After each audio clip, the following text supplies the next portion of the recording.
The finale of the regular season here, the 2024-25 campaign. The Lady Tigers and Tigers play host to their old friend, I like the phrase rival a little better, Lindsey Wilson College visits the Powell Athletic Center. Matt Payton and the former Tiger Benji Kelly here tonight as CU looks to sweep the season series between the two schools. The Lady Tigers and Tigers both getting wins on the road in the bigger sports center earlier this year. They would love to duplicate that performance here tonight, close out the regular season. The Lady Tigers still with the door open on a Mid-South Conference regular season championship for the Tigers, seeding on the line, and they will have to do some scoreboard watching come Saturday. Hay will be in the barn after this evening. You know, tonight's it. Tonight is the end of your regular season body of work. So you're at home. You want to go out on top, get the season sweep with your rival that's 20 miles down the road, Lindsey Wilson. So big nights here. It's senior night. Throw that on top of that. So Tigers and Lady Tigers here to take care of business. And like you said, Matt, you get the scoreboard watch for, on Saturday from your confines of your own home. And then you get a week off before you start that tournament play, that conference play that will be in Bowling Green. And then for this Lady Tiger team, we'll kind of wait and see, what's the seed going to be for the national tournament. For the guys, they got to play their way in. So get a week off to rest is really huge for both programs. Senior night for the Tigers and Lady Tigers. Campbellsville's women's team will honor 3 seniors at halftime of the men's game. The Tigers will honor their seniors between games. And we've also got some dance team and cheerleading festivities that's been adjusted throughout the day, so we'll see how those fit into our broadcast. We'll do our best to get those on the air, but senior day is always an emotional time, and tonight, Benji, as we'll go through the scenarios here in a moment in the regular season standings, but an emotional time on senior day. But the Lady Tigers will also recognize their head coach and maybe their assistant as well. That's a surprise. Don't tell Hootie over the next 10 minutes for 500 wins on Thursday. Tremendous. The Lady Tigers picking up the 500th win in the coaching career of Ginger High Colvin, and pretty impressive. 500's impressive, but to land on the round numbers, those even numbers like she did, 600 games, 500 wins, 100 losses. That's a pretty darn good percentage.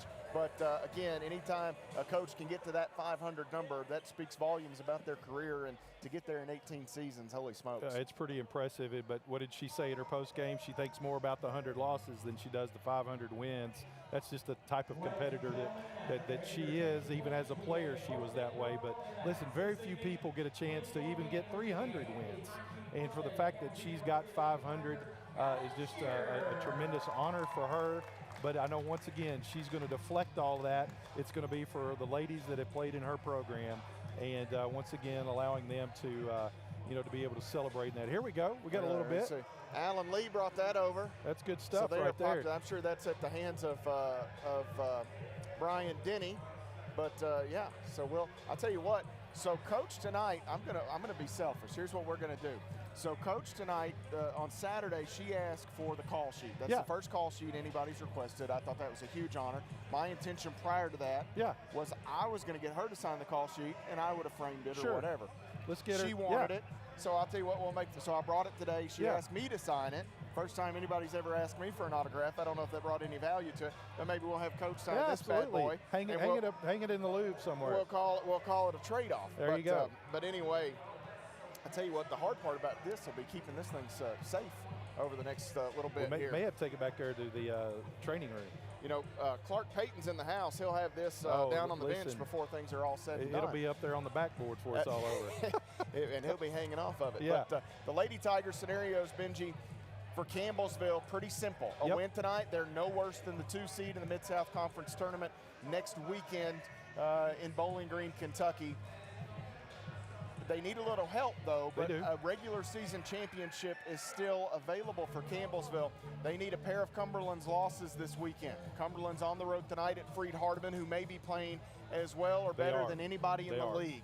Should Freed Hardeman get that one, Saturday the Lady Tigers will turn their attention to that Bethel-Cumberland's matchup, as the Patriots would still be able to ensure a tie of the regular season. They will have the tiebreaker, which comes in for the conference tournament portion of things. The 1 seed would have a bye over the 2 seed, but they would have to share the Mid-South Conference tournament, a regular season, with a split for Cumberland's. Should they lose both, the Lady Tigers win tonight, they can leapfrog Cumberland's over this final weekend and secure another Mid-South Conference regular season championship. And you look down, Benji, this would make it 3 straight and maybe the most impressive of the 3 after what they lost from a season ago. Absolutely. And not only that, they get an extra day of rest. You going in, obviously the top seed gets that bye going into the conference tournament, so that team's not having to play until Monday, so they really almost get a 10-day break there. So lots going on this weekend, but ultimately you can only control your own destiny. Tonight they've got to take care of business here against Lindsey Wilson. If they do that, then they're turned to the scoreboard. The Lady Tigers and Blue Raiders coming up here in just a bit as Campbellsville meets Lindsey Wilson College. Once again, you look at the all-time number here. This number 84 in the series. We'll touch on the series facts on the backside of this break. We'll step away and come right back. You're following the Lady Tigers on the CU Sports Network.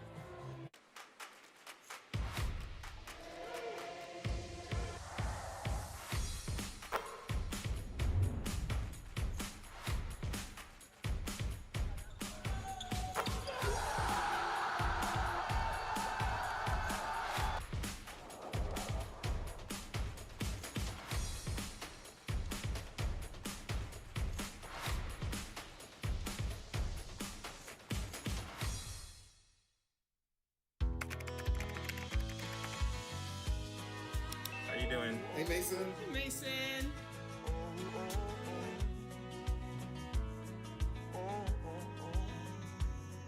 Thank you. A place to make my own. A place that I call home. This place that I call home. My mother was always very familiar with her neighborhood, but one day she stopped at the stop sign for much longer than usual, and she didn't know whether she should go forward or turn, and she wasn't even really sure where she was at. It was very unsettling for her.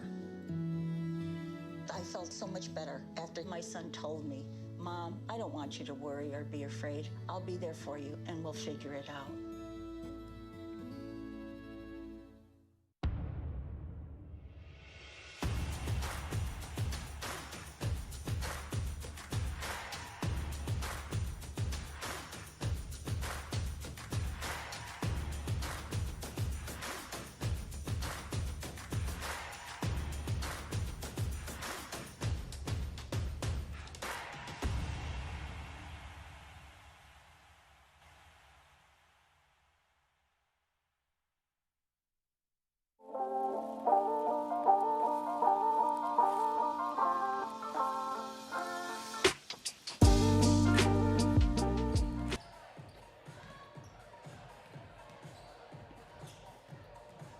Back inside the Powell Center, Campbellsville University and Lindsey Wilson College getting their warm-up shots in. The two clubs set to square off here in just a moment on the Campbellsville University Sports Network. Campbellsville and Lindsey Wilson, as I mentioned, meeting for the 84th time. And how many of those 84 you think John Wethington has coached in? This is his 35th year at the helm of the Blue Raiders. He was coaching there program. when I played. He and actually his brother was the head coach of the men's program there for a little while. Did I think Coach had mentioned in the post game, and I've heard this before, her last year as a player, maybe it may have been John's first year as the head coach, something along those lines. So a lot of water under that bridge from Campbellsville to Lindsey Wilson in terms of Coach Wethington. How many victories does he have? He's got to have several. He has more than Ginger, obviously. I want to say he's up around 650, 700, maybe. Yeah. It's a lot. It's a lot. The wins well over 1,000 facing off today. Well, in terms of coaches, victories. Yeah. Wethington's wins and Ginger's wins well over 1,000. You won't get. That reminds me of a time when Coach Atkins went up against a guy that had like 750 wins, and he said, "Well, between the two of us, we've got 750 plus wins." So. Accurate, right? It is, absolutely. You think about where Coach is at, and you take somebody like an Abby Stutz at Freed and what the job she's done in her first season, taking over for Josh Epperson. There's a lot of talented coaches. Yes, there is. You take John Wethington in his 35th, Abby Stutz in her first. Ginger right there in the middle, around 18. When look at Nelson. Yeah, and Chris Nelson at 19 years. So, and he was giving her a hard time about some of this today, this week as well, as she picked up win number 500. But in the series, Benji, the Lady Tigers have really dominated this series, 64-19 all time. Campbellsville has won 16 straight, and that is the largest streak in the series for either club. Coach is 31-7 against John Wethington, and the Lady Tigers are 5-0 against the Blue Raiders in the Mid-South Conference Tournament. The most recent coming back in 2021 was an 81-57 score. That in Bowling Green, Courtney Pritchett and Sarah Sutton combined for 35 points for the Lady Tigers. 4 made three-point field goals each in the win for Campbellsville that day. And one of I have two great memories in this series. One, Madison Stewart's 1,000th point came on a half-court buzzer beater at the end of the first quarter in a game over there a few years back. And then there was a game, Jordan Dorham had like 20 at halftime, and the Lady Tigers had a 25 or 30-point lead at the break. Dorham was unstoppable, I think finished with over 30 that day. That came into the Mid-South Conference Tournament in Pikeville at the Expo Center. So there have been some really good moments in this rivalry. You think about some of the great players, Ashley Rainey and Kayla Stiles for Lindsey Wilson, the Lady Tigers, of course, with Lindsey Bird and others along the way. This is just a really fun matchup. Battle of Highway 55, and tonight should be a fun one, despite the fact that the Blue Raiders are a little short-handed without Sanaya Shelton today. They'll have to spread the wealth a bit. It's a young roster for Coach Wethington, but they're hungry for a win. Well, listen, anytime these two teams get together, Matt, you just throw the records out. I mean, it's a rival game, and even back when I played, there's always a couple dates that you always circled. It was the Georgetown game and the Lindsey Wilson game, and you knew that it was going to be an electric atmosphere in both gyms, both home and away. There's just something about the proximity of the school being 20 miles apart. So, once again, got to take care of business here tonight. Play against the team that's before you, not against the record.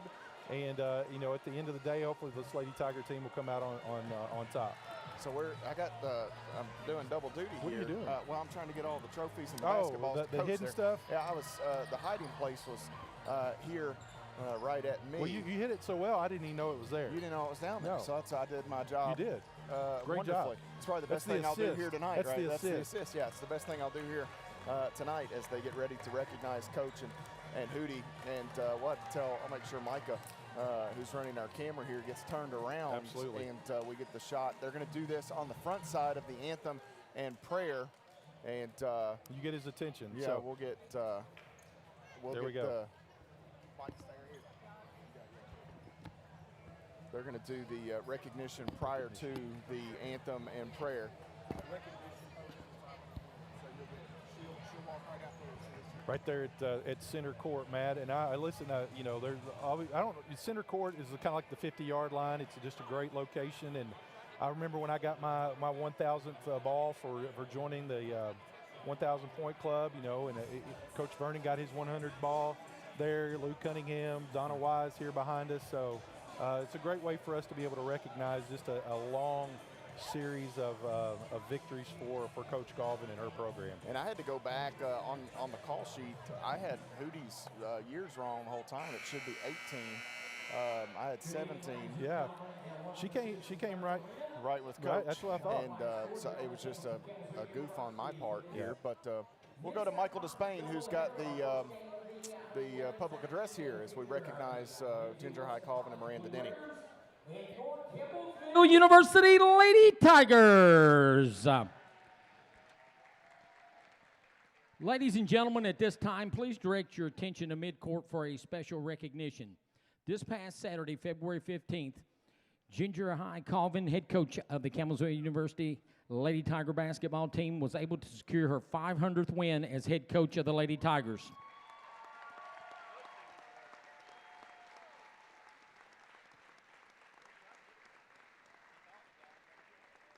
Tonight, we honor Coach Ginger High Calvin and also her assistant coach, Miranda Denny, or as we lovingly refer to her as Hootie.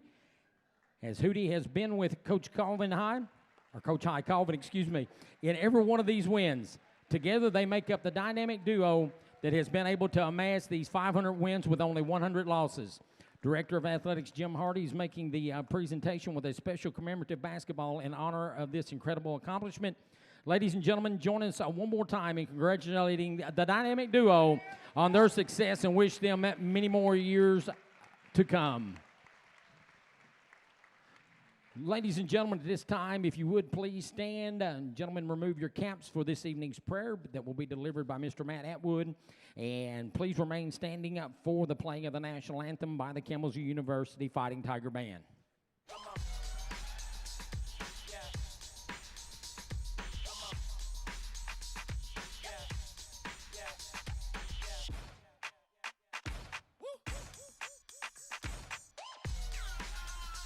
You're not going to get it all right. Just make sure you nail the big stuff, like making sure your kids are in the right seat for their age and size. Get it right at nhtsa.gov/the-right-seat.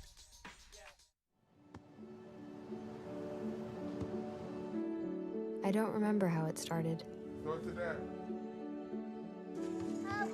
Our back and forth. It always came back. Dad! You probably don't remember what you told me. That was perfect. But I heard every word.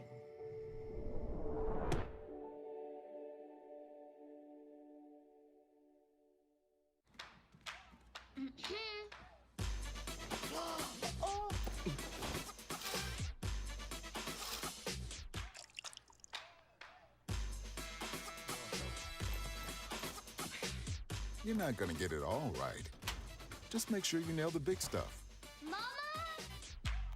like making sure your kids are in the right seat for their age and size. Get it right at nhtsa.gov/the-right-seat. The thing that drives me every day as a dad is him. Every day he's hungry for something. And there's this huge responsibility in making sure that he's a good person. I think the advice I would give is you don't need to know all the answers. it's okay to make mistakes. As long as it's coming from love, then it kind of starts to work itself out.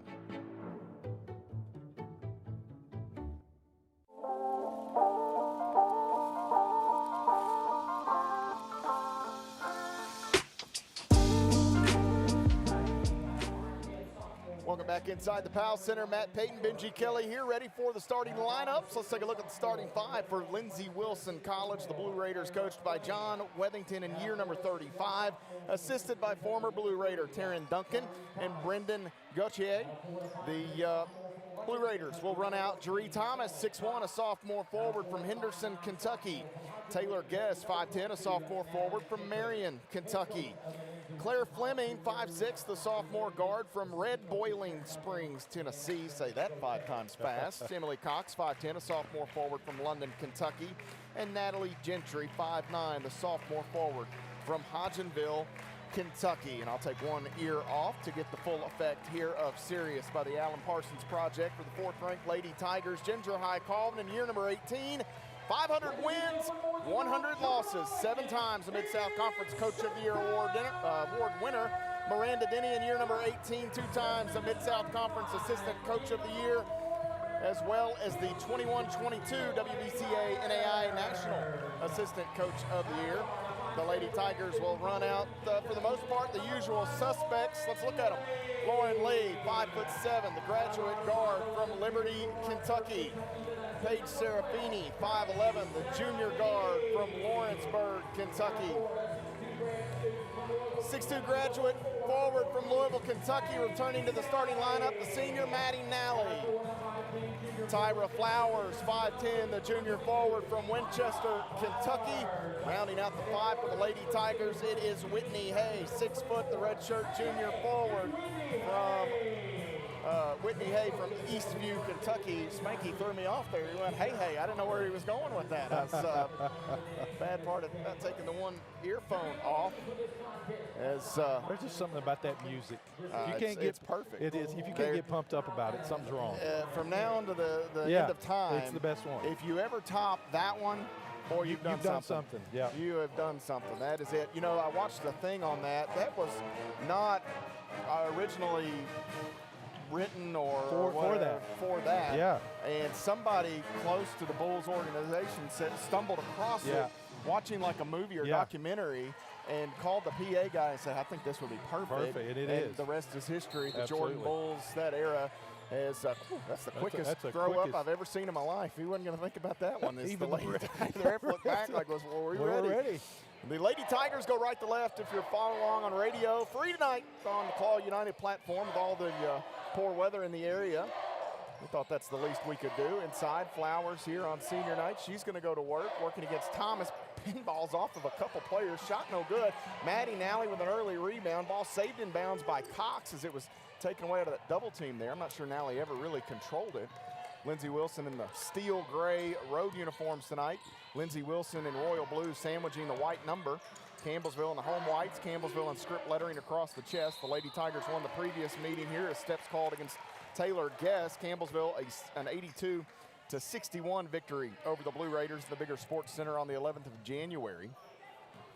Campbellsville led that night by Dia Bradley with 17. The freshman. Far from a senior as Bradley. Right wing, Flowers. Lee out front. Hay on the handoff, looking inside for Lee, not there now. Has her on the far block, gets the defender in the air, shot no good, but Claire Fleming will be assessed a personal foul. Fleming had to take over the point guard duties. Amelia Hodges getting hurt early in the year, and Fleming kind of thrown into this thing, and you look for Lindsey Wilson tonight, 5 sophomores in the starting lineup. Lauren Lee's first free throw, no good. 9:01 to play, first quarter. And that free throw good. So Campbellsville with the narrowest of advantages here as they lead 1-0. John Wethington questioning that call. He was not happy about it. He was not smiling. The official coming back down was. Here as Fleming nearly turned it over. It may have hit a leg of a Lady Tiger. 3 on the way from Cox, and that looked good right out of the hands from Emily Cox, the London native, South Laurel product. One would assume the former teammate of Rachel Presley. Out top here is Serafini. Guess went to the ground. Hay now has it as Guess gets back up and knocks it out of bounds before Whitney Hay can get to the rim. 3-1, the Blue Raiders the advantage here. 12 on the shot clock. Campbellsville first 2 offensive possessions, Matt, gone with those set plays. Had 2 good looks at it. Obviously Lee got fouled on the second one. Hay going again right at Guess. Fall away shot won't go. Nally, I believe, touched it and knocked it out of bounds here on the rebound attempt. Might be a little bit of a lid on that rim. Both of them, all of our shots have kind of bounced in and out. Campbellsville had started Talon Shear the last several games, especially once Lauren got that injury with that hip a little bit for some ball handling. They go back to Nally tonight as Nally here on senior night gets the nod. And Gentry going to be called a carry there, perhaps, or a walk. Yeah, but shuffle her feet before you put the ball on the floor. You get a double whistle like that, both officials looking at it. So second turnover for Lindsey Wilson already here early in this game. 3-1, Blue Raiders, the 2-point advantage. Gentry gambles, Serafini fires, no good. Long rebound knocked into the air by Hay, and somehow Fleming going to control it, and Tyra Flowers gets up the backside as they work their way back down the floor.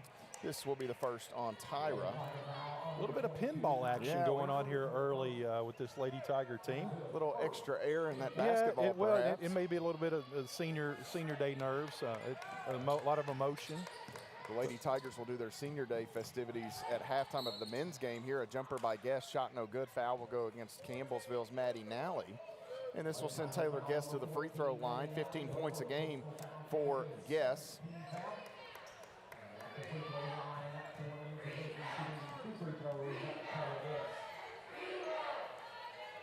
Guess first free throw on the way is good. 82% on the year. Memory serves me correctly, the Lady Tigers really did a good job on Guess in that first meeting. They did 6 points, 1 of 10 shooting in 38 minutes. Yeah. So Guess certainly would like to have a much better performance tonight and hits 2 free throws, 5-1, an early lead for the Blue Raiders. Here is Serafini right side, 3 on the way. That is banked it in. Did she call it? I don't know if she called it. She's smiling, so I don't think she did. The result is all that matters, not how she drew it up. It looked terrible from here when she let it go. I thought it was long. Looked rotten, but able to bank it in. Campbellsville looking for a stop here. Out to Guess. She'll try the answer and gets it. So the Blue Raiders have made a pair of 3-point baskets here in the early going. 1 for Cox and 1 for Guess. Back to Serafini, working at Gentry, gets the screen from Flowers, pull-up jumper on the inline, good for Paige Serafini. Last time she played in this gym, she posted a career-high 20. Well, she's off to a great start here with a bank shot and then a nice little 12, 13-footer from the baseline. She has 5 of the 6 for Campbellsville, 8-6 the score, Blue Raiders by 2. Out front, Guess, locked. Little dragging of the pivot foot there. Third turnover for Lindsey Wilson. Campbellsville, I don't think, is yet to score off a turnover. So if we get some points here. Campbellsville back to the front court. Serafini holds left wing. Gentry there, back out to Nally. Working right side, they've got Lee. She's going all the way down the end line, cut off by Fleming. She'll take a pull-up in some traffic. That is good. We're tied at 8 apiece. Yeah, Lauren Lee is so good at just penetrating, get the ball there in the middle. Yes, splits defenders, runs over Flowers. Ooh, blocking foul called here on Tyra, and that's going to be 2 on Tyra Flowers. I thought she was set, Benji. Well, she was set, but I think she kind of leaned that shoulder in just a little bit. That's what the official saw. So this will send Taylor Guess back to the free throw line. Much more aggressive here tonight offensively as Guess than I remember back in Columbia earlier this year. This free throw good. And the birthday girl will jump up for Campbellsville and head into the lineup. 6 foot, the freshman forward from Crab Orchard, Tennessee, is Talon Shearer. This free throw good. Shearer will enter for Flowers. Oh, it'll be 19 again. And knowing what we know now. Isn't that it? Yeah. 10-8, Campbellsville trails by 2. Gentry checking out. That is Grace Brewer entering, 5'10", the sophomore forward from Verona, Kentucky. Out top is Serafini. Now has Lee. She'll try the triple. That's going to be off to the right. Rebound taken in by Brewer. Falls into her own teammate. And a little friendly fire will turn it over. Brewer and Cox, Benji, if you're not careful, you'll get those two confused. One wears 13, one wears 15. They've got the blonde hair, the long ponytail. Similar size and build. So I'll apologize to both the Brewer and the Cox. Well, the only thing difference is the knee brace. The knee brace helps. Here in a quick hitter, Lee finds Serafini. I think there was a little miscommunication on the defensive end, and Serafini just took advantage of it. I said all that to apologize to the Cox and Brewer families for when I messed those up here in a moment. Go ahead and forgive me. Here is Brewer driving in line. She's in a bit of a pickle. Out left wing, Fleming knifes her way in, feeds through. That is Cox inside. Nice little job to kind of double clutch that shot and get it up on the window for two, 12 to 10. That was a nice bounce pass there by Lindsey Wilson to set that holds. up. Leaves it with Serafini. Boy, she thought about it. I would have. Heat check, perhaps. Serafini has got had a crossover. fast start working in. Lee gets fouled. Big contact down inside there as Lee gets knocked to the ground. This will go against Emily Cox, her first, second on Lindsey Wilson. And Guess will check out. Gentry back in. So again, Brewer, the sixth Blue Raider to make an appearance here tonight. She is the sixth sophomore. So this is a young team. Lindsey Wilson team. And it's going to bode well for Coach Swethington and company over the next few years. You don't stay at the helm for 35 years and not know how to recruit. And he's had some really good teams in the past, and he's got this young team. They're getting a lot of experience, and you know they're going to be barking at the top of the conference here the next couple of years. Lauren Lee gets one of two. It's a 12-11 Lindsey Wilson advantage. Brewer holds right wing, chased by Lee and Shearer, off to Gentry in the middle. Far side, that is Fleming. Oh, nearly lost her footing. She did lose the basketball. Hay throws it ahead from her keister to Serafini. Pull-up jumper, good for Paige Serafini. Just have an evening. Go ahead. Yeah, just go right ahead, Paige Serafini. 13-12. This, I believe, Campbellsville's first. They led 1-0. 1-0. Here is Fleming working right side, hands it to Gentry. Gentry tries to get around Lauren Lee. Stops, comes back near side. Fleming working against Shearer, has it knocked free, well, almost. Now Shearer has to be careful. Back out front, Brewer, quick catch, three on the way. That is short and out of bounds. It'll stay, or excuse me, go to Campbellsville as Hallie Allen will check in for Maddie Nally. Allen, 5'7", the freshman guard from Humboldt, Tennessee. Dia Bradley, 5'5", the freshman guard from Munfordville, Kentucky, checking in. And we will step away here as we've reached a media stoppage with 4:24 remaining in the first quarter. Campbellsville leads 13-12 on the Campbellsville University Sports Network.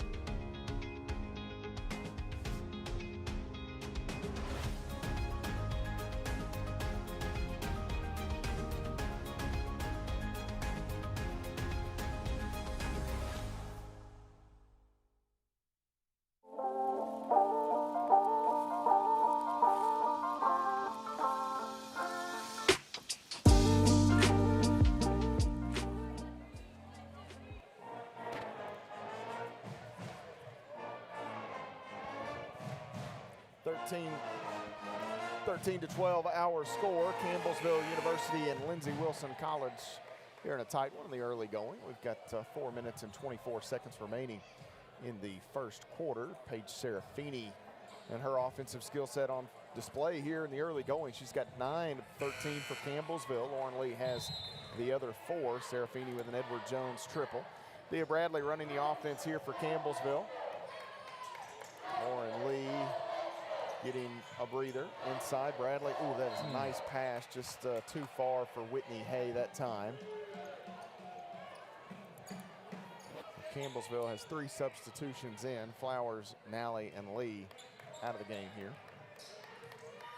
Serafini and Hay from the starting 5 remain on the court. Off far side, Bradley trying to lock up Guess. Ball down inside.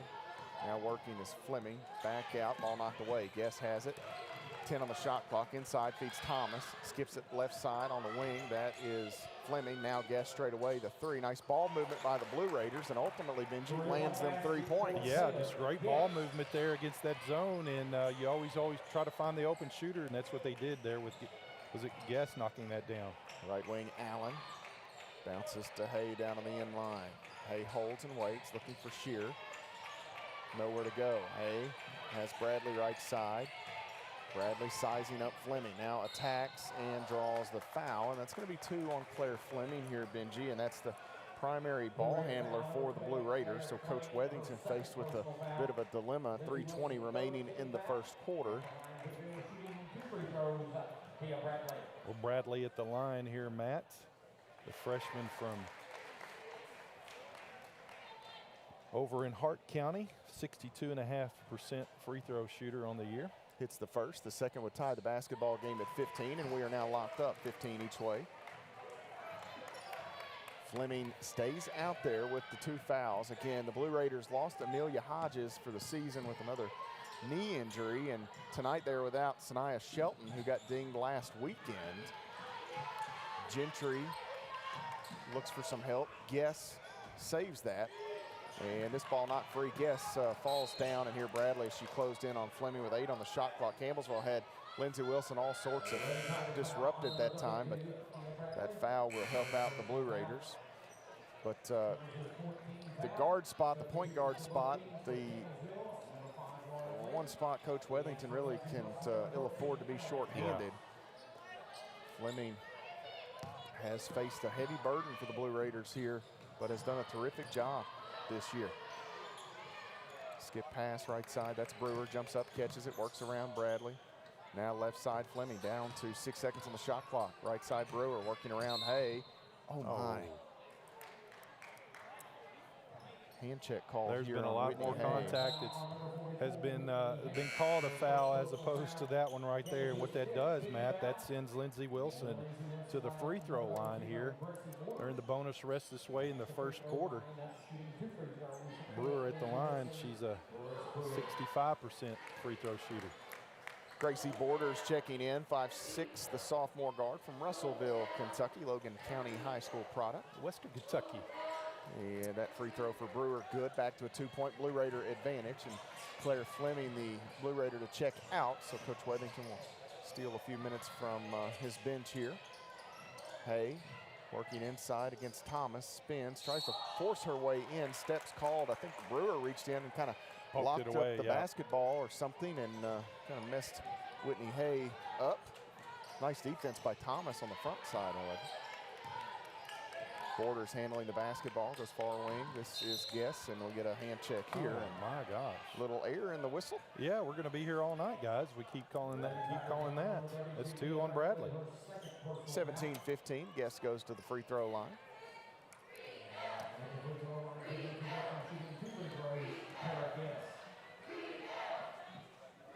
First free throw for Guess on the way. That is good.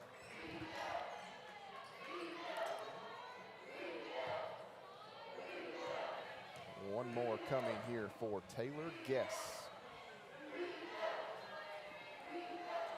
And that free throw also good. Dia Bradley will check out. She's got 2 fouls here.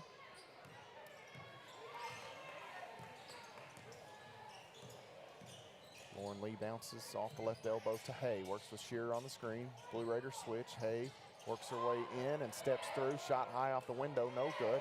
And ball knocked out of bounds as Brewer and Hay battle for it. Whitney a little frustrated, and she's got to keep her composure here, as expectations of herself are quite high, but has to play through some of the lulls and productivity.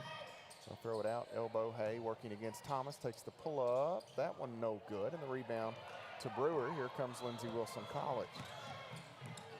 Bounces to Borders out front. Borders forced far side by Allen.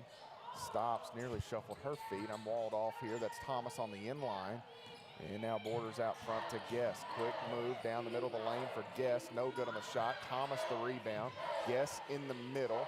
Back to Thomas, long two, short, rebound, Cox. Nice job by the Blue Raiders to keep this possession alive, and they will be rewarded with free throws here. Three opportunities there for Lindsey Wilson on the offensive boards. And listen, Matt, you can't give a team extra opportunities. You got to keep them off the boards. Campbellsville kind of fell asleep getting out of position there on that possession. Whitney Hay checks out, Maddie Nally in, 20-15. The Blue Raiders at the free throw line tonight, perfect here, and they continue to be perfect as they are now 10 of 10 as the stats update.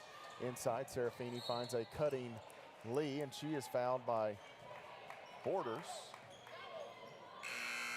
This will be the fourth on the Blue Raiders as Borders picks up her first. And Isabel Garcia checking in, 5'10", freshman forward from Cookeville, Tennessee. So the first non-sophomore to check in is a freshman. Working here is Serafini. Quick move against Guest, throws up a shot, no good. Guest may have got a hand on that on the way up. Rebound to Lindsey Wilson. Blue Raiders back the other way. Lindsey Wilson defeated Georgetown last weekend. They had Cumberland's on the ropes to the brink. I think that may have been a couple-point win for maybe a 2-point win. 70-68, I believe. And here we get a blocking foul called on Lauren Lee. So more free throws coming. Lindsey Wilson on pace to shoot 40-plus free throws in this ball game.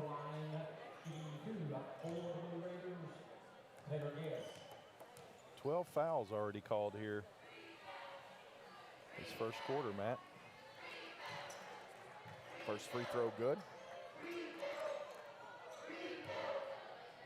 Guess with 13 points already for Lindsey Wilson. And that one also good. The Blue Raiders on the season, 73%, so a pretty good free throw shooting team. That number is going to skyrocket at this rate. They may be 85% by the close of business tonight. Keep shooting it like that, 12 of 12. 23-15, Lindsey Wilson an 8-point advantage. Shearer out front, hands it here to Lee. Shearer working. Has Serafini, now Lee on the handoff. In the middle, Lauren Lee working left side of the lane, spins back, throws up a shot, little teardrop floater, gonna stay down. I thought that thing might pop off. Lee with a big smile. That's a big bucket right there. This thing could have got to double digits if they missed that, but getting it to 6, get a stop here. Borders out left side. Now Brewer, out front Gentry. Gentry finds herself between two defenders. Garcia back out front, Brewer working, trying to get around Lee. Now Borders, 8 seconds as the shot clock is off. Borders crosses over, here's Gentry, catches. She's gonna make her move to the rim, throws one up, goes around and off, and Borders hits her own teammate, Emily Cox, in the back there. She was trying to throw that shot back up, and that is where the buzzer will sound to signal the end of the first quarter. Lindsey Wilson with the 6-point advantage as we head to the second quarter. 23-17 your score on the Campbellsville University Sports Network.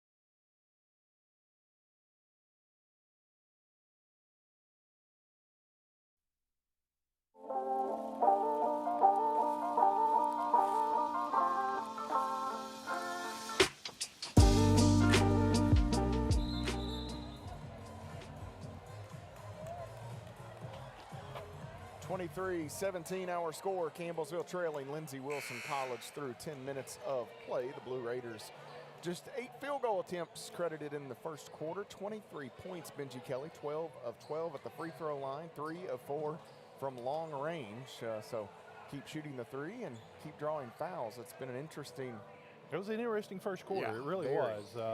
But once again, Lindsey Wilson's come to play. They're knocking down those shots when they need to, and obviously taking care of business at the free throw line. Well, Lindsey needs, if they can get another big win over a top 5 team on the road, that's, to me, going to seal their resume as the shot by Guess, no good, tapped up, taken in by Hallie Allen. But they've got a big road win over Georgetown. They knocked off Cumberland University as well. Their RPI is really good. High. And they're playing maybe the toughest league in America. Here, Nally looking, feeds Allen, going to work back to the basket against Fleming, who has 2 fouls, and Allen goes right at her and kisses one in off the window. Yeah, it's a nice spin move there by Hallie Allen in the paint. Fleming out to Gentry. You know, Lindsey Wilson's one of those teams that some clubs going to wish they hadn't gotten their pod if they get into the national tournament. I'm just here to tell you. Here, Gentry working in, feeds, cutting, Thomas off glass. Good. Nice ball movement there. Good ball pass. Yeah, good ball movement. Bounce pass in the post is the way to do it. Lee out to Allen, thought about shooting it. Instead, she'll work towards Serafini. 3 on the way. It's too strong. And the rebound to Fleming. Long out. Fleming wants to run now. Gets into the middle. She'll take the pull-up jumper. Good. For Claire Fleming. Back to an 8-point Blue Raider advantage. Lauren Lee out on the right wing. Again, we're scoreboard watching a bit here this final weekend. We'll update you on those games in the Central Time Zone in a moment. Lee working against Cox. Nice job defensively by Cox. Now the entry. Shearer didn't see it. Tries to save it. Does. That's Allen. That is Towel to Howe. They spill to the ground, but the Lady Tigers collect 2 points. Right side. Cox. Jumper to Thomas, and that is good. Cox sends that over to Drury Thomas, and she sinks the little 8-footer off the inline. Blue Raiders continue to shoot it well here. Yeah, 58% from the field. Lee works with Nally on the screen, tries to hit a rolling Nally, broken up by Guess. Serafini wide open, they'll get it to her, right side, triple, short. And actually it was long, it comes short off the front of the rim, front side of the rim, and Talon Shear gonna pick up a foul call here. She whacks a Blue Raider across the noggin. 9-4 in total fouls called. This is the first in the period on Campbellsville. 29-21. This 8 points, the largest lead for Lindsey Wilson. They've led a couple times by 8, 23-15 earlier.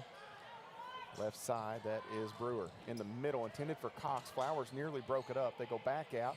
Brewer can't shoot here. She'll work inside. Is Cox turnaround shot no good. May have been blocked. Hallie Allen picks it up. Here comes Campbellsville. Lauren Lee comes left side. Flowers shovels across the lane. If this were hockey, you'd get a pair of assists. But the Lady Tigers will have to settle for a Tyra Flowers helper to Whitney Hay. But Lauren Lee, a great pass out front to set that up as well.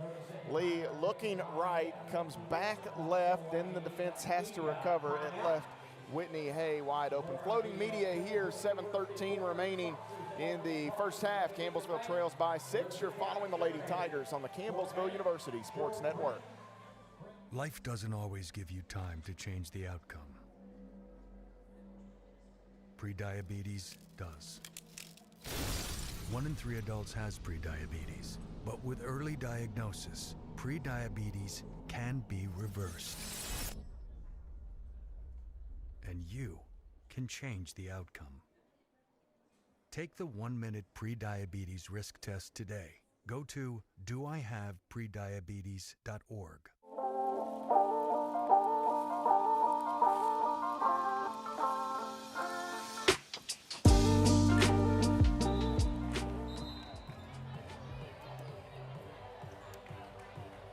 (29-23) the score. Campbellsville, that's a new development. Brent Vernon's daughter, Jaylee, walking I in. heard that there's been several injuries at Taylor County Lady Cards. I didn't know Jaylee had gotten dinged. I hadn't talked to Coach about that. Not good. No, but, it's not. Especially here postseason time. You're getting the district play in the next week or so. I think they got one more game tomorrow night, and then district play starts. Right side, this is Guess. Campbellsville trails by 6. Brewer out front. And back to Guess on the right side. 2 defenders there. Lee poked it free. Guess stays with it. They've got Brewer wide open. She'll try a deep 3. No good. Long rebound will carry them off the iron and out of bounds. Kobe Penny will pick it up. And the Lady Tigers will get the possession here. There's good defense there. They extended Lindsey Wilson and making them take that deep 3. So team rebound for the Lady Tigers. Lauren Lee off the right side. Wants Shearer. Tight quarters. Gets it to her. Back to Lee. Wants a post touch for Allen. Not there. Now Hay flashes. Free throw line right at Thomas. Off glass. Good. Nice strong move by Hay. Plays through the contact. Little body up there. Little great patience there for the Lady Tigers, not forcing things, letting the play come to them. And ball knocked away by Allen. It'll go behind. It'll go into the backcourt, but off the deflection and out of bounds. Campbellsville will stay here on the defensive end. Fleming, the basketball here. Works her way in. Oh, some heavy contact there. No calls. Fleming may have been falling down. The only reason that was not called a foul. That looked like old wrestling chop right there. To say, and then we had a little ticky-tack earlier on a hand check. Here, Guess cuts through between 2 defenders. Bounce pass, little strong for Cox. Back out. Brewer works, hands it to Fleming, and we get an offensive little carry through on the handoff by Brewer. I thought there was some daylight there, but anyway, they're calling it tight here tonight. So Brewer first team foul.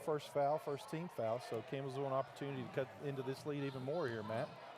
Senior night at the Powell Center. The Lady Tigers will honor 3 basketball players a bit later on. The Tigers will honor 5. Right side, Allen trying to cut into this Lindsey Wilson lead. Dumps it down to Flowers. She's grabbed by Thomas. And Jeree Thomas picks up her first. Second on the Blue Raiders with 5:50 to go. Shot clock resets to 20, so. Lee looking. And throws it out front here to Hay. Back to Lee. Off the screen, wanted Flowers. Now dumps it to Flowers, lost the handle.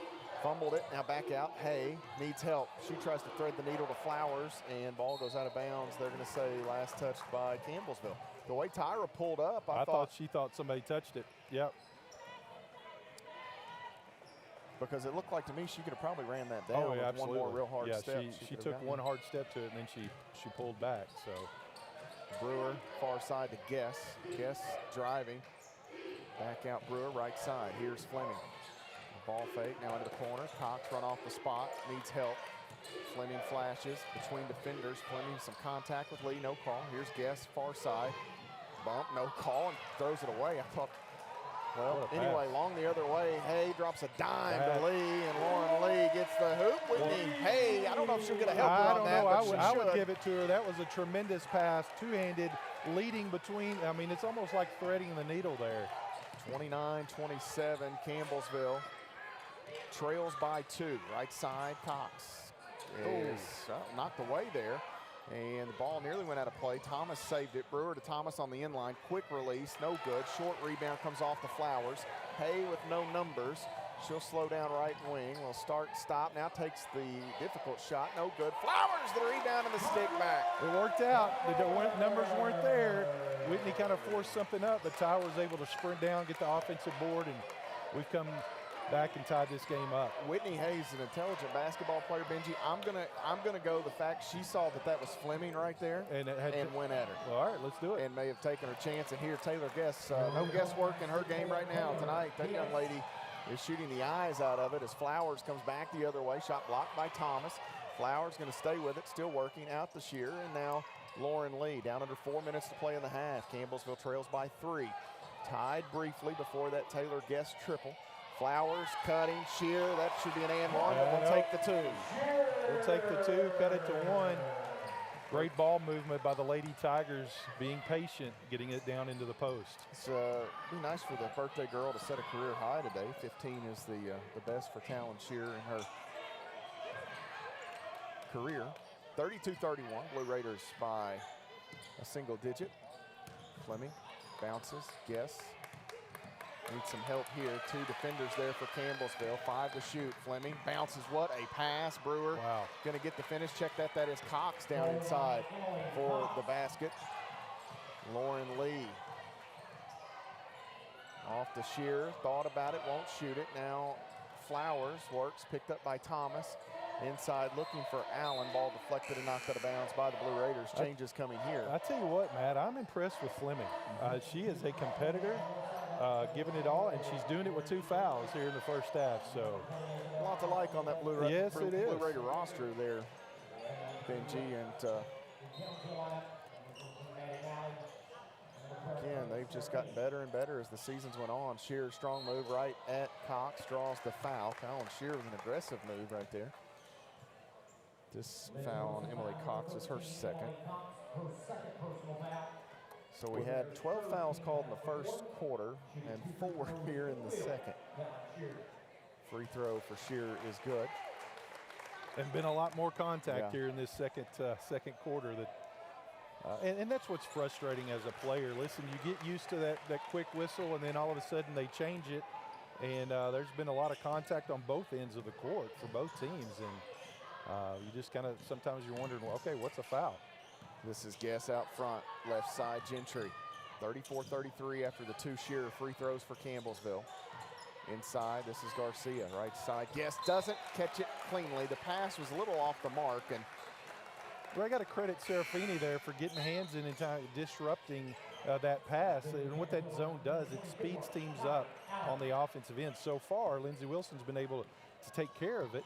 They're getting some nice interior passing in the post, but that time the turnover and Campbellsville a chance to take the lead here. Campbellsville's led a time or 2 in this game, but it's been by slim margins. Quick move by Hay off the window, good. She'll get the finish. Maddie Nally, I believe, the find. Yeah, that's just a great quick decision there by Hay. And that's when she's at her best, when she just doesn't have time to dwell, she just makes that quick decision. Campbellsville leads by a point. Guess out front, this is Borders, and Hallie Allen just picks the pocket of Borders. Back left side to Lee, 2 defenders, shot up. Good for Lauren Lee as she's now in double figures with 10. Yeah, little contact there as well, let them play on, but great job by Hallie Allen at the top of that zone getting that steal and almost does it again. Yep, almost had another, and Claire Fleming going back to the table. This is a scenario for Coach Wethington. You can't take chances here. Guess a 3, that is short. Rebound to Garcia, turns, this is Gentry. Dribbles in, throws up a shot in traffic, no good. Ball knocked out of play. It'll stay with Lindsey Wilson College. Fleming back in. I'm sorry, Matt. This is Campbellsville's biggest lead at 3, so great job by Coach Wethington to get Fleming back in there because she's kind of that stabilizing force for this offensive team for Lindsey. Yeah, Fleming. He didn't want her to pick up that 3rd foul. Well, no, you're trying to keep her, out with those fouls, but at the same time you don't want it to get away from you. Yeah, I get it. It's rocking a hard place, right? Yep. It's, you got to risk it. To get the biscuit? Yeah, that's right. Here, deflected pass. Borders picks it up. Thomas, a long 2. Wow. That is good for Jaree Thomas, who has improved her game here in her sophomore campaign, averaging 10 and 5 per ball game for the Blue Raiders. Right wing, Serafini wanted to, didn't. Campbellsville looking, left side, she's got Lee. Lee gonna attack Borders, goes right around her, shot up, she's fouled. Let's see if they get Garcia or Borders. And that's gonna be on Isabel Garcia. Well, I think what Lauren saw there, she had the sophomore guarding her and knew that she could get around her, and she did. And Garcia came over with the help defense, pick up the foul, but Lauren back to the free throw line. I don't know if you could see that there, those watching on television. Did Ginger want Talon in the game, or she just want her seat? She sent Talon into the game. She was in her chair. Oh, well, that could, that's one way to do both. As Lauren Lee hits the free throw here. 38-36 the score with 65 seconds remaining in the first half. But as a player, anytime the coach does this and they're looking at you, you're going. You're going. Tyra Tanner checking in, 5'8" sophomore guard from Cleveland, Tennessee. We've not seen her yet tonight, but she'll get some run here late in the first half. Tanner into the corner, looking for Garcia. Ball knocked out of bounds. Good job by Shearer there to extend that zone, get out in the passing lane. Lee with 12 points on the day. Benji now at, she made those free throws a moment ago. 39-36 the score. She's now at 1,550 points in her career. Fleming out on the wing to Brewer. Long pass back to Guest, jumps up. Quick touch pass to Fleming, driving, and she finds a cutting Thomas down the inline. Nice work offensively by LWC again. Right wing Shearer. Working against Thomas. Nothing there. Going to throw it out. Looking for Nally. Threw it too far. And back the other way. Guess blocked by Talon Shearer as she runs into Ian Lopez down there. Ian Lopez might need to put in for hazard. I'm telling you what. He saw it coming. Yeah, I think he's grimacing. You got to be tougher than that, Ian. You got to toughen up. They're watching you, man. He said, but I kept it up here and it's strong. That's what you get beamed in baseball. You don't want to rub it. You can't rub it. A little salve on it. That's right. Borders throws it out. Guess catches. 20 seconds remaining in the half. Shot clock is off. A 1-point Lady Tiger advantage. Far out is Brewer. Holds it. Waits. Allen giving chase. Brewer, a nice job to keep it free. Guess. Back to Brewer. She's going to work at Hay. Step back, long two. No good. Rebound Allen. 2 seconds long. Hay going to throw it up.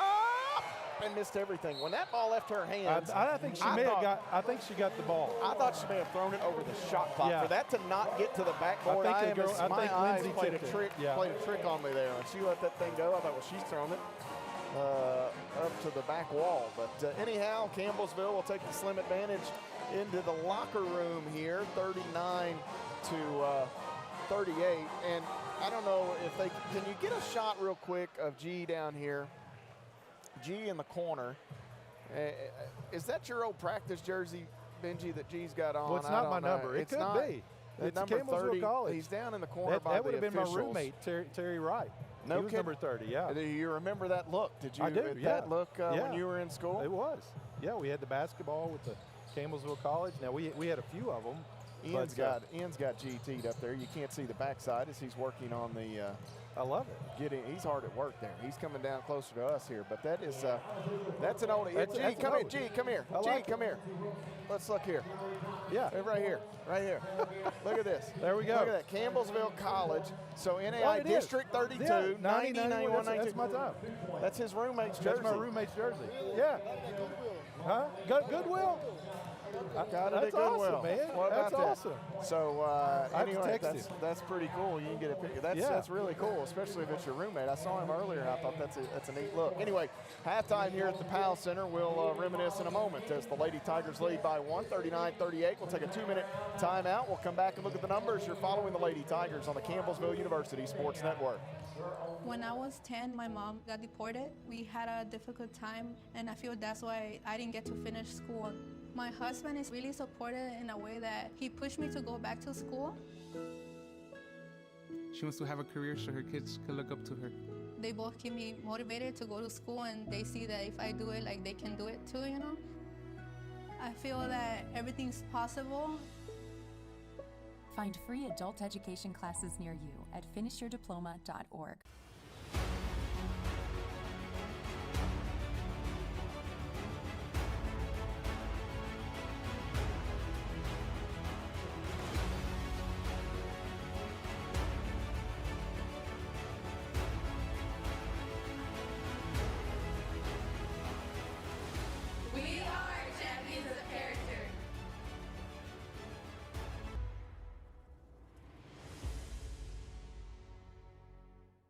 When I never graduated from high school, I realized I wanted to go back to school because I didn't want to work these back-breaking jobs the rest of my life. With the help of my father and having my son, that was all the motivation that I needed to come back to school. I felt accomplished, made me feel that I could take on whatever challenges life throws at you. Find free adult education classes near you at finishyourdiploma.org.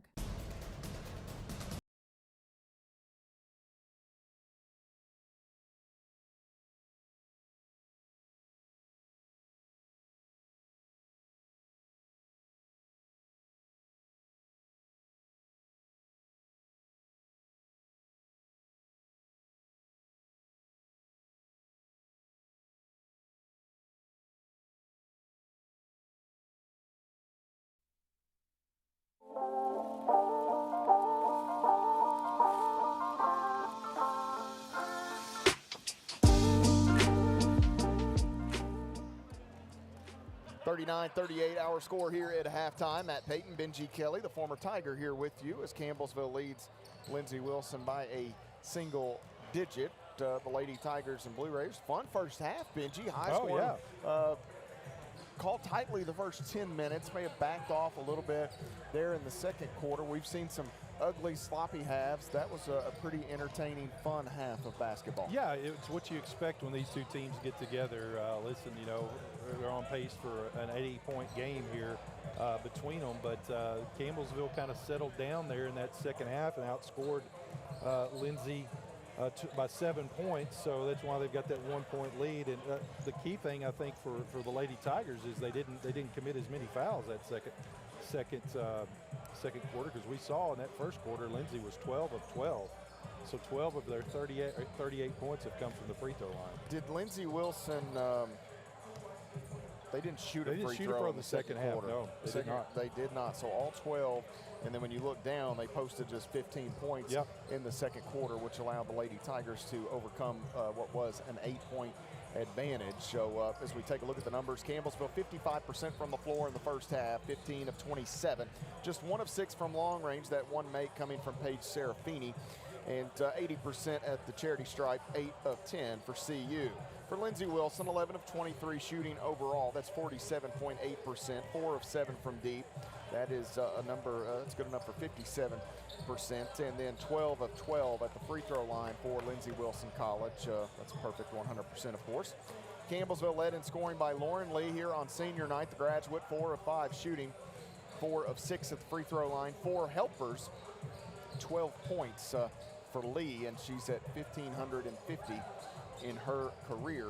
The Lady Tigers get 9 from Paige Serafini, all 9 of hers coming rather early. I think 9 of the first 13 coming from Serafini, a bit quiet after that, but Paige 4 of 8 shooting, and as I mentioned earlier, an Edward Jones 3-point make. The Lady Tigers get 6 points from Whitney Hay. Hay finishing with 2 assists and 2 steals in the first half. 4 points each off the bench for Talon Shearer and Hallie Allen. Allen with 3 rebounds, an assist, and a steal. Shearer with an assist and 2 blocks. Campbellsville gets 2 from Tyra Flowers. I believe that on a second chance bucket. 3 rebounds for Tyra to go with 2 helpers. She had the 2 fouls, had to sit for a big portion of that first frame. Dia Bradley had 2 off the bench for the Lady Tigers as well. Maddie Nally scoreless, but did have 3 assists, and Maddie's career high in assists is 4, so we'll see if she can get there here tonight. Lindsey Wilson led by Taylor Guest, 17 of their 38 points, 8 of 8 at the foul line, 3 of 7 from the field, all 3 of her field goals from beyond the arc. 9 points for Emily Cox, 2 rebounds, 8 points from Jaree Thomas to go with a board, a steal, and a block. 2 points each from Grace Brewer and Claire Fleming. Fleming finishing with 6 first-half assists, despite the fact that she picked up 2 quick fouls there for the Blue Raiders. Rebounding, this is a wild number here. It is a wild number. 10 rebounds for Lindsey Wilson, 3 on the offensive end. Campbellsville has 6 rebounds. Now, Benji, we've been around this game for a long time. Had you come in here to the Powell tonight and said the Lady Tigers will finish the first half with 6 rebounds, I'd say they're down 15 or something. Yeah, and to be up 1, they're fortunate. But they really Lindsey, are. I mean, well, there's not been any rebounds in the game, though. I mean, there's 16 total. I don't know what the team, you know, how they've got the team structured, because they don't track in these numbers. It's just the individual. Yeah. But just not a ton of rebounds to be had. The Lady Tigers with 2 on the offensive end, 4 defensive rebounds, 13 assists, 3 steals, 4 turnovers for Campbellsville. For Lindsey Wilson, 10 assists, 9 turnovers, 1 steal for the Blue Raiders. Enhanced scoring in the paint, a 22-10 advantage for the Lady Tigers. Off turnovers, 13-5. So Campbellsville has turned the Blue Raiders over, and they've gained ground in that category 1 that has been a calling card for this Lady Tiger team over the years. 4-4 in second chance points, bench points 10-2, 4 ties, 4 lead changes. 8 the largest advantage for Lindsey, 3 the largest lead for Campbellsville. And as we get ready to begin the second half here in a bit, Benji, this is a tight one, anybody's ball game, some things you might be looking for going to the second half. Well, once again, you get in here in the second half. Campbellsville did a really good job defensively in that second quarter. That first quarter was called a little more tighter. So once again, how is it going to be called? And Lindsey's already proven they can hit free throws. So But we've got to be aggressive on the offensive end. The times that we have scored well is when we've been aggressive, making that quick decision and, getting points off that. So, 1-point game is what you expect between the crosstown rivals. Well, not crosstown, but 20 Close miles. enough. Close enough.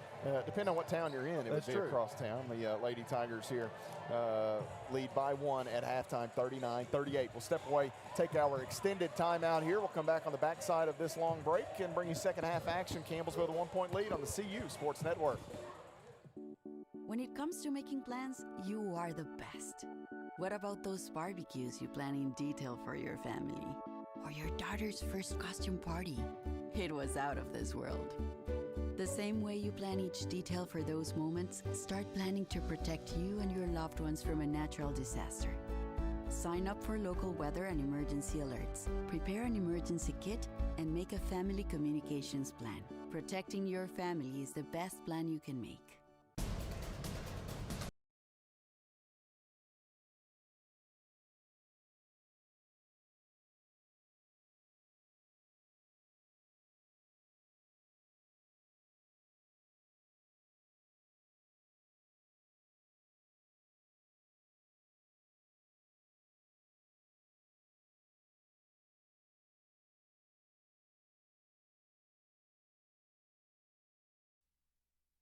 I don't think that many kids in my son's school even do it. He makes fun of his friend who vapes. He would never try it. She's into soccer. She's on the honor roll. She's just not the type.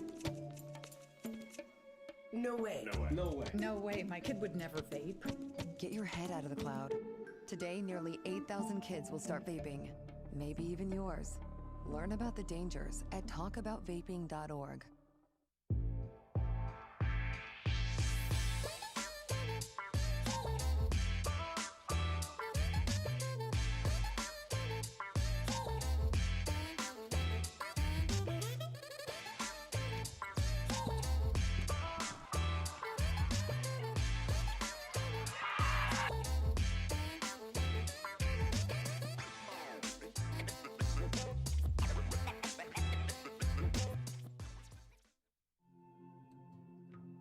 When I was growing up, my mom was extremely tidy.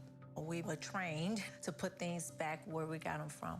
One day, when I walked into my mom's house, I felt like I walked to someone else's house. There was stuff everywhere. And just growing up the way I grew up and to see this transition was very alarming. When Sean talked to me, it was a wake-up call, and that's when I went to the doctor.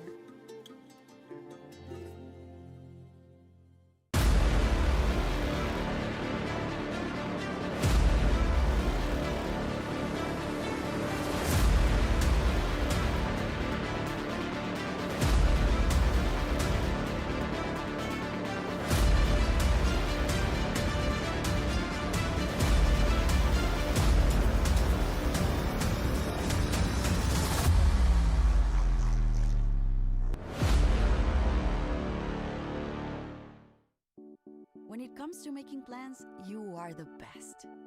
Remember the best planned 90 minutes of your life? Or that surprise party for your parents' golden anniversary? You get the golden planning. The same way you plan each detail for those moments, start planning to protect you and your loved ones from a natural disaster. Sign up for local weather and emergency alerts. Prepare an emergency kit and make a family communications plan. Protecting your family is the best plan you can make.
Thank you. Thank you.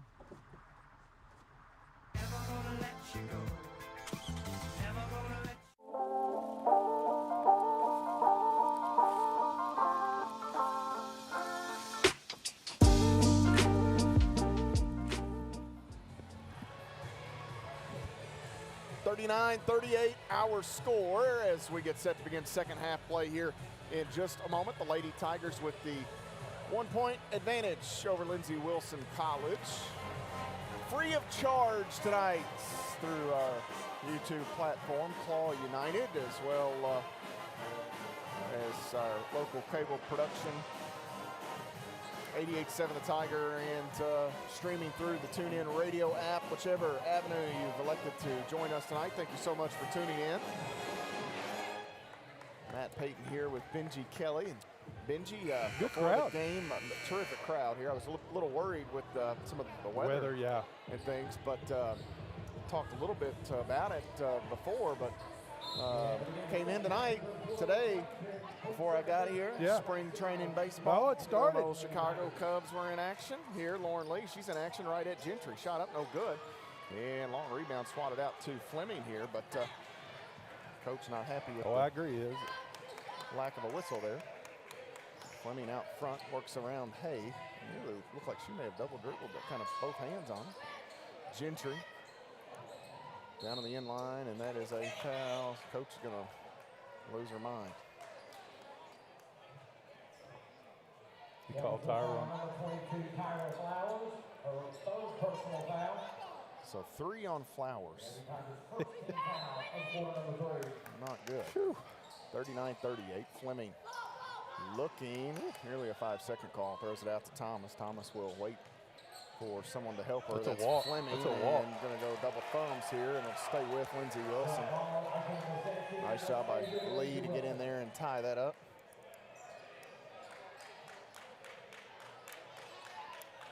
There's number 1. You keep the tracker there. Yes, to pitch it in here to Fleming. And now Cox down on the inline, spins between 2 Lady Tigers, finds a teammate. That's Fleming.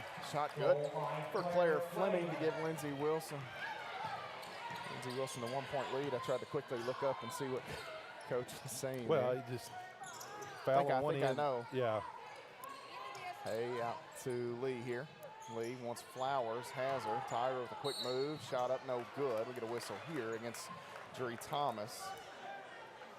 Thomas leaves her hands in the air as if to say, what I do. Well, it was clean up time, but there was a body down below, so. Free throw here from Tyra is off the mark. Rebound caroms over to Derek Port, the end of the Lady Tiger bench. Head athletic trainer does a great job. Boy, he does. Teams. Free throw here, good for Tyra. And a buddy of mine might say, I thought it'd be closer than this. 40 apiece. Speaking of Jamie Brown, and he's not here tonight. He's been a bit under the weather. Hope he's feeling better. Lots going around. Driving in here and down inside, that is Cox. Shot erased. I don't know who got a hand on that. Take your pick. Let's see. Somebody in white. Who's he giving it to? Serafini. Serafini. Out front, here's Lee. Lee goes to Serafini on the right side. They've got Thomas matched up with Serafini, so they're looking for Hay on this mismatch. Now they want Serafini to run through. Everybody's just standing still, man. Got to move. Stagnant here. Lee going to make something happen all the way inside. She's whacked and fouled by Gentry. Hard foul by Gentry, but nice sportsmanship as she reaches in to help Lee up off the deck. Listen, I never remind those hard fouls. You're just trying to stop a player, but the great sportsmanship picking up like that. So Lee back to the free throw line here, Matt. She's been there, 6 times, I believe, already. 4 of 6 tonight. Free throw here good for Lee. 41-40, Campbellsville the 1-point advantage as Coach Ginger High Colvin looking for win number 501. Free throw good. Lee gets both. Lauren Lee and Ginger High Colvin, speaking of, there's another great Lady Tiger point guard in attendance. You might Say the same about Miranda Denny, but I saw Leanne Grider. Is she here? Okay. Just walking in. Durham, the last name now. That's these women get. I feel like the name use change. that I know, right? Married name here. Nice pass inside. People don't know who you're talking about. And make sure that we. Good job of Talon there on the backdoor cut, getting in there and disrupting it and getting the jump ball. I saw Maddie Boyle in the house as well. Boyle, member of the last few Lady Tiger Conference Championship teams. Or she could shoot it. Absolutely. Campbellsville leads by 2. There it Lee is. holds over the top looking for Hay. Hazard tries to get around Cox and a little too strong on that closeout. Cox, and really not a bad job by Cox. That pass led Hay a little further than what Emily Cox expected and goes against the Blue Raiders. Speaking of Maddie Boyle, she's right here behind us. Right behind us. Her granddad was in attendance. He came in and visited with us before the game. He just got back from a cruise. He's looking all tan. Yeah, his weather was a lot better than ours. Nally wants Serafini, has her, quick release, throwing away, no good. Rebound comes high off the rim. Hay has it, out to Lee. She'll quickly get around Gentry. Nice recovery by Gentry, and Lee misses the shot. Here is Thomas with the rebound for Lindsey Wilson. 2-point Campbellsville lead. Gentry lost the handle, cutting middle. That is Thomas. Wow. Jumper will pull up good for Jaree Thomas. You're talking about the ball just bouncing the right way. A little pinball action there. Shearer out front to Lee, tied at 42. 3 minutes gone by in the third. Guess knocks it away. Out to Serafini, however, and now Lee will drive again off window. Good for Lauren Lee. Yeah, great job, Lauren. The lane just kind of opened up, and she took advantage of it and got down there into the paint. Guess works left side, had some space. Too strong on the pass for Thomas off of her right hand and out of bounds with 6:44 to play in the third. And that's just a great job of Talon to kind of seal down there on that interior pass. She didn't really get a hand on it, but it disrupted the timing and it threw it out of bounds. So opportunity to get a points off turnover here. Lauren Lee out front. Campbellsville leads by 2. A chance to extend to their largest lead of the day with a field goal. Lee hands it back to Hay. That game, those games in the Central Time Zone probably starting in the last few moments. We'll check on them in a bit. As Shearer bounces, that is Hay working, spinning, turnaround shot, no good. Rebound fought for, knocked out of bounds. It'll stay with Campbellsville, as I believe it was Brewer that last touched it for Lindsey Wilson. Did that not hit the rim? I don't know that it did. I was straight line. Yeah, I don't think it did. Okay. 5 on the shot clock. The Lady Tigers don't offer much of a protest, so I think they're good with that. Out front, Lee. Quick move right down the middle. Some contact, throws one up, and she gets the foul here as this will go against Lindsey Wilson. And I'll be honest with you, that's a tough one on that Lee Gentry. It is. She's just trying to wall that off, and I don't know what happened after the initial contact when Lauren kind of slung it back. I don't know if there may have been more contact after the initial move. Lee with the first free throw, the second free throw, good. So a 4-point advantage here for Campbellsville, their largest of the day. 46-42. Fleming goes right wing. This is Brewer. Comes back to the near side. Gentry tries to work around Bradley. Now Fleming out front. Fleming pressured a bit by Allen. Brewer comes back to the near side. Gentry splits defenders. Cut off. Looking for Thomas, and she is fouled. That's Gentry that was fouled. This will go against Talon Shearer, her second.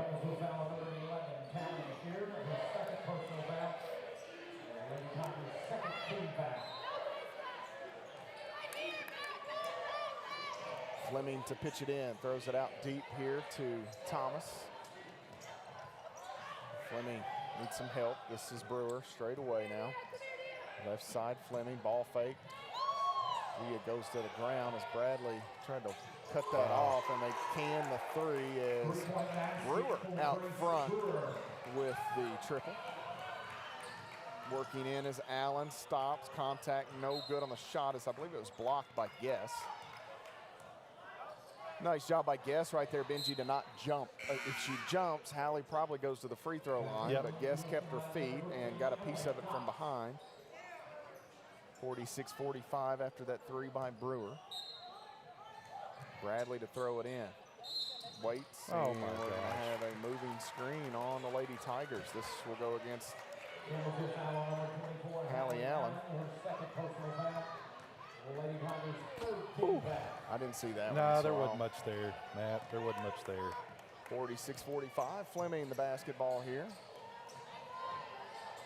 Out front, Fleming catches. Bradley was giving chase. She nearly got there. Here is Brewer again for three. No good. Rebound to Cox, and we get an over-the-back call on Thomas. What would have been a and one, or a second chance basket, I should say, but Jaree Thomas instead picks up her third.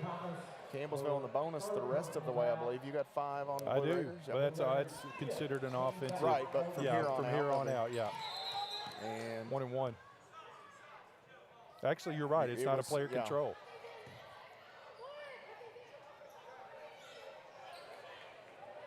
Coach Wethington wasn't player control. An offensive foul. It's not a player control foul. This is in that neutral area where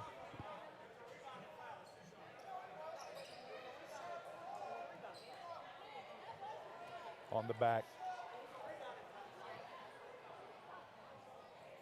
Coach Wethington just said, no, it wasn't.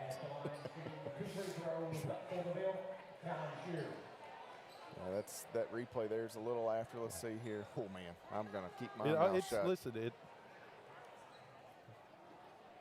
I mean, maybe, but it's on Thomas. They're getting her over the back. Sheer, but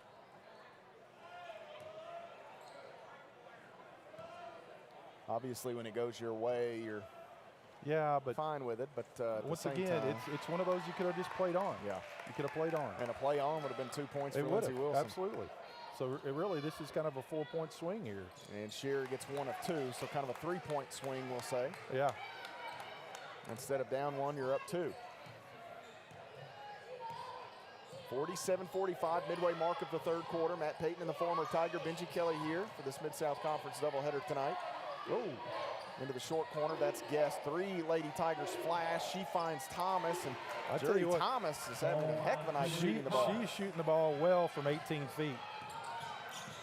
Lee off to Bradley. Bradley sizing up Fleming, spins middle, goes up the shot middle of the lane. That's good for Dia Bradley. Instant offense, that young lady. I tell you what, when your freshman can do that, that's pretty impressive right there, Matt.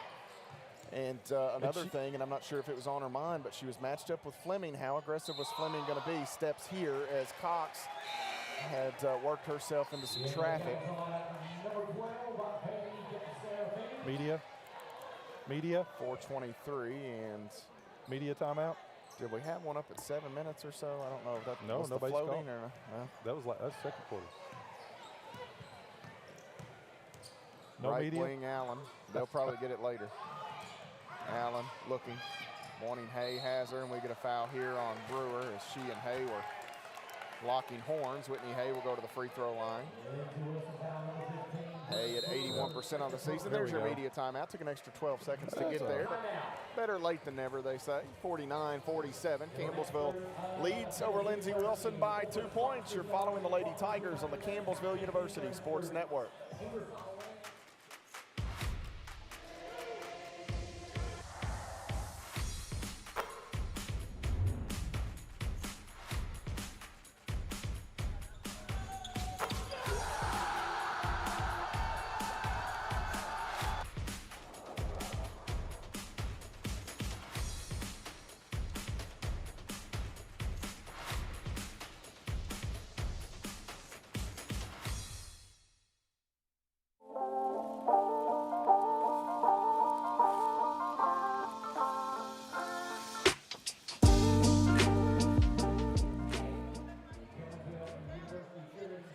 49-47, Campbellsville leads Lindsey Wilson College here by 2 points. Matt Payton and Benji Kelly with you. We were getting an update on that Freed Hardeman Cumberland score. Low scoring affair, 5-2 midway through the first quarter. We'll keep an eye on that throughout the evening, as that's an important one for Lady Tiger fans. And well, it really only matters with a win here. They're in a dogfight here right now against this Lindsey Wilson. Listen, you know, you talk about how Freed is playing some of their best basketball. This Lindsey Wilson program is playing really good ball right now. They beat Georgetown took Cumberland's to the wire, and as a result, it got us here in a 2-point game with 16 minutes to go in the game. So Whitney Hay goes to the free throw line for the Lady Tigers as she drew the foul a moment ago. 2 shots coming for Hay. First free throw, high arching teardrop. Boy, she's rainmaker, isn't it? I'm telling you. A flick of the wrist. One more for 44. It's a good number.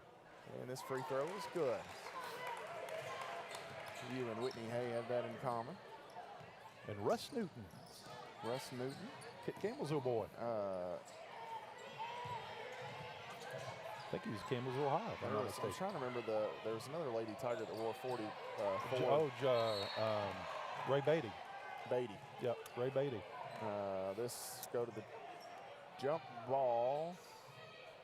Should that jump ball not be Campbellsville's? No, it's theirs. There was Lauren Lee tied one up over here that went to Lindsey. But then there was another one where Talon tied one up on the baseline. All right.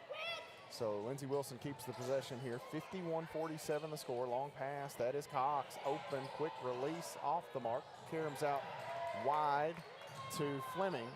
So after the 2 Whitney Hay free throws, it's a 4-point Campbellsville advantage. Cox looked inside for Thomas, not there. Now Brewer will work her way in, takes the jumper, no good. Rebound to Hallie Allen, tries to shovel it to Shear, and we'll go back to the thumbs. Hallie tried to quickly hand that to Shear. Talon was not ready for that, and the Lady Tigers will have to use the arrow to hold on to the possession here with 3:27 remaining in the third.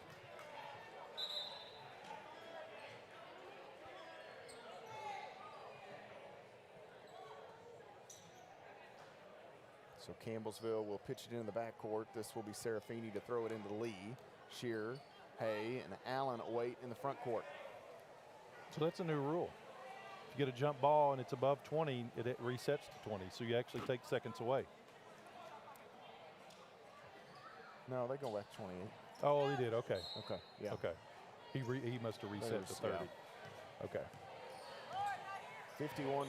I don't need any more I new don't rules either. popping up this late in the season. I can't get track. Shearer from Lee over the top. Talon will fall away, no good. And the rebound to Thomas. Nice set piece by the Lady Tigers. They come up empty. Hay giving chase to Fleming. Fleming stops. Little veteran move there. She stopped right in front of Hay. 4 on the Lady Tigers, so the 2 teams now in the bonus the rest of the way. Campbellsville's been there for a bit. The Blue Raiders join them now as the next foul will send them to the line. For the remainder of this third quarter, both teams will now be eligible to shoot the double bonus. Out of the wing, Brewer, the ball fake. Check that, that was Cox. Now they get Brewer left side. Fleming back to Cox. Cox works around Lee. Back, here's Fleming, works right side of the lane, runs into Shear and threw it away. Whitney Hay collects the basketball for CU. Hay trying to find a little space. Campbellsville settles in the half court now as Allen bounces to Lee, short corner. Lee all the way across the lane, works against Cox. Shot won't go, but she draws the foul. That's 4 on Emily Cox. Lauren B back to the free throw line, Matt. 8 of 10. Here this evening, 8 of her 13 have come from the free throw line. A chance to add to that. Free throw here for Lauren is good.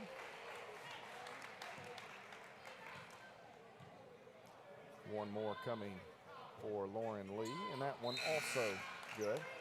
And Lauren getting to a place where I'm going to go back and double check the record book on that 1,000 point club. She is she's moving up the ranks. Actually, I think it's 1660. For some reason, I was thinking 1560, but it's 1660. But I'll double check just to be sure. The 2 free throws good. 6-point lead, the largest of the day for the Lady Tigers. Fleming pressured by Bradley, lost the handle. Now we get a whistle here against Dia Bradley. That's going to be 3 on Dia. That puts Lindsey puts Lindsey in the bonus here with 2:16 left, Matt, to the bonus the rest of the way for both of these clubs in the third quarter. You got Fleming at the line, 78% on the year. Free throw here is good for Fleming. That's her first trip to the nail here this evening. Kristen Patton at 1660. That's the next one? That's the next one for Lauren. So she's got a ways to go, but she might be 100 behind her at the close of tonight the way things are going. Long ahead. As Fleming got the 2 free throws, 53-49. Lee holds, short corner, works with Nally on the screen, stops. Wanted a post touch for Nally, wasn't there. Bradley back out to Lee. Hay sets the screen. Lee goes opposite, jumper in the middle of the lane, no good. Rebound to Brewer, and Brewer will slow it down, leaves it back with Fleming here. Jumper on the way, that is Guess. Shot no good, knocked away, and actually Thomas pulled it in. I thought Nally knocked it out of bounds. Fleming, right side 3, good. Campbellsville gives a little space to Claire Fleming as she flashes a smile at her head coach. I tell you what, they have hit some timely threes here this evening, Matt. Just when Campbellsville gets a 6-point lead, Lindsey Wilson claws right back with that 3 to cut it to 1. Lindsey shot it better from 3 tonight than they have from inside the arc, so keep letting them fly if you're a Blue Raider.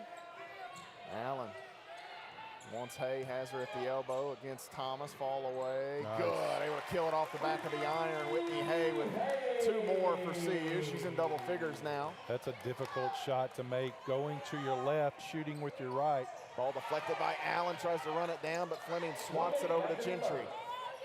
1 minute to play in the third. Left side, Fleming hit a 3 a moment ago, won't shoot it here. Walled off there by Allen. Now Gentry works, short corner. That is going to be a 3. No, a long 2 for Thomas. Long 2, and Jeree Thomas, probably the best shooter in the world tonight. She's been phenomenal. Gentry fouls Lee as she stumbled to the ground. Lauren may have stepped on Gentry's foot, and then as she threw up that shot, Gentry was on the ground and Lauren fell over top of her. Well, it was awkward for both of them, and thankfully they both come out there with no injury, but the end result is Lauren Lee going back to the free throw line here. Already 20 points on the night, 10 of those from the charity stripe. Lee here, the first free throw good. Back to a 2-point Lady Tiger advantage. 56-54. And she gets both. So with 40.2 seconds remaining in the third quarter, Campbellsville with a 3-point lead. Serafini back in for Bradley. Bradley with 3 fouls, so Campbellsville not gonna. Well, no, you need her in that fourth quarter. Yeah. Dia had 17 against the Blue Raiders in that first meeting.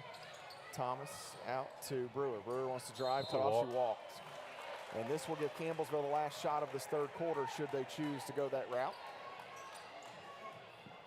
End of the first in Henderson, Tennessee. Cumberland's the 1-point advantage over Freed Hardeman, 13-12. 57-54. Lauren Lee the basketball. Campbellsville's final regular season contest here tonight. They'll have a long break before next weekend's trip to Bowling Green. Hay motions, now Shearer flashes out front.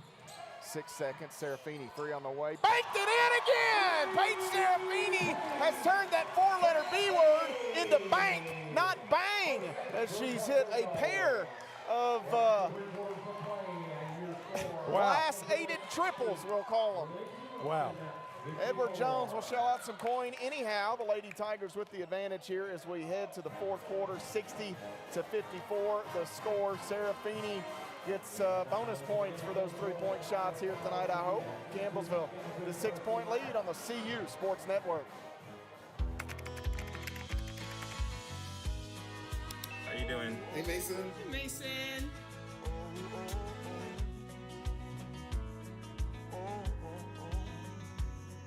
Thank you.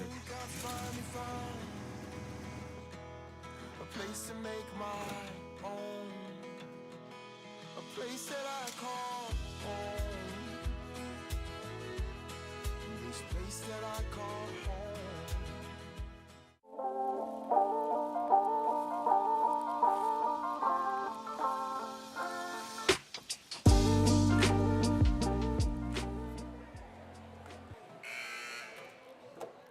60-54 our score. Campbellsville University leads Lindsey Wilson thanks to a pair of Paige Serafini bank shots. Both of them from beyond the arc. High off, almost the same spot. Both is. Yeah. How many threes did you bank in your career? So, a few, but the best. How many intentionally? Never? Never. The best one, though, was my freshman year in the championship game of the District 32. I banked one in from the top of the key down at Cumberland. It counted as 3 points, all the same, and a charge will be called against Taylor Guess as she will look back to her bench to protest a bit, but the official signals the foul on number 11 in gray, and that will give Campbellsville the basketball here. Lady Tigers have not led by more than 6 in this game, so a basket here would be their largest. Inside, they go to Hay, who is defended by Fleming, and Hay is fouled from behind. And this appears to be a shooting foul, so Whitney Hay will go to the line. This will be on 22, Gentry. Gentry was nowhere in the area. I think they were looking for 12. I think they were too. And Gentry, well, that's going to be 4 on Gentry, though, so they may want to double check that. Okay, 12, so they change it. At first, I didn't realize Gentry had 3. Got Yeah. So Guess picked up 1, and then Fleming. So 2 quick ones on. So Lindsey Fleming Wilson. now has 4. No, 3, I think. I've got her with 3. I've got her with 4. What do they got over there? Cox has 4. It should be the 3rd on Fleming.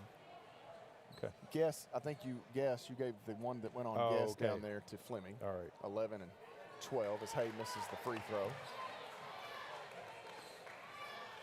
Hay with 10 points tonight for the Lady Tigers. 3 steals, 2 assists. That free throw good. 7 points, the largest lead of the evening for Campbellsville. Lindsey Wilson led by 8 multiple times in the first half. Guess goes out front here. Fleming with a ball fake, comes left side. Brewer holds. Gets Allen in the air, back to Fleming in the middle. Has some room. Ball deflected by Lee, but it comes off to Guess. Guess bounces, left side Brewer, 11 to shoot. Fleming catches far wing, and she is fouled by Hay as she stuck that left foot out there. I think Hay thought that Fleming was fixing to throw a bounce pass, and she was going to try to kick it. But Fleming decked it, tried to drive, and was hit by the leg of Whitney Hay. Campbellsville to work here offensively. Lee gives chase. Gentry has it out front now. Ball fake by Fleming. Back to Gentry. Fleming again. Left side Brewer. 9 to shoot. Fleming tries to work around Lee, who goes to the ground. No call. Brewer, 4 seconds, 3 seconds. This is Guess. 1 second. Didn't get it off. Great defense by the Lady Tigers, Matt. Great defense. Make them forced to use that full 30-second shot clock. And tell you what, that gets your blood going when you're able to hold a team like that, because Lindsey's been making the great passes at the right time, and that time they just got a little flustered. So great job. That was about 40, maybe 50 seconds of defense for Campbellsville, because that shot clock was down over 10 seconds the first time. Here is Flowers looking. Back out. Here is Allen, works off the screen from Flowers, down in the corner. Hay has it. Hay working in the middle. Inside feeds Allen. Flowers going to get one defender in the air, go all the way through, and lefty lane for Tyra Flowers. Yeah, great patience there. She had the jump shot, but she saw the lane open and took advantage of it. 63-54. Guess has been scoreless in the second half after 17 first half points. And this shot blocked. Hay swats it. Shear didn't save it. I don't know if Talon knew or couldn't. Yeah, she should just go grab it. Don't, because it's a 50-50 ball if you let it go out. If you know that you can get it, go grab it. And there's always the assumption that, I don't mean this hateful, but that the refs have it correct as well. Sure, so even if you see it one way, it still could grab be. It. Throw it out deep to Gentry, catches and quickly leaves it off with Brewer. Now Gentry, jab step, works back to Brewer in the middle between the circles, kicks it corner. Thomas again, mercy, Jeree Thomas. Thomas is lighting it up from the corner. Put her in the skills competition. I'm telling you. All-Star weekend. My, oh my, Jeree Thomas. 16 points. And most of it's all been mid-range. They've been 15 to 18 feet. I know she had one cutting to the basket in the first half down the end line, but I don't remember many layups here. This is a fall away for Lee, in and out, no good. Flowers, the rebound goes back up, good. That's for Tyra right. Flowers, another second chance bucket. Let's see, those are what I call some dirty points right there. You get in there, you get yourself dirty, you get that rebound, you go up. Great job, Tyra. 9-point lead again. Allen tries to knock it free from Fleming, and here Allen called for a foul out front. I don't know for sure, but there's a part of me that thinks Hallie Allen loves defense. Oh, but listen. Not likes it, not Just enjoys it. strives on it. I She mean, wants it. She is trying to hurt She your reminds feelings. me. She reminds me of Savannah Gregory. Savannah loved it. The motor runs hot all the time. Yeah. She's like apologizing for that foul. Coach is like, no, I like it. It's okay. Get in there and disrupt. 7 minutes and 10 seconds remaining in the basketball game. Fleming inside and runs into Shear, and then Flowers swats the shot from up top. I started to say she tripped over herself. 65-56, a 9-point Lady Tiger lead here. They've not led by double figures this evening. Nobody has. Fleming going to throw it out deep. Lee read that. She read Fleming's eyes. And Lee, I don't know if she mishandled it or thought it was going to be a turnover. I think she may have thought that she was out of bounds. And now Serafini almost gambles and gets a steal, but Lindsey Wilson able to hold on. Guess the three, the closeout by Hay, and she banked it in just like Serafini. There's something about that spot. And Guess turns and has a word with the student section. That's fun stuff. Out front, Lee. 6-point game. Hay is bumped. No call. Gets her own miss. As it hit the front of the iron, back to her. Hay's second trip knocked out by Flowers. Hay was not in the area to grab it. So Whitney Hay with a couple of decent looks there. Actually, the first one wasn't so great, but the second one pretty good. Just couldn't get one to go. Brewer going to check out. Emily Cox with the 4 fouls checking back in. 6:32 to play. 65-59. Rivalry matchup. Battle of Highway 55, they call it. Out top, Lee with another steal. Swats it back to Shear. What a play. Oh. And then Talon throws it away. Guess was there. Serafini on the deck. There we she go. gets it back to Flowers. Bounce pass. There we go. Left side, Lee hesitates. Shot won't go. Put back. Birthday girl gets 2 points and a free trip to the nail. Well, and through all of that, Coach Calden was trying to call a timeout, and then she realized we got the ball back. And as a result, Shear hustling back down, getting the offensive board. Chance for the old-fashioned three-point play. That foul was on Thomas. That's her 4th. And Shear missed the free throw. 67-59 remains the score. What about Paige Serafini diving on the floor? I was waiting for them to call a foul. Yeah. Now Paige swats it out of the arms of Guess. Lee ahead, blocked by Fleming. Nice job by Claire Fleming to time that well. Guess tries to get around. Hey, you're fixing to get a whistle here just because there's been a couple of close ones not called. Campbellsville sagging back into the half-court defense. Guess bounces out front. Gentry now Fleming, left wing. Tries to get around Lee and does. Pull-up jumper from the free throw line, around and out, no good. Batted out by Shear. Hay hits ahead to Lee. Lee at Fleming, middle, shot, won't climb over the front of the rim. And back the other way comes Lindsey Wilson. Fleming around Shear, actually kind of in front of Shear there as Talon reaches in and fouls Fleming. A lot happening right there, Matt. Yeah, a lot going on here. Campbellsville missed a couple bunny layups there. Could have easily got this thing out to a 12-point lead. But as a result, Fleming at the free throw line, where she's been, I think, a couple times tonight. 67-60. Fleming hits the free throw here.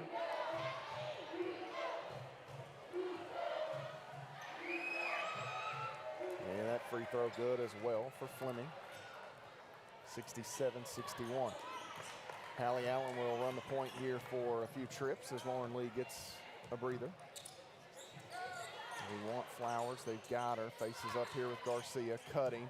Allen in further. Yep. That Shear off glass. Good. She gets the helper to Hallie Allen. Talon Shear the hoop. Yeah, How to towel. The how to towel it, freshman to freshman.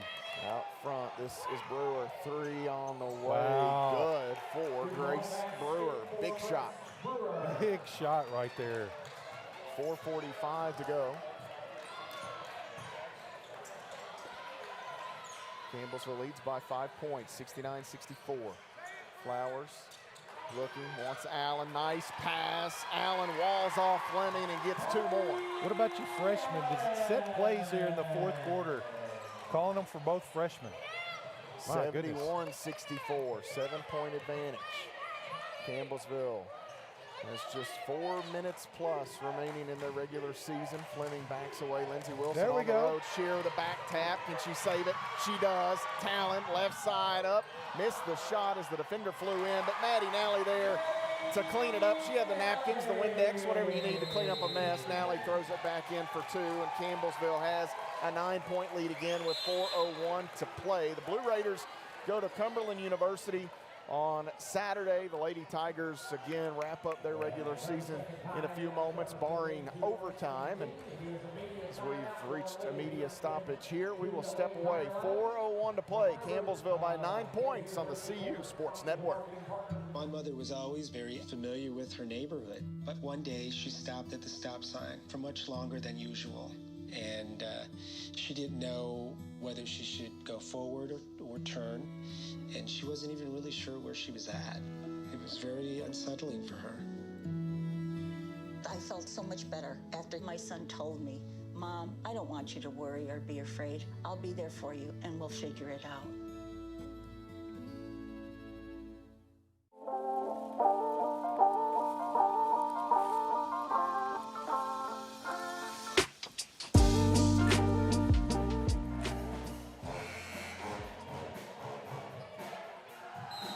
(73-64), Campbellsville leads Lindsey Wilson College here.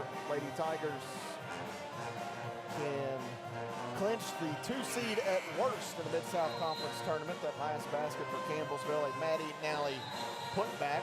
Cumberland's the big lead over Freed Hardman. Freed looks like they're struggling offensively here, just 7 of 23. Yeah, that's not going to cut it. Cumberland's not shooting very well themselves. What's the turnovers? 11 turnovers for Freed. That's the story. So the Patriots can clinch the regular season with a pair of wins this weekend. Should they drop either game, it would be a shared regular season championship with the Lady Tigers, but Cumberland's does have, I believe, the tiebreaker, as Maddie Nally will collect a foul here. I believe that tiebreaker goes head-to-head points. It goes head-to-head points, yeah. Well, actually it goes head-to-head, and then common opponents within the conference, which they would actually tie because they've. Well, it depends if if it goes by that first. Let's say they win. Well, let's say they win tonight though over Freed, and then Bethel. Well, it still would wind up going to points, I think. Actually, no, it goes all the way through. Goes all the way through the conference. So how you did against those opponents? It's the better loss or the worse loss? It's the better loss. The worst loss eliminates it. Like you want to have the better loss. Yeah, so the better loss would be, depending on how it goes, would be Campbellsville versus Freed. Correct. Because Freed, at worst, Freed can finish 4th. Right. Bethel can finish no higher than 4th, depending on what Georgetown. Anyway, I don't know. We need to double check that. That's a rabbit hole. But if it does get to the points, obviously Cumberland has that with the. Let's go. I'll go to the Mid-South website and see what I can find. Benji's going to look that up and see if there's a. I don't know, maybe Will Hickey or somebody, Eric Leach may be tuned in tonight. They can shoot a quick email and let us know where that goes. That's something that I should have double-checked well before this moment.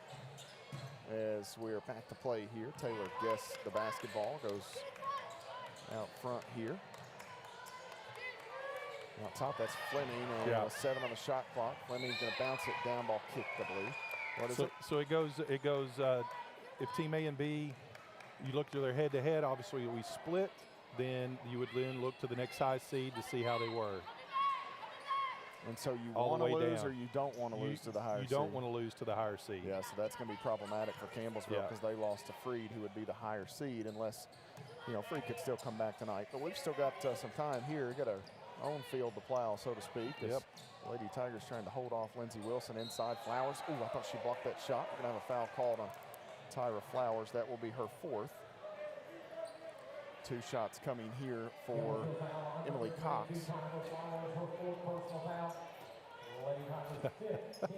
Even Coach Wathington just said that wasn't a foul. Oh, really? Yeah. Cox at the line. I'll tell you, it's a thankless job. It is. I did it for a few years. I don't envy the folks in stripes out there as Cox hits both free throws. Lindsey Wilson, we talked about the Lady Tigers looking for potential share of the conference, and at worst the 2 seed. Lindsey Wilson looking for a resume-building win. They have a victory over Georgetown, which certainly plays nicely, but another road win over top 5 Campbellsville would be a huge feather in the hat of these young Blue Raiders. Whitney Hay inside hits Allen back to Nally on the inline. Now a post touch. This is Allen again working against Guess. A little up and under. She's knocked to the ground, but they're going to say steps called here. And the Blue Raiders get it back. It is a 7-point Campbellsville lead with just under 3 minutes to go. Talon Shear re-entering here for Maddie Nally.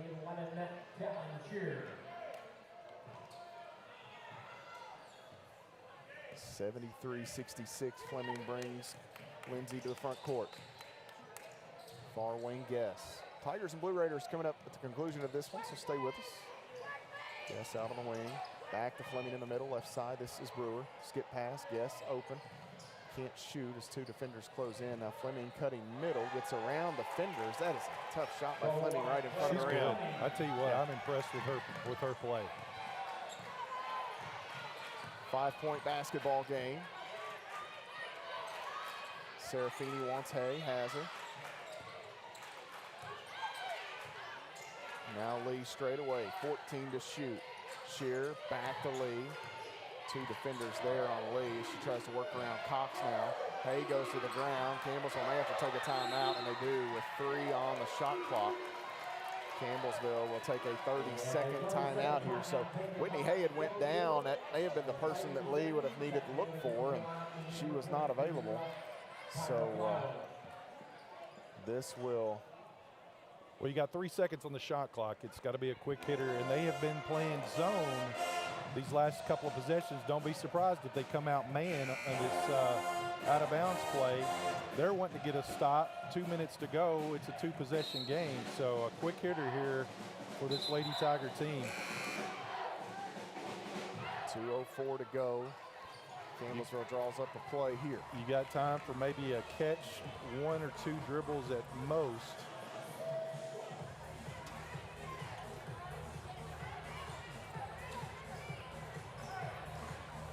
Campbellsville has Flowers, Lee, Serafini, Allen, and Hay. Looking to see who will be the trigger woman. It appears that it will be Serafini. Serafini looks, throws it out deep, knocked away, and Brewer will steal it. So Campbellsville. Missed opportunity there. Poor pass, and Lindsey Wilson here with a basket. They're really going to be feeling good as Guess nearly lost the handle, needs help, and it's raked away. Allen knocked it free. Hay picked it up. Serafini slows down. She'll help Whitney Hay, and Lauren Lee has it here in the front court. Smart decision there by Hay to pull it up, use a little clock. We had the numbers there, but you don't want to risk it. Out of the wing is Hay working against Brewer. And Hay gonna have to get rid of it, and we get a timeout. Ooh, 1 official down on the inline, caught Coach Ginger High Colvin with the hands in the air in the timeout. An eyelash before. It was really about simultaneous. It was. Campbellsville fortunate to get that whistle in. Hay felt the pressure of the 5-second call, spinning, nobody open. And we'll see if Campbellsville comes back here. You might be able to go back to a similar play that you had a moment ago that was kind of thwarted. Nobody saw what Nobody was really going to saw what was going to develop off of that with the intercepted pass. And 7 on the shot clock here, so the timing a little more favorable for Campbellsville, but not a whole lot more time. 1:28 to go. Well, this time we're putting Lauren in to inbound the ball. That's probably a smart decision here. Wouldn't be surprised if we try to find Hay or Flowers here off the quick hitter. Lee looking, still looking, throws it short. That's Flowers, 2 defenders there. Tyler Flowers says no matter, and goes up, plays one in. The Campbellsville Lady Tigers back to a 7-point margin. Good inbounds set there by the Lady Tigers. Out front, Fleming, left side, Brewer skips it. That's Guess. Guess is not really no, not shot second the half ball here in the second half, let alone scored here. Fleming driving, walled off, throws it for Cox on the inline, and it goes out of bounds. Cox could not handle that pass in the tight quarters. Serafini checks out, Shearer in. 65 seconds to go. Campbellsville looking for win number 24 on the year.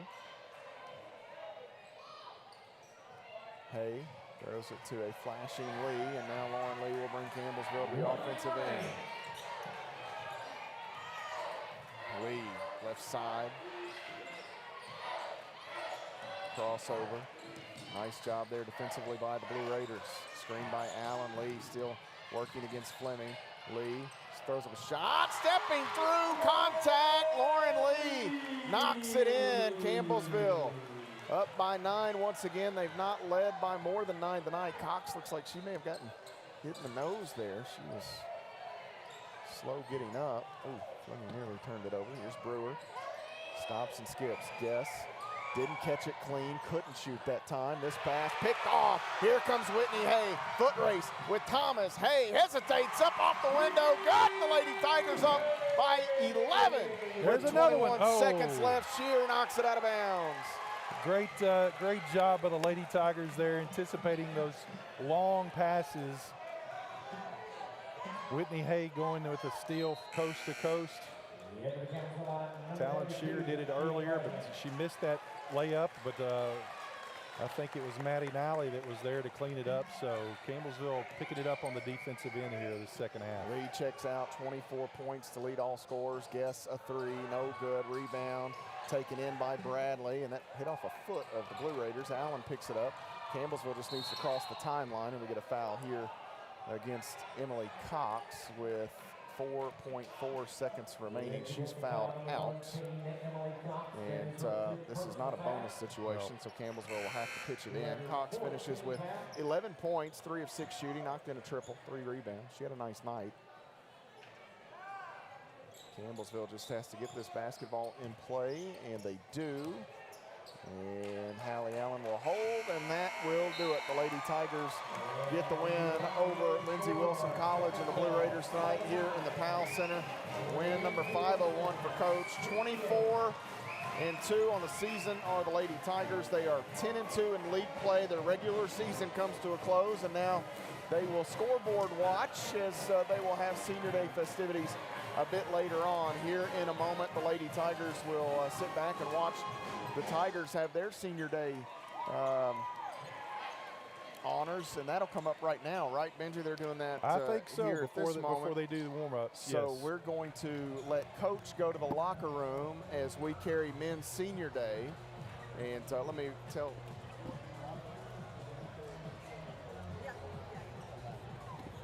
So Coach will go to the locker room. They'll let them do their stuff. Campbellsville's women's team will honor their seniors here a bit later. But we will have the Tigers Senior Day stuff here, festivities, before we get to that. So let's take a quick look here at some of the numbers. They will also honor Jay Milburn for the shot block record, which was somewhat in protest by Andrew Smith, and I think he had a claim.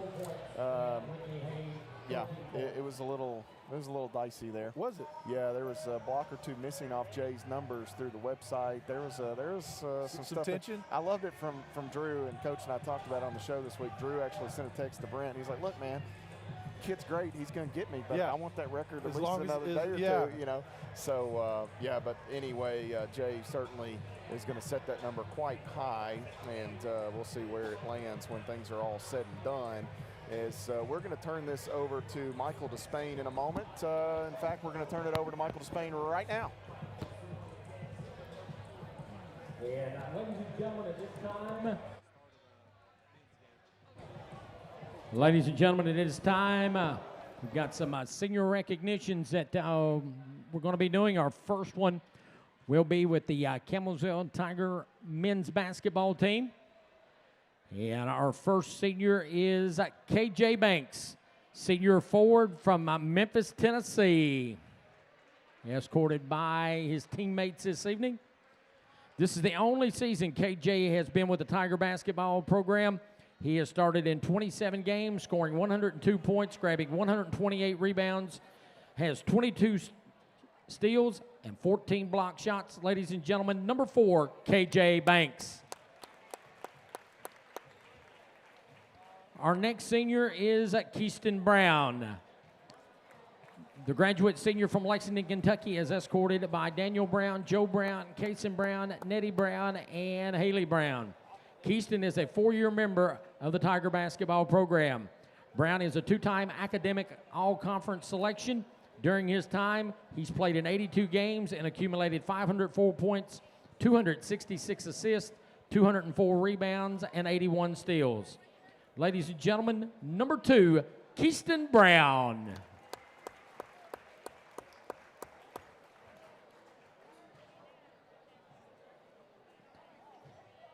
Our next senior, Noah Gordon. He is a 2-year member of the Tiger basketball program.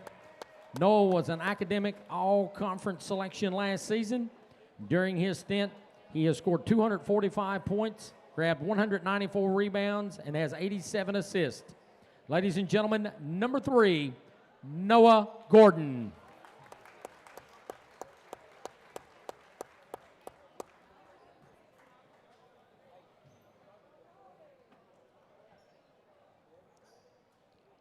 Our next senior is Kobe Penny. The graduate senior from Lawrenceburg, Kentucky is joined by Stephanie Penny and CJ Penny. He is a 2-year member of the Tiger basketball program. He has played in 56 games, tallied 736 points, grabbed 212 rebounds, has 102 assists, and 74 steals. Penny is 47% from the floor for his career and has knocked down 46 3-point shots. Ladies and gentlemen, number 25, Kobe Penny.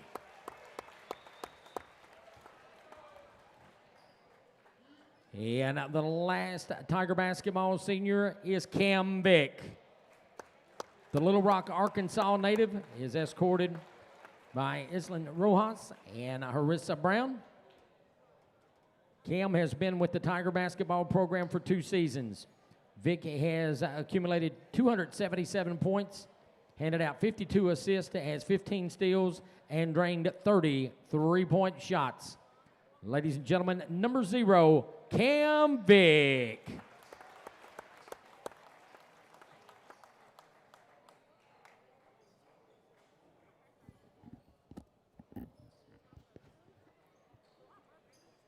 And the Campbellsville University, let's hear one more time. Big round of applause for the 2024-2025 senior members of the Campbellsville University Tiger men's basketball team.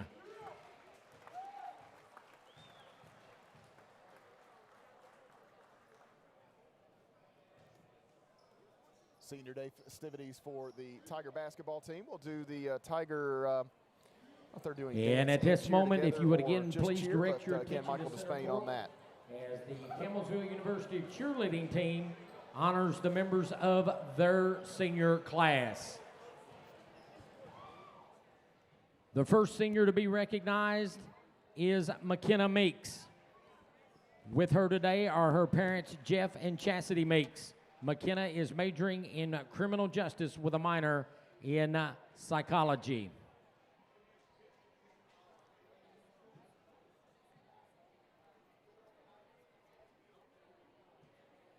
Ladies and gentlemen, McKenna Meeks.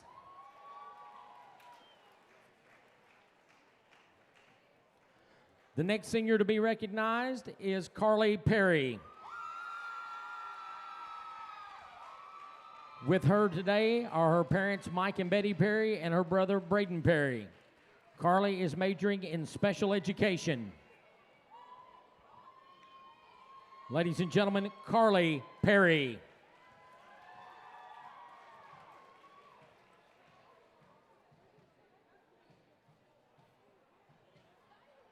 The next senior to be recognized is Jana Mae Smith. With her today is her mother, Kathy Sue Smith. Jana is majoring in biology with a minor in psychology.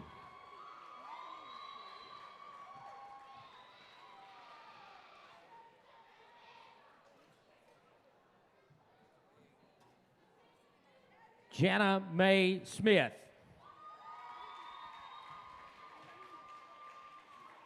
The last senior to be recognized is Presley Payne. With her today are her parents, Candace and Rob Payne. Presley is majoring in criminal justice.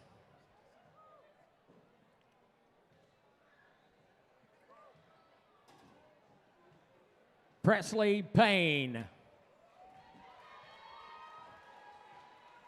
And one last time, let's give a big round of applause to honor our 2024-2025 Campbellsville University cheerleading seniors.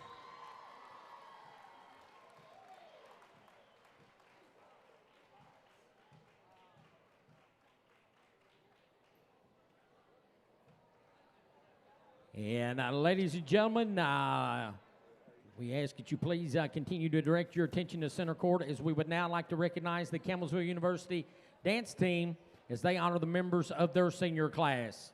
The first senior to be recognized is Aaliyah Toll.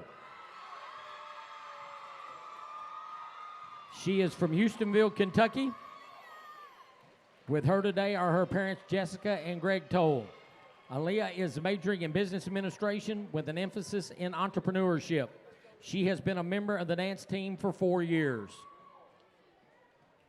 Aaliyah Toll. The last senior to be honored is Casey Verdonk. Casey is from Brighton, Michigan. With her today is her mother, Marilyn Verdonk. Casey is majoring in business administration with an emphasis in marketing. She has been a member of the dance team for 2 years. Casey Verdonk. And let's give a round of applause to honor our senior members of the Campbellsville University dance team. And how about one big round of applause for all the seniors on the men's basketball team, the cheerleading squad, and the dance team.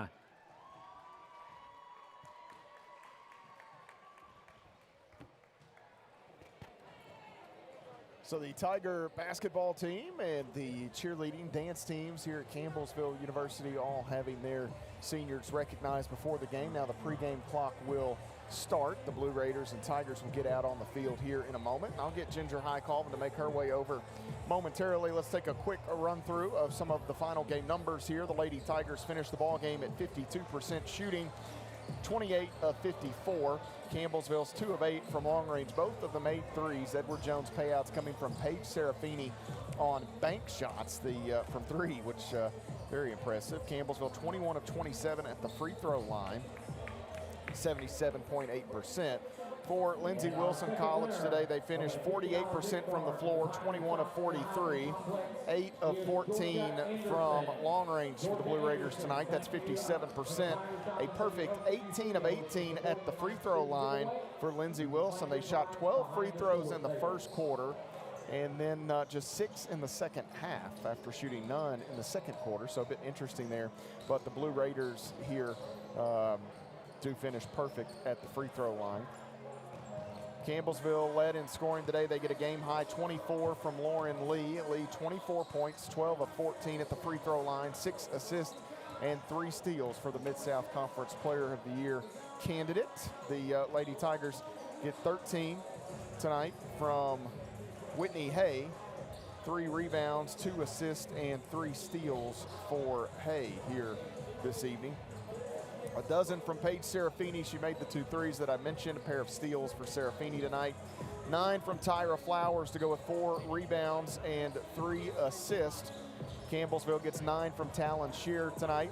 Shear with 2 assists, 2 steals, and 2 blocks here on her 19th birthday. Most importantly, Talon Shear, part of a win for Campbellsville tonight. 6 points from Hallie Allen, 4 rebounds, 4 assists, and 2 steals for Hallie in 26 minutes of action, 3 of 4 tonight shooting for Hallie. Dia Bradley finishes with 4 off the bench. A rebound in the ballgame for Dia, who was 2 of 2 at the free throw line. Just 6 minutes tonight for Dia. And then 2 points for Maddie Nally, 2 rebounds, 3 assists for Nally, who got the start here on Senior Day. I have to go in search of Ginger High Colvin here. But for Lindsey Wilson, the Blue Raiders led by Taylor Guess with 20 points. Guess 4 of 12 shooting, 4 of 6 from deep. Didn't score her, I don't think she scored in the second half until extremely late in the basketball game. 16 from Jaree Thomas tonight, 4 rebounds. She was terrific, 8 of 10 shooting for Thomas. 13 from Claire Fleming, who battled some foul troubles, 5 rebounds, 9 assists. 11 from Emily Cox here this evening. And Grace Brewer had 8 off the bench, 4 rebounds for Brewer. That rounds out the scoring for the Blue Raiders. Gentry, Borders, Garcia, and Tanner all saw time and failed to score. Rebounding just 19 to 15, one of the weirdest games ever. Just not a lot of rebounds in this thing. 34 rebounds in total. Campbellsville was 7 on the offensive end, 5 on the offensive end for Lindsey Wilson College. The Lady Tigers finished with 21 assists, 12 steals, and 9 turnovers. 20 assists, 4 steals, 24 turnovers on the Blue Raiders tonight. And as we look at enhanced scoring, off turnovers first, 35 to 10 in favor of CU. So a monster number in that category in the Lady Tigers' favor. Points in the paint, 46-14 in favor of Campbellsville.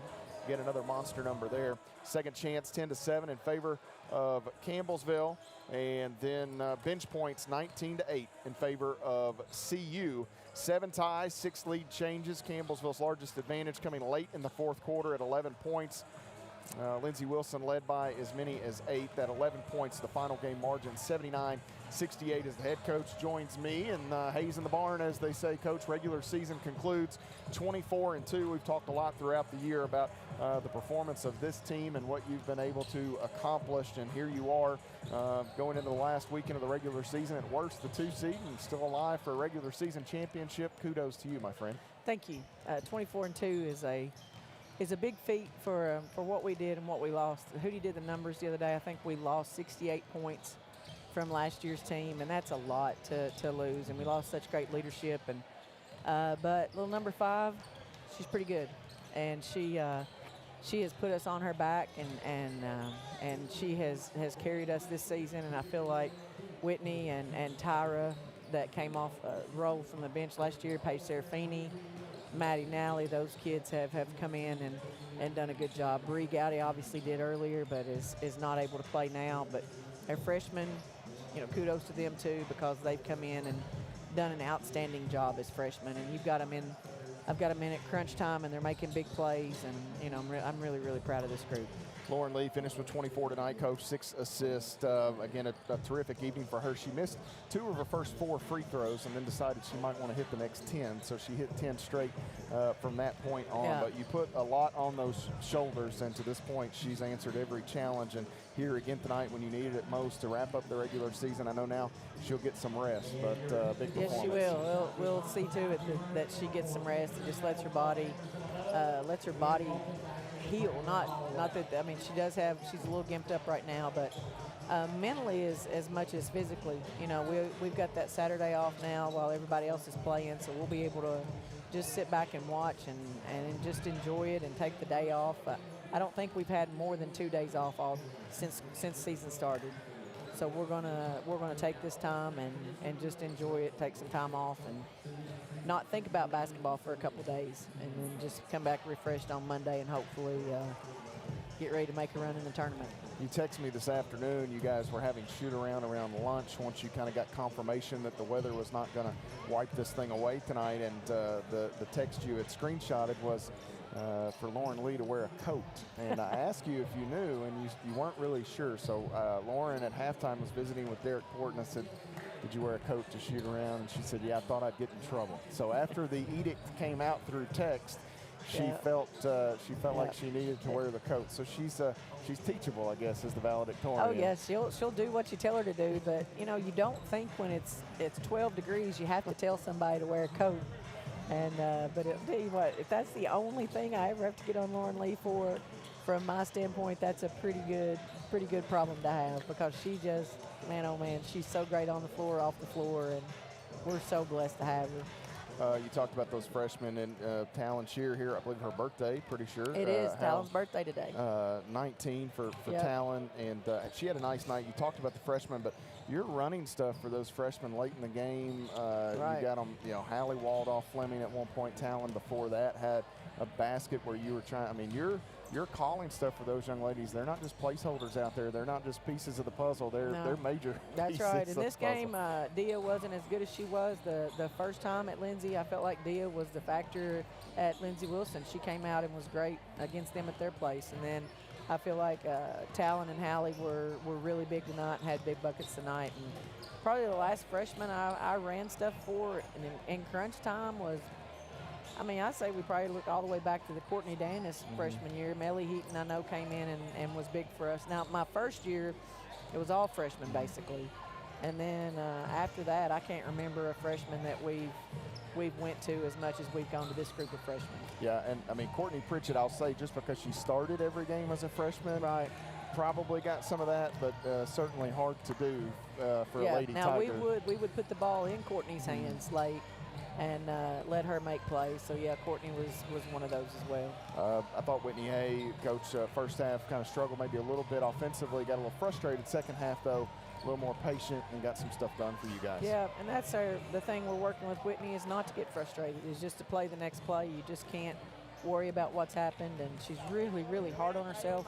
So we want her to just continue to play the next play, but I thought she came in, had some big plays late as well. Talon, Tyra Flowers, a couple big second chance buckets, one in the first half. She had one late in the game that kind of helped maybe seal it, or at least give you a bit of a comfortable advantage there. And that's just the stuff that we've grown to expect from her. Yeah, and she stayed. I mean, she just couldn't get in any rhythm. Every time she come in, it was some kind of a foul call, and just kept thinking, if we can hang around 2 points, 4 points, I'm going to leave her sitting over on the bench, because she's so important to us as far as the finish is concerned. And there was a time I felt like we needed to put her back in the game, and I gambled a little bit, and it worked out. She even got a block, which I would not have preferred that she went for, but she did. And she's really, really important to what we do defensively. Offensively, we did not rebound the ball well tonight, and I think a lot of that has to do with the fact that Tyra had to sit on the bench so much.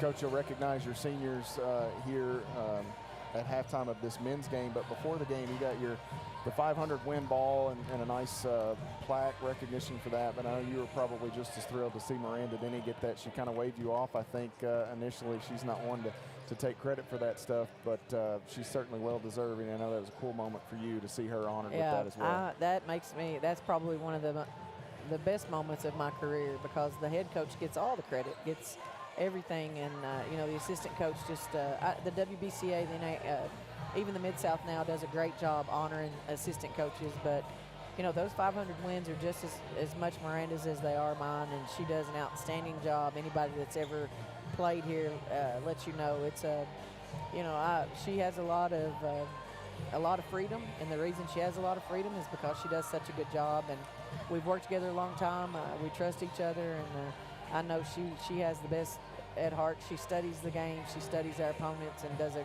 great job with scouts, does a great job with our kids. And she even subbed a kid in tonight. I know somebody gets in foul trouble, she's confident being able to do those things, and she's so important to what we do. And she's been offered time and time again jobs. She gets calls every year, people wanting her to come over. Teams in our league, I think, have pinned her before as a coach, and she's always elected to stay here and do the dirty work, and I'm so appreciative of that. In this camera shot, Coach has gotten up here. Coach Donna Wise was sitting right about where my hand is for the longest time.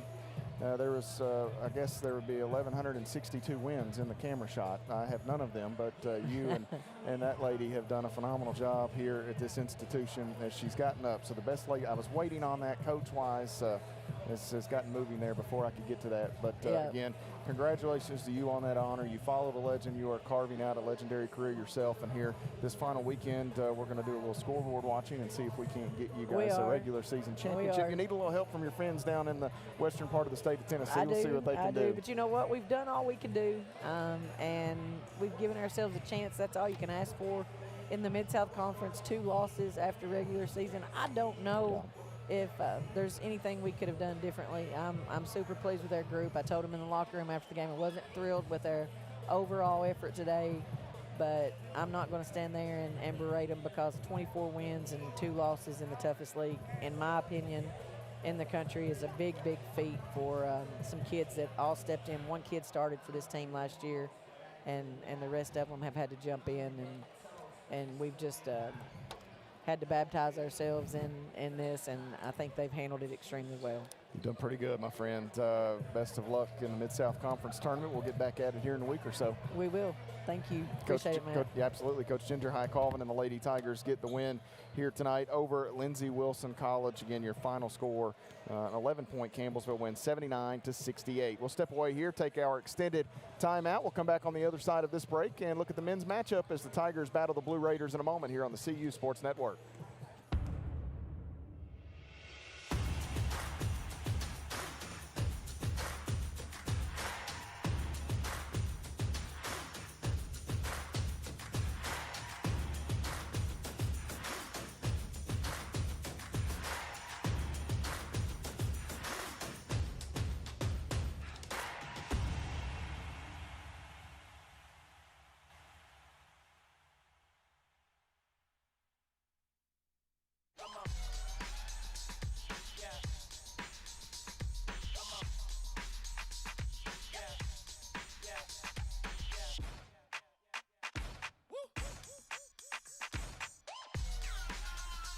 You're not going to get it all right. Just make sure you nail the big stuff, like making sure your kids are in the right seat for their age and size. Get it right at nhtsa.gov/the-right-seat.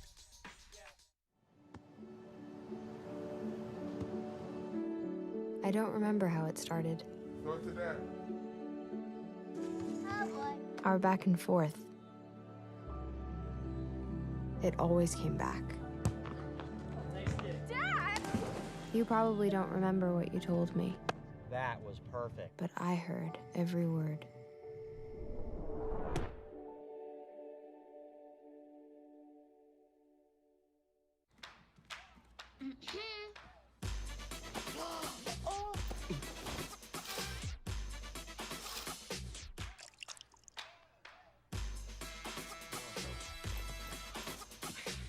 You're not going to get it all right. Just make sure you nail the big stuff, Mama! like making sure your kids are in the right seat for their age and size. Get it right at nhtsa.gov/the-right-seat. The thing that drives me every day as a dad is him. Every day he's hungry for something. And there's this huge responsibility in making sure that he's a good person. I think the advice I would give is you don't need to know all the answers. It's okay to make mistakes. As long as it's coming from love, then it kind of starts to work itself out.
Life doesn't always give you time to change the outcome.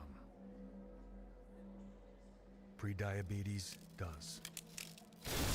1 in 3 adults has prediabetes, but with early diagnosis, prediabetes can be reversed. And you can change the outcome. Take the 1-minute prediabetes risk test today. Go to doihaveprediabetes.org.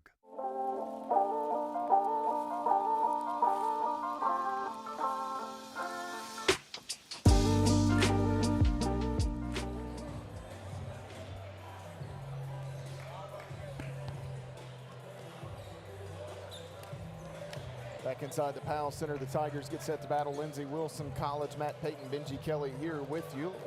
Short on time this evening. The senior day stuff, everything ran a little long, and so we're going to try to run through a little bit of this pregame coverage here. The Tigers and Blue Raiders meeting for the second time this season. Campbellsville went to Columbia earlier this year, Benji, and pulled out a 3-point win. That was a bit of a back-and-forth game. Campbellsville held off a late run by the Blue Raiders, and that was a game there that we had to give a big tip of the hat to Alfonso Alvarez's volleyball team. They showed up, and they really changed that environment and helped propel Campbellsville onto a victory. I believe they're back here again this evening, if I'm not mistaken, looking over there. So maybe we can go 2 for 2 here, get the season sweep against Lindsey Wilson on all 4 games. So I think they've got a couple of guys out due to illness and maybe a couple of injuries as well. So I don't see.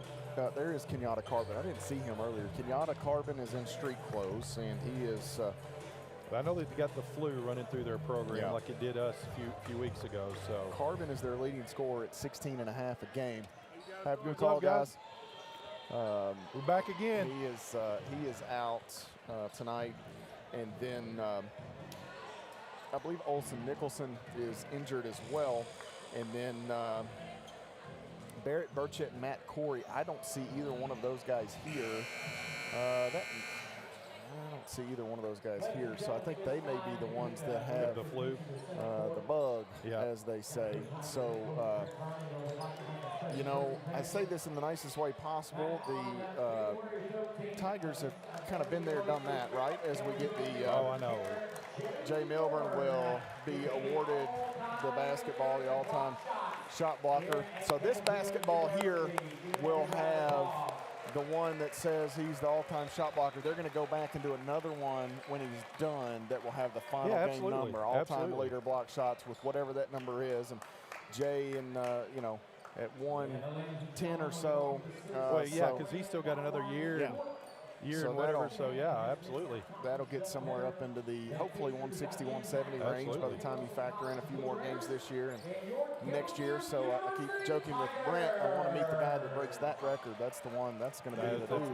That'll be the guy. The man. But he won't be the mayor. He'll be the governor. That's right. Absolutely. The Tigers set to have their starting 5 announced. Let's look at the starters for Coach Chris Starks in his 4th year, assisted by Rodney Clark, a dear friend of the Vernon brothers. The Blue Raiders will send out Daviel Jackson, 6'7", a senior forward from Kingston, New York. Connor Robinson, 6'3", a senior guard from Manchester, Kentucky. Julian Cunningham, 5'11", the junior guard from Buffalo, New York. Jordan Mumford, 6'5", a senior guard from Middletown, Ohio.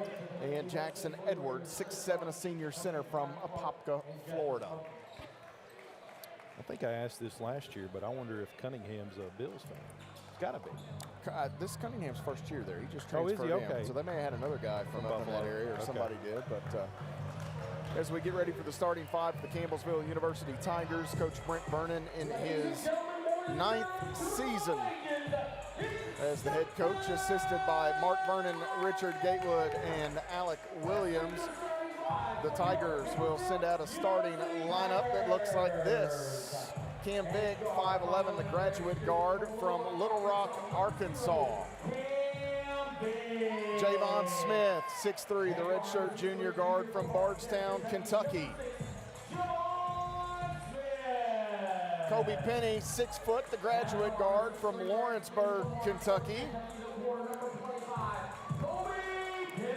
KJ Banks, 6'4", the senior forward from Memphis, Tennessee, and rounding out the 5 for the Tigers is Jay Milburn, 6'8", the junior forward from Campbellsville, Kentucky.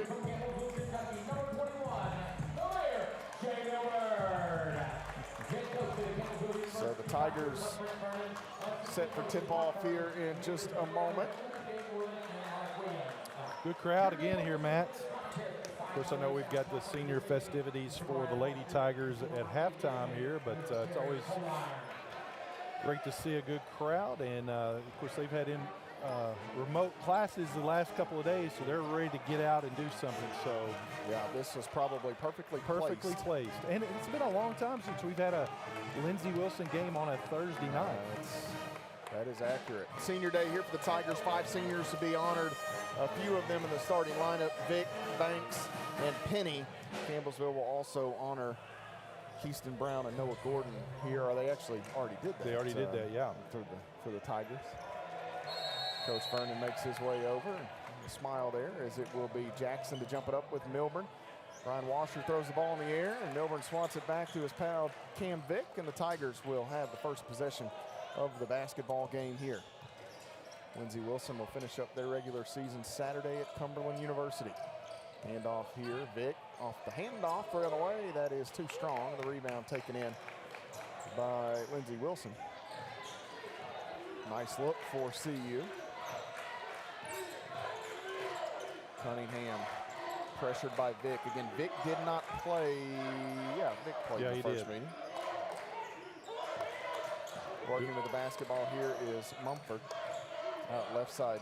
Javon Smith did not play. Is this a block shot? No, it's a long shot by Cunningham. Vernon right in front of me there. I missed it. Penny into the corner. Here's Milburn. Pull up. 2 on the way. That is short. Rebound taken in by Mumford. Javon Smith did not play in that first game. He was dinged. Here is Robinson. Left side 3, no good. Banks the rebound. Tries to keep his footing as Milburn lost the headband. Milburn played without the headband on Saturday. I don't know if he forgot that at home and did make the trip to Georgetown or what, but he's got the headband back on here this evening. Vick working against Cunningham. Now he's matched up with Edwards. They throw it out. Milburn won't shoot it. Banks going to slow things down. What do we got? Is Banks bleeding? Yep. Banks is bleeding, so he'll head down and visit with Kate Trock here to try to get that. I don't know if it was nose or mouth. I think he reached in his mouth. No, it's his nose. Yeah. Throw a little cotton swab up there for a moment. Makes it awfully tough to breathe. Well, listen, I had a couple like that, and you're exactly right. He's still got blood on his hand, and now they'll have to bring Noah Gordon in. That's awfully frustrating. Yeah, it for is. Banks here on senior night. That's why he almost lost his footing down there on that rebound. Yes. Javon Smith will throw it in. Noah Gordon checking in, 6'7", senior forward from Mount Vernon, Indiana. Throw it into the backcourt here as they try to go KJ quick. Banks stop. 4 on the shot clock, fall away 3. Bang! Cam Vick with Jackson Edwards in his grill. Wow. Sinks the Edward Jones payout. That's a big time 3 right there. Cunningham out front to Jackson. Mumford left side. The winner of this game will be the 6th seed in the conference tournament, most likely. I thought there was steps there. That was straight line, but the reaction here in the PAL, 13 to shoot. Cunningham inside, nearly had it knocked free. Jumper on the way, no good. Ball batted away. We're going to have a foul here on Edwards as he pushed Milburn to the ground. So that foul on Jackson Edwards will be his first. Well, Campbellsville's done a good job here on these first 2 or 3 possessions against Lindsey on the defensive end of blocking out and limiting those extra opportunities. So that's a point of emphasis. I was talking to Coach Vernon. You got to keep them off the boards. 2 minutes gone by. Tigers lead by 3. Vick with a basketball has Milburn on around. Here comes Gordon. He'll leave it with Smith. Back to Gordon. Gordon going to back his way in against Jackson. Across the lane, turns back. 2 defenders there, and we'll go double thumbs. Hard to tell from here how much of the ball Robinson had, but enough that the official blows the whistle. Isaac Weaver going to check in. Weaver, 6'7", a junior forward from Durham, North Carolina.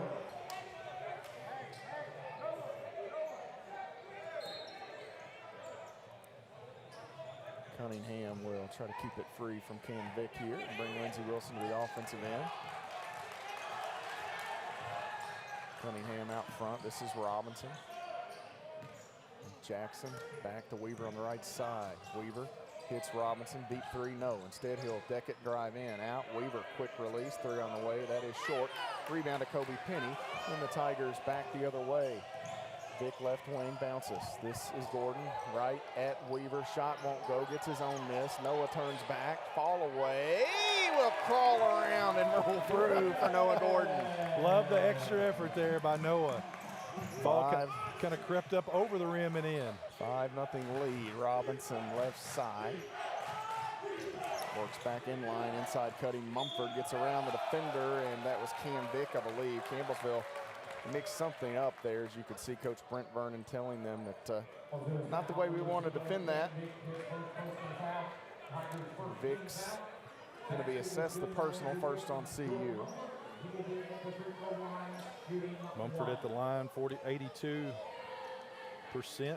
almost 83 on the year. Free throw good. 5-3 the score. Campbellsville leading by 2.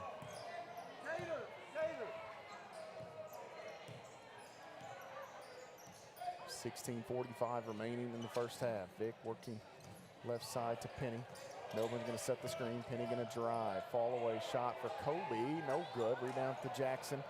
And Lindsey Wilson with a chance to tie or take the lead. Cunningham left wing. Mumford right side. Weaver. Back out front is Cunningham. Cunningham left side. That is a three from Mumford. No good. Penny the rebound. Hits ahead quickly. Cam Vick. I didn't know if he's going to turn around to see that. He did. Step back. No. Nice defense inside. Gordon rolling. His shot blocked and knocked out of bounds by Daviel Jackson. 16:06 on the clock. Campbellsville leading 5-3. Banks will re-enter here for Noah Gordon. Good minutes there by Noah. Cam Vick to throw it in. Has Melbourne out front. Now Vick crosses over Cunningham, drives, some contact. Shot won't go, but Cam Vick will take a trip to the free throw line here, as I believe Isaac Weaver will pick up the contact. First on Weaver, so each of the Lindsey Wilson bigs, Weaver and Edwards with a foul. Love the aggressiveness there for Cam. Getting into the paint, much like Lauren Lee does on the women's side, drawing that contact. Chance to go to the line. 80% free throw shooter on the year. Free throw a bit strong for Cam. One more free throw coming as Vick takes a deep breath, and that one is good. 6-3 the score. Cunningham the basketball. One of the rare occasions that you root against a Cunningham in the Powell Center. There you go. On the left side, Julian Cunningham holds, works away. Now rolling, that's Jackson. Ooh, Jackson will pass on what looked like an open lane to the rim, but he finds Connor Robinson. And Robinson makes it a one-point basketball game. Right side, Penny got the step. Shot up off glass, good for Kobe. Penny right at Robinson, got the step, got the finish. Yeah, good job of reading the screen. He went below.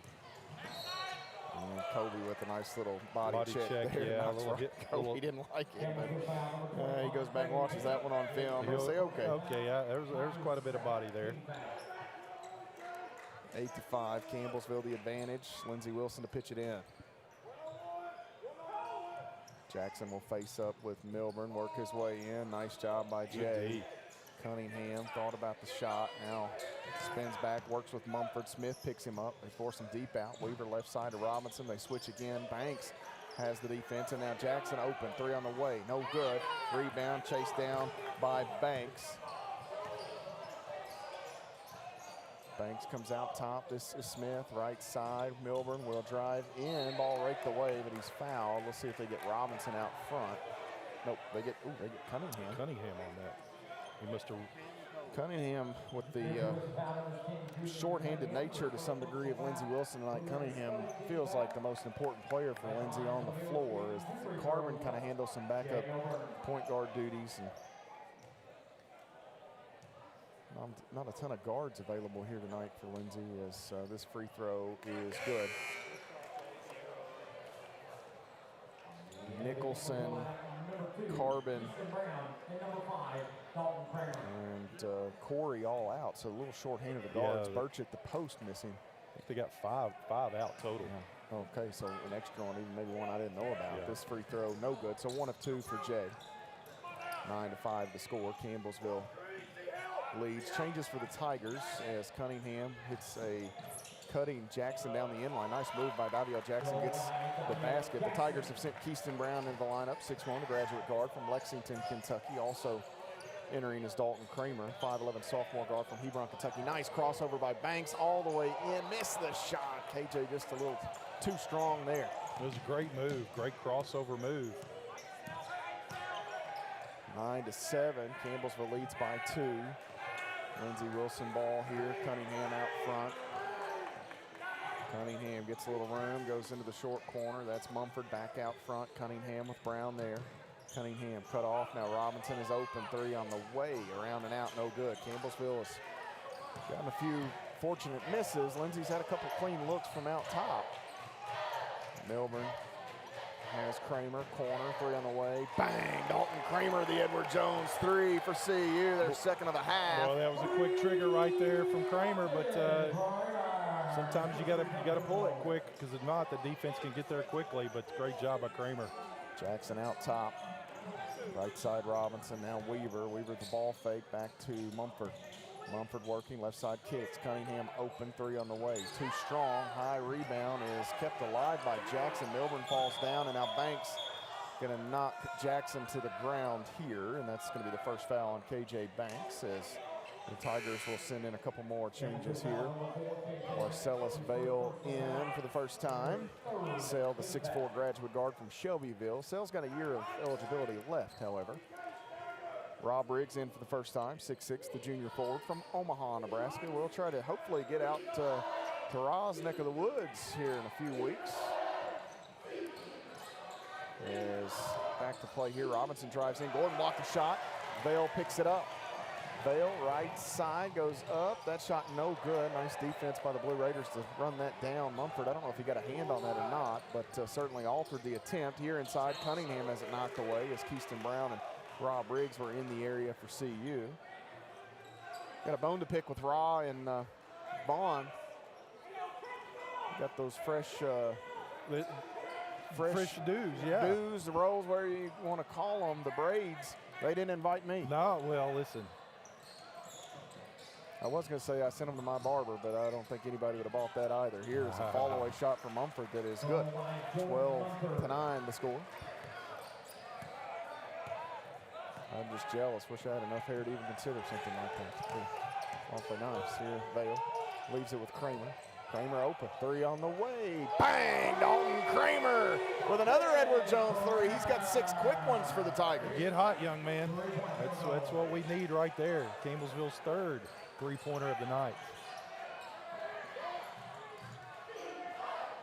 Must have been haircut week for the Tigers, because Kramer and KB have gotten fresh cuts as well. Here, left side now, Mumford. I guess the snow and time off from class allowed a trip to the barber. You got Cunningham pull up 3 over Brown. Oh, that's wow. Good. Tough shot for Julian Cunningham. That is tip your hat to that, young man. That was a difficult shot. 8 minutes gone by here in this first half. Campbellsville leads by 3. Brown, the handoff from Gordon. Pull-up jumper on the way. No good. Rebound. Gordon tried to keep it alive. Did briefly, but ball goes out of play off of Noah Gordon. And this will bring us to a media timeout here with 11:46 showing on the clock. The Tigers lead Lindsey Wilson 15-12. We'll step away and come right back. You're following the Tigers on the Campbellsville University Sports Network. When I was 10, my mom got deported. We had a difficult time, and I feel that's why I didn't get to finish school. My husband is really supportive in a way that he pushed me to go back to school. She wants to have a career so her kids can look up to her. They both keep me motivated to go to school, and they see that if I do it, like, they can do it too, you know? I feel that everything's possible. Find free adult education classes near you at finishyourdiploma.org.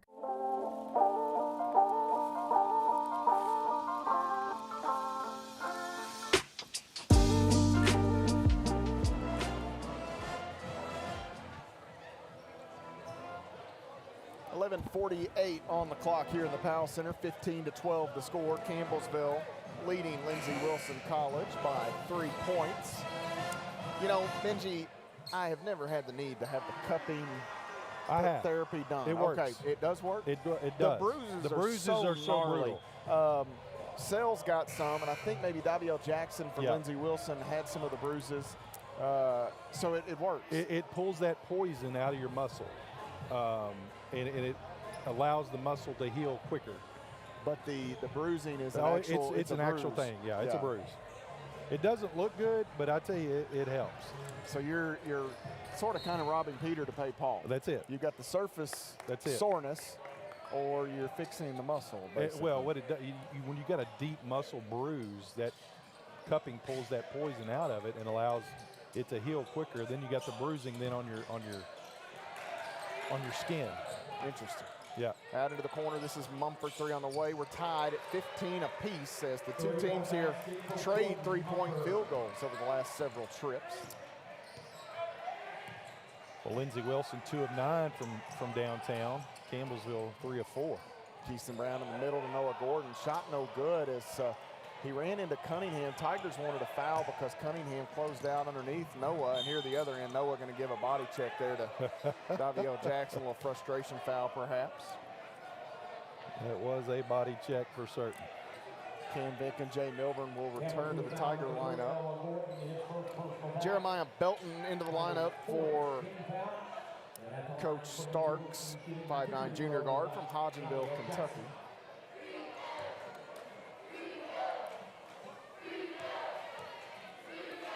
Free throw here from Jackson is good. 72% on the season. Keyston Brown still working through that left ankle injury, and Noah Gordon checking out.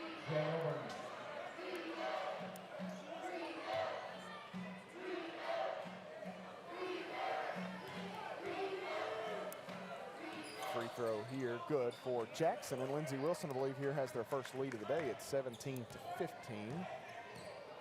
That is correct. Milburn out on the wide side. Hands it to Kramer. Cunningham going to make sure Dalton Kramer doesn't get a clean look. They'll switch. Vick working now. He'll dump it down. Milburn facing up. Gets Jackson in the air. Now going to drive. Nice. Shot off the window. Good for Jay Milburn. Yeah, that's a good strong move by Milburn. I love the pump fake there to get him up, get his feet kind of out of rhythm, and he just blew right by him. Went up strong. Cunningham hits Jackson, elbow, going to work back to the right side. Dalton Kramer digs in, rips it away from the unsuspecting Jackson. Kramer, right side, boy, I wanted him to shoot that. DK has it knocked away by Belton, and Belton saves it in bounds. What an individual effort by Jeremiah Belton there to keep that alive. What a play there. Campbellsville, a missed opportunity there off the takeaway. Belton bounces. Jackson again, right side of the lane, goes into the corner. Weaver, contested three, good. Rob Riggs tried to get out, but Weaver hits the three. 30.8% on the season as Weaver averaging 3 points a game. I don't think Weaver's played in a ton of games either. 8.2 minutes a night, missed several. Vale out front, Briggs, waits, Vick. Now matched up with Weaver is Cam Vick. They wanted an entry to Ra, now they do. Milburn has him and out. Vick sizing up Weaver, 4 to shoot. Vick gets around and throws up a shot, no good. Briggs the rebound, put back, they're gonna count it. Wow, Rob Briggs that was barely close. got it off, very close. That was close. Right place, right time, and Ra had just enough space and opportunity for a put-back basket. Lindsey leads by a point, 20-19. Belton can't shoot it. Now out Weaver, working, cut off into the corner. Three from Jackson, no good. Belton, another play as he gets a rebound. Milburn swats it, tight ropes the line, and he's called out of bounds at the last moment. That's tough right there. Great block by Milburn, and he and Dalton were going at it and passing it back to each other. I guess he just got his foot there on the line. 20-19, Campbellsville trails by a point. Kobe Penny back in. Smith and I believe Banks re-entered. They finally got Banks' nose to stop bleeding.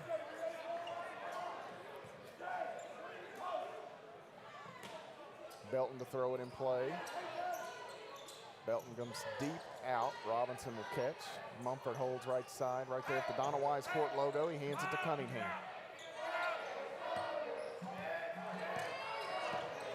Far side goes Cunningham. Now back to the middle. Drives in. May have been a walk. No call. 5 to shoot. It's going to be Mumford. He'll have to let it go. That three is good for Jordan Mumford. And Campbellsville upset that they missed a Cunningham walk. Yeah. 23-19. I tell you, ever since we've started, they started hitting these threes, Matt, they have went on a run. They've hit, I think, 3 of their last 4. Vic gets past Belton out of the corner. Smith, triple. There Bang. we go. Javon Smith, the Edward Jones three. That's a big 3 right there.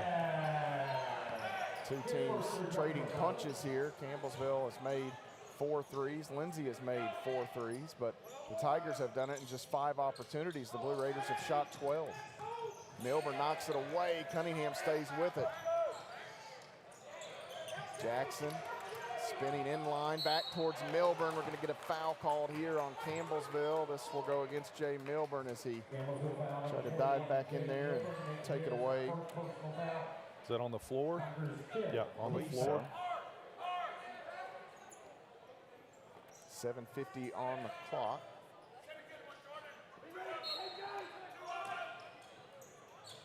Looking here, they'll throw it in to Mumford. Campbellsville trails by a point. Belton out front. Calls for Jackson to set the screen. On around into the corner left side. Cunningham going to work down the end line. Cutting. Mumford blocked from behind by Jay Milburn. And they're going to call foul. There on the tail end of that, Jay may have got some of the body, but boy, up top that looked pretty good. Mumford. That's a nice set by Lindsey to have Mumford cutting to an open space there. And Cunningham had found him.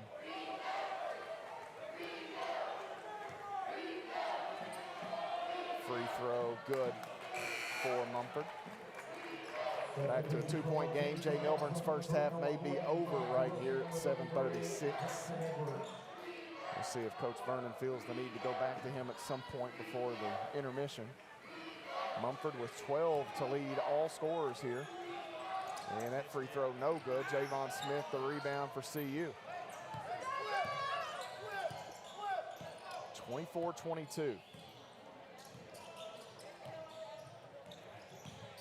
Vic working with Gordon here. Vic working against Belton. Vic spinning inside. He gets the late whistle here as Belton will be nabbed for the personal. Belton, a 5th region player out of LaRue County, Hodgenville.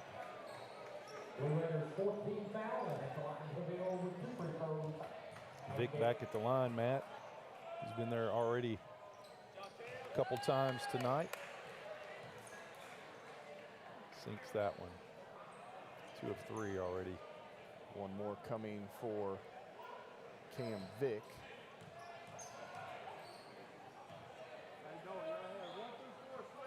And that free throw for Cam is good.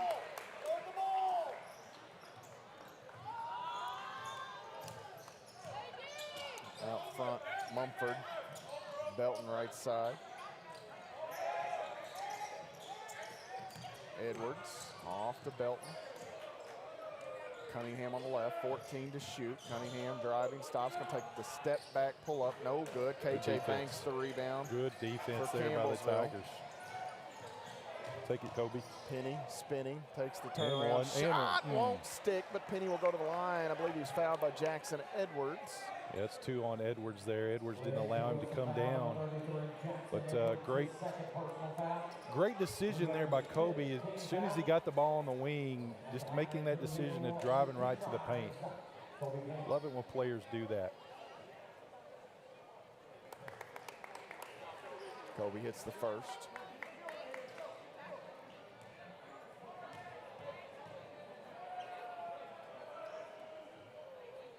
And that one good for Kobe Penny.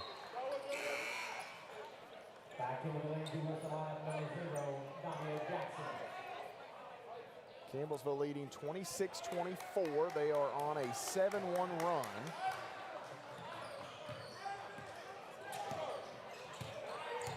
Shelton right side. He'll go left to Mumford. Mumford has the handoff knocked away, but he gets it back. And now out to Cunningham.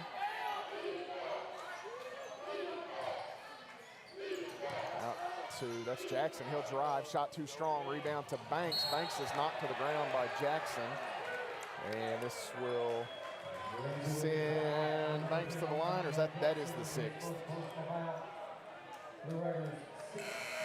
So both teams in the bonus the rest of this first half, 6:21.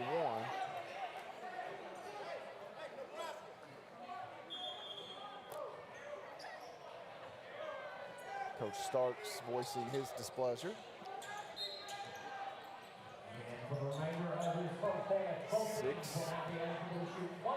We'll say 6:15 or so as Cam crosses the timeline. Campbellsville looking to add to their 2-point lead. Penny, a nice little crossover. Woo. Feeds, that's Gordon off glass. He gets the bucket. Kobe Penny, the gnarly little bounce. Woo. That was high level right there, Matt Payton. Wow, my goodness. Nice job by Kobe, 28-24. Edwards the screen, moving screen as Edwards. Unfortunately for Jackson Edwards, he's going to go with the here for a good time, not a long time strategy tonight. He's saddled with that third foul. 28-24, Campbellsville gets it back. Media timeout. You're following the Tigers on the Campbellsville University Sports Network.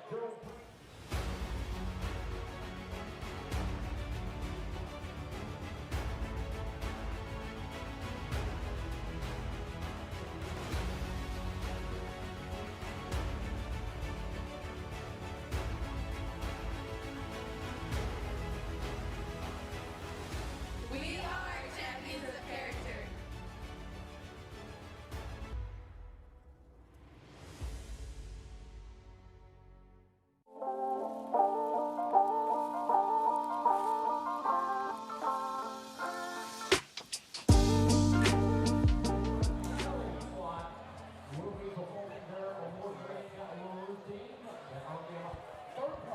28-24 the score. Campbellsville University leading Lindsey Wilson College here in the Powell Center. It's that last play. Penny with a nice little dribble and then bounces it off to Gordon. That dribble between the legs was so quick.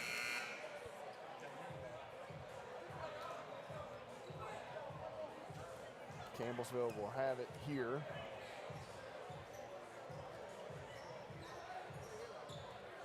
Lady Tigers will do their senior day at halftime. Halftime, we may get a moment to touch on some of the happenings from the Mid-South Conference on the women's side as things start to become a bit clearer. Should the Tigers defeat Lindsey Wilson here tonight, Campbellsville would jump them and they would go to the 6th line in the conference tournament, not the 7th spot, which you don't know how that'll play out until this weekend's over in terms of your matchup. Vic trying to get saucy in there, gets a little room, now needs some help. Out, this is Gordon, right wing, 10 to shoot. Gordon, ball fake, he'll go back to Vic in the corner. Vic, one dribble, 3 on the way, short. Penny takes the rebound away, but he stepped on the in line as he almost kept that alive. Great effort there by Penny. Just got the foot on the line. It's a couple times that's happened, but love the effort here. Campbellsville right now, Matt, is saying a 6-0 run, 9-0 run, 4 of the last 5. So Cunningham bounces. There Robinson had it taken away. Penny there, a turnover. Kobe will go down, lay it up with the left hand. Kobe's older brother, CJ, here tonight. His mom here, and CJ was a terrific ball player at Asbury.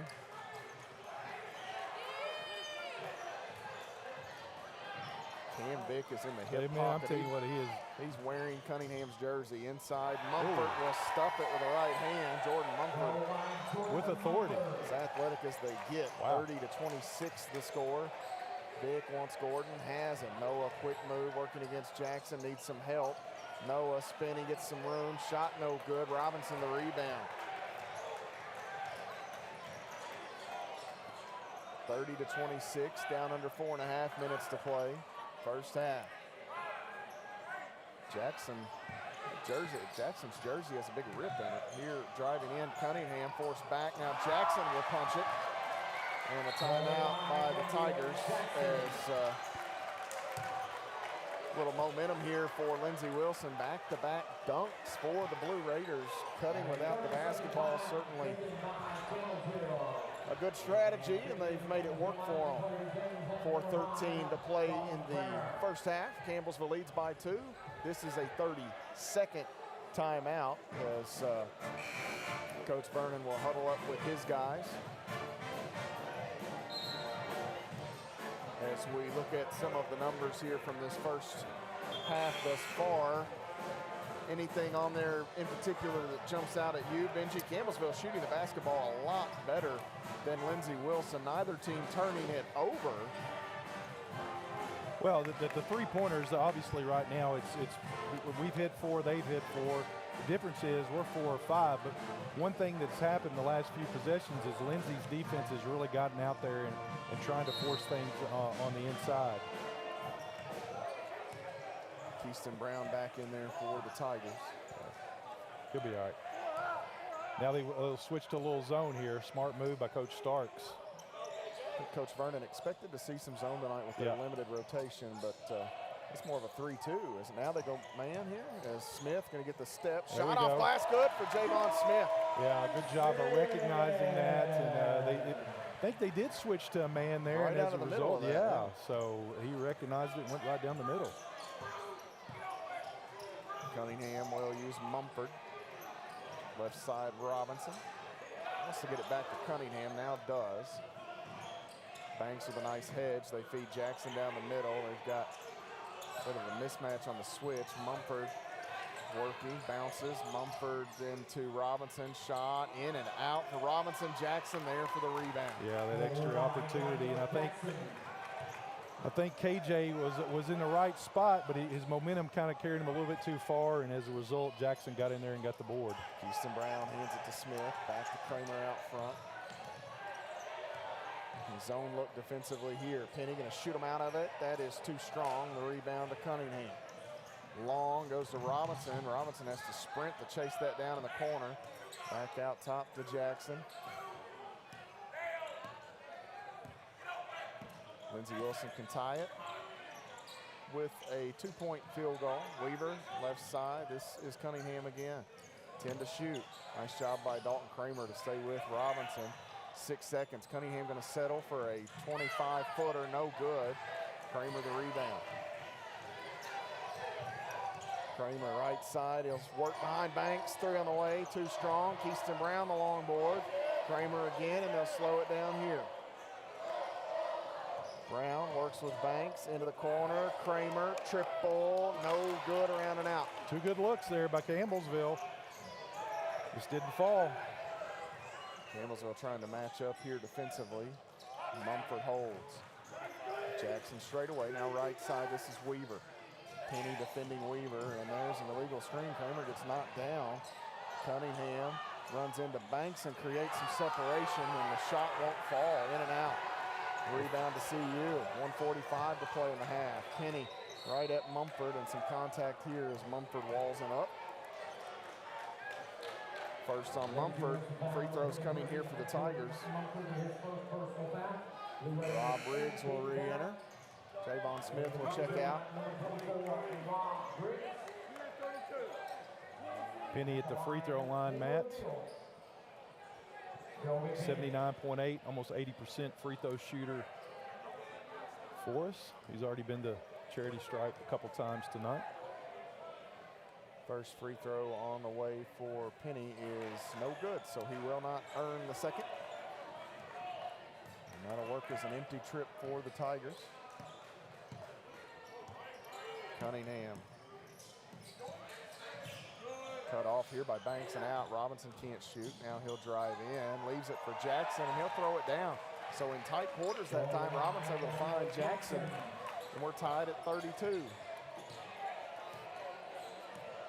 Campbellsville a little smaller with their lineup here. No Milburn, no Gordon. Right wing, Penny calls for the screen, now drives at Mumford, and going to tie up The rebound and the basketball, I believe, will belong to Campbellsville. Yeah, stays with Campbellsville here. 14 on the shot clock.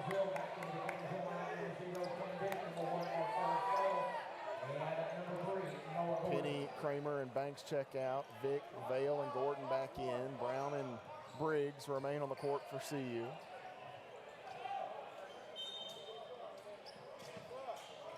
Vick looking, he'll just have to throw it out deep here to Gordon. Gordon will catch and wait. Now back to Vick, works with Gordon on the screen.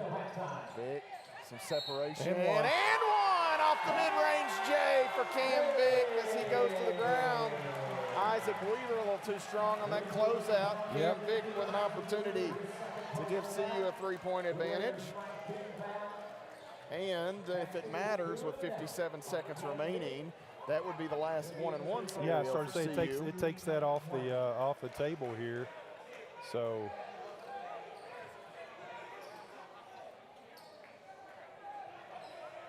what they're doing here, if there's housekeeping. Oh, slickness on the floor, probably where Cam went down. But what this does, Matt, as you said, of course, there's only 57 seconds left, but you never know that another foul sends it to a double bonus, whereas Campbellsville is only at 16 fouls. So Vick at the line, a chance to add, and does. 35-32. Let's get a stop here, guys.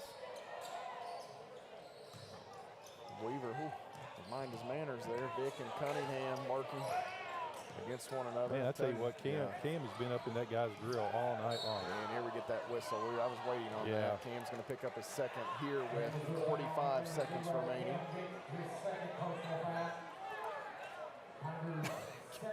What did he say? Said I didn't foul him.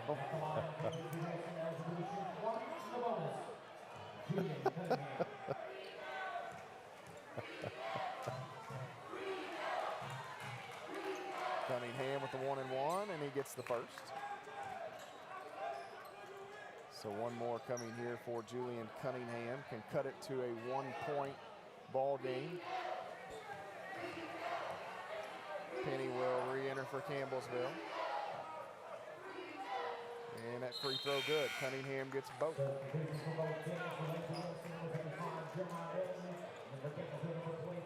Cam Vick will check out here. Yeah, I don't want him to pick up that third foul.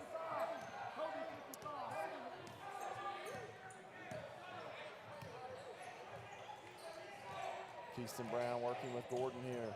Into the corner. Penny gets a hard closeout by Cunningham. Drives at him. Now Briggs open left side three. Bang! Rob Briggs will turn and give a bit of a peer into the Lindsey Wilson bench. That is a big possession right there. Now Campbell's will get a chance to get a stop. Lindsey Wilson could double up here, Matt, to get a bucket and then get the ball to start the second half. Keaston Brown, you don't want to foul Cunningham here and give him free throws. Brown, nice job defensively. Mumford out top. 6 seconds. Mumford drives. And Bale stepped on his leg. No call. Ball going to go out of bounds. Belton saves it, but that's where the buzzer will bark as Noah Gordon. Mercy me, hit the net. I don't think they would have counted that. No. But Noah Gordon from 75 feet hit the net right there on that Hail Mary. And Campbellsville will head to the locker room with a 4-point advantage, 38-34 over Lindsey Wilson College.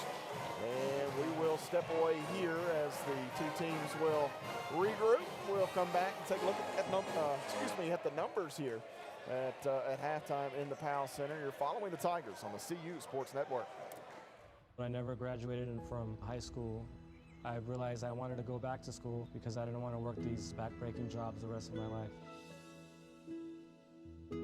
With the help of my father and having my son, that was all the motivation that I needed to come back to school. I felt accomplished, made me feel that I could take on whatever challenges life throws at you.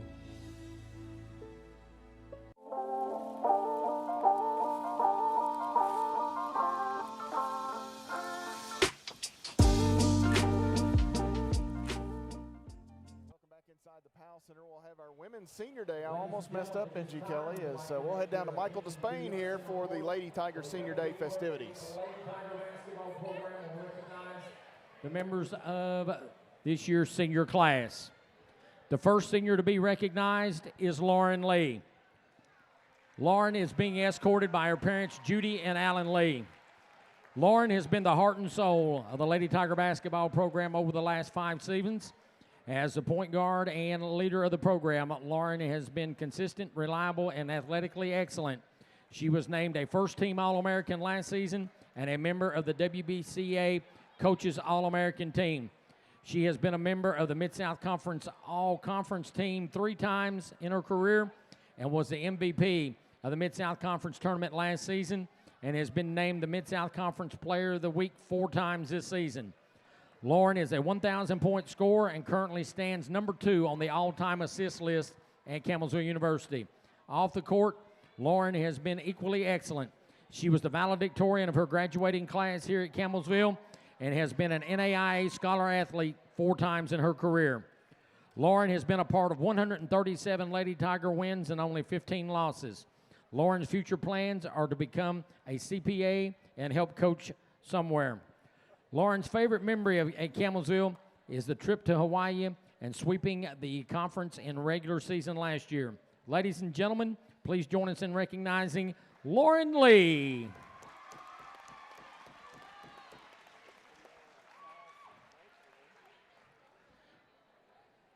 The next senior to be recognized is Maddie Nally. Maddie is being escorted by her parents, Linda and Joe Nally. Maddie has been a huge part of the Lady Tiger program's success over the last 5 seasons. At 6 feet 2 inches tall, her height and guard skills make her incredibly versatile. We have used her at every spot on the floor other than point guard this season. But most importantly, in big games, when the Lady Tigers need a defensive stop, they can always call Maddie's number to help seal the deal. Her laid-back demeanor and easygoing personality have made her the ultimate teammate and friend. Off the court, Maddie has been a Mid-South Conference Academic All-Conference member twice in her career and was just recently named an NAIA National Scholar Athlete. Maddie has been a part of 137 Lady Tiger wins and only 15 losses. Maddie's future plans are to move back home to pursue a career in business administration. Maddie's favorite memory at Campbellsville is the trip to Hawaii and beating Thomas More at home during her junior year. Ladies and gentlemen, please join us in recognizing Maddie Nally.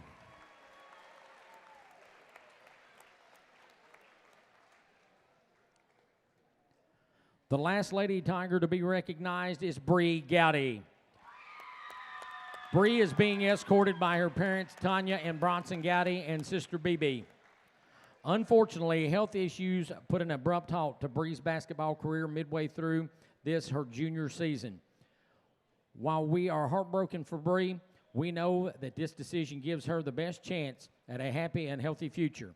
Athletically, Bree was having the best season of her career this year. Her energy, defensive effort, and three-point shooting ability were a huge factor in getting the Lady Tigers off to a 20-0 start this season. Bree has been a part of 86 Lady Tiger wins and only 7 losses. Bree's future plans are to become an elementary teacher and coach basketball. Bree's favorite memory at Campbellsville is the trip to Puerto Rico and winning the Mid-South Conference regular season and Mid-South Conference tournament in 2024. Ladies and gentlemen, join us please in recognizing Bree Gowdy.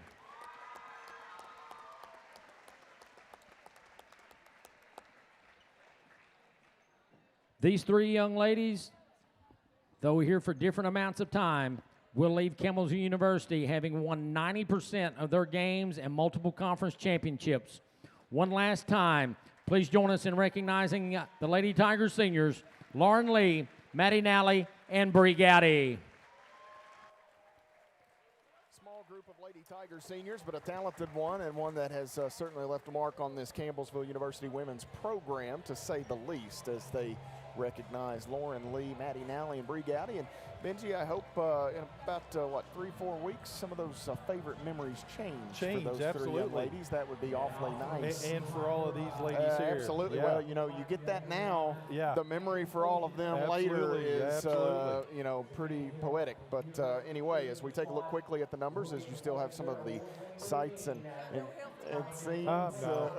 It's okay. The Lady Tigers will get a picture here as Alan Lee wants one of the 500 signs. Says he wants those seniors to hold up 500. So they need to change it to 501. 501 now, but Yeah. you know, I've been in this chair. I've been pretty fortunate, Benji. I was on hand for 400 against UT Southern. Prior to that, I was on hand for 1,000 career, 1,000 program wins for the Lady Tigers. As you know, and then tonight, kind of being able to celebrate 500, pretty cool stuff. But let's take a look at the Tigers here.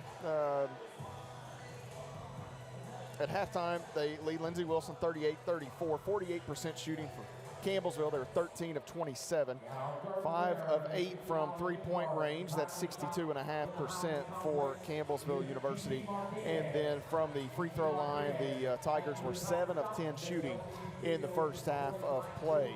For Lindsey Wilson, 37.5% shooting in the first, 12 of 32. 28.6% from deep, that's 4 of 14, and 85.7% from the free throw line, 6 of 7. Campbellsville's top scorer is Cam Vick with 9 points, made Edward Jones 3, 4 of 5 at the line, and an assist.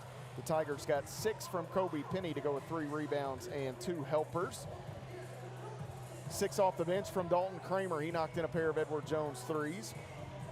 5 from Javon Smith, 2 boards. Javon knocked in a 3-point field goal as well. 5 points from Rob Riggs, made Edward Jones 3, 1 rebound. 3 points for Jay Milburn, 2 blocks in the first half for Jay. Noah Gordon had 4 points in the first half, 2 rebounds for Noah. And I believe that rounds out the scoring for Campbellsville. All the Tigers available saw time in the first half. KJ Banks scoreless, had 4 boards. Marcellus Vale had a pair of assists. Keyston Brown same times. Taisha Epps did not play. They need to go back and correct that. If anybody were to ask a question about that games played issue, that could be an issue. A booger. So they need to go back and take that substitution out just in case. Jordan Mumford, 14 points tonight for Lindsey Wilson to lead them. 5 of 7 shooting, 2 of 3 at the free throw line and the beyond the arc for Mumford. 8 points for Dadiel Jackson, 7 rebounds, 3 assists, a steal, and a block. 7 from Julian Cunningham. Cunningham just 2 of 10 from the floor. If Campbellsville can continue to make him inefficient, they've got a pretty good chance here. You got 3 off the bench from Isaac Weaver, and Connor Robinson posted 2 points in the first half. Jackson Edwards and Jeremiah Belton scoreless for Lindsey Wilson College. Rebounding 16-14 in favor of Campbellsville. 3 offensive for CU, just 4 offensive for Lindsey. 6 assists, 2 steals, 2 turnovers for Campbellsville. 9 assists, 2 steals, and 3 turnovers for the Blue Raiders in the paint. A 14-12 Lindsey Wilson advantage off turnovers, 3-0 in favor of Lindsey. Second chance, 5-4. Blue Raider advantage. Bench points, a big number in favor of CU at 15-3. 6 ties, 4 lead changes. Benji will take our extended timeout here. We'll come back on the other side of this break and get your thoughts on the first half here as Campbellsville leads Lindsey Wilson 38-34 at halftime. You're following the Tigers on the CU Sports Network.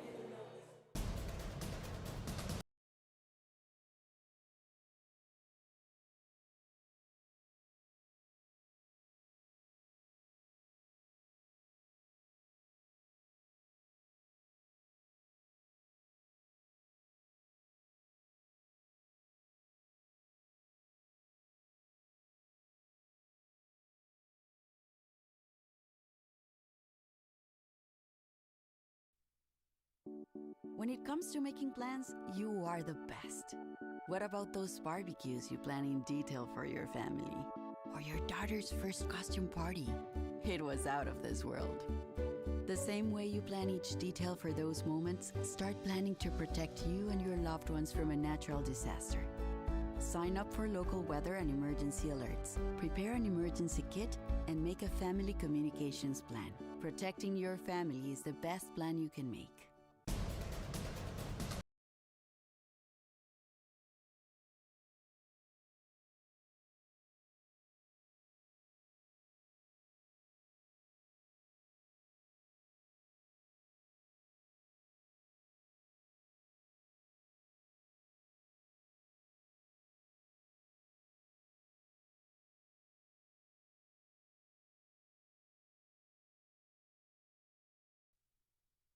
I don't think that many kids in my son's school even do it.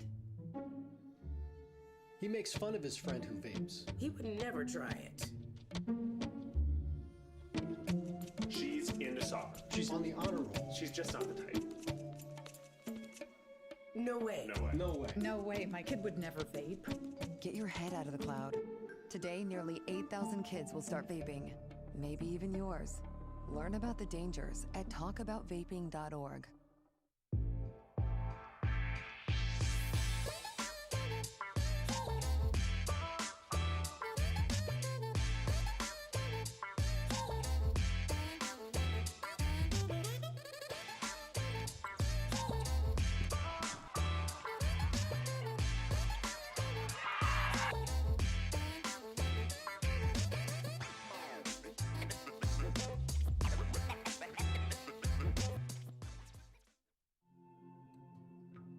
When I was growing up, my mom was extremely tidy.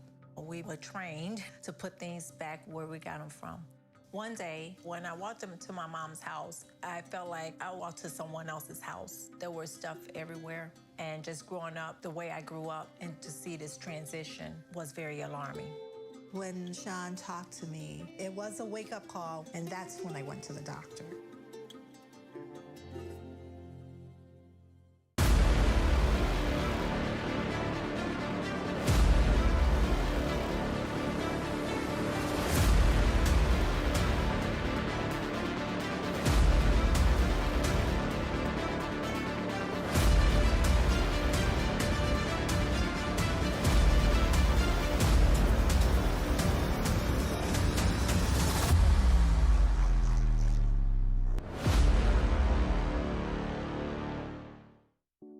When it comes to making plans, you are the best. Remember the best planned 90 minutes of your life? Or that surprise party for your parents' golden anniversary? You get the golden planning. The same way you plan each detail for those moments, start planning to protect you and your loved ones from a natural disaster. Sign up for local weather and emergency alerts. Prepare an emergency kit and make a family communications plan. Protecting your family is the best plan you can make.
Back inside the PAL here, where Campbellsville's got a 4-point lead here at halftime. You doing a little double duty there? Yeah, do a little parenting. Rachel Presley's terrific with Clark, and she's a big help. He wanted to stay at halftime and watch the senior day. Yeah, then Whitney had other stuff to go on. Well, he went to the concession stand, and I didn't. But anyway, so Rachel's going to walk him out. Whitney's probably listening, but Rachel will get him delivered, and. Yeah, so that timing all happened there at the same moment. So we're trying to make sure we get him squared away. He's in the doghouse with Ginger. Oh, really? That whole water bath thing in Georgetown, I think they're attributing that to Clark. That was his idea. Really? Oh, yeah. Well, listen. So he's she can get over it. She said payback. Clark. Okay. She's a good sport about it. Yeah. But I think Clark's gonna listen. at some 500 point, wins. Oh, yeah. Listen. Rachel. So what are we going to do when we win the national tournament? Well, it's game on then. Yeah. you know, Rachel may be in more trouble than Clark because during that whole thing, I think Rachel accidentally lost the handle on a water bottle. Oh. And the whole bottle with water got Coach. Oh, well. Yeah, so I asked Coach that night if Rachel's scholarship had gotten pulled. I think that was under consideration. So, anyway. Well, I see she was still on the bench. Yeah, she was still there. It's here, early third foul against Jay Milburn. Last thing the Tigers needed, driving was Jackson. And Jay needs to realize that as well, Matt. You know, love his aggressiveness there, but you don't want to pick up a couple here quick where he has to sit. Yeah, he's going to have to sit for, I don't know if we'll see Jay at least until the media timeout maybe. I don't know how long Coach will go with him. Yeah. Frustrating evening here for the all-time leading shot blocker Tiger history, awarded with that basketball before the game. And now Noah Gordon here on senior night will be forced into a little extended run perhaps as Jackson sizing up Banks. Jackson throws up an off-balance shot. Man, tough finish for W.L. Jackson.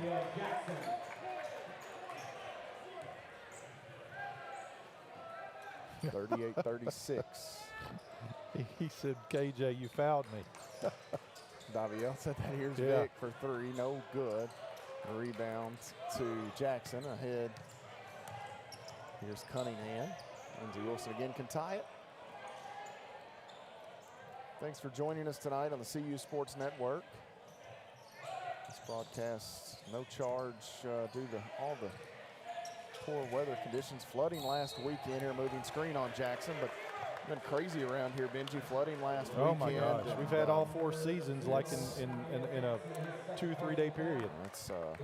I'm over it. I'm ready for spring. Of course, you know what that happens. You get more thunderstorms and stuff like that. But a lot of devastation in eastern Kentucky. So our thoughts and prayers are out to those people. Did you see Pikeville, some of the images, Pikeville formerly in our conference, but my, oh my, the stuff out there is just. Well, University of Cumberland's football field's underwater. Yeah, it's a terrible situation here as Gordon out front, working against Edwards. What a move by Noah Gordon here on senior day. Woo! That got the crowd going. Noah went to work right there. Here, Robinson runs into Gordon. Come on. And Gordon going to be called for the foul. That'll be 2 on Noah.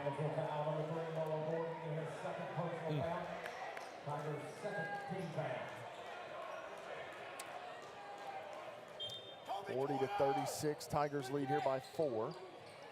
Cunningham will throw it in short. Jackson again working against Banks, facing up. Goes back to the right side, and oh my, another quick whistle.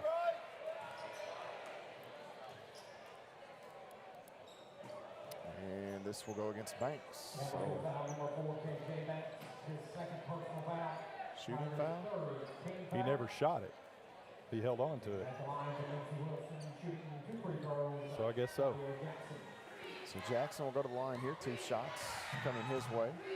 First one is in and out, no good. 18:29 remaining in this basketball game.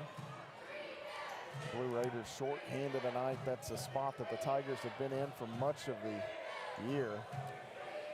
Seemed like when they kind of got healthy right around that Lindsey Wilson game, but Vaughn had not gotten back yet from the ankle roll as the second free throw good. And then not long after that, the Tigers started losing pieces with illness and ankle rolls. Keyston Brown was hurt. 40-37 after the one made free throw. Campbellsville back to work here. Cam works out front, picked up by Mumford. 3 on the way. It's no good. Long rebound taken in by Jackson. Zone look defensively there. Yeah, it was. Looked like they were in a little bit of a scramble, however, as Cunningham now back to Jackson. Sizing up Gordon. Spinning in line, goes up. Good Shot block. blocked by Noah Gordon. Nice job defensively there by Noah Gordon.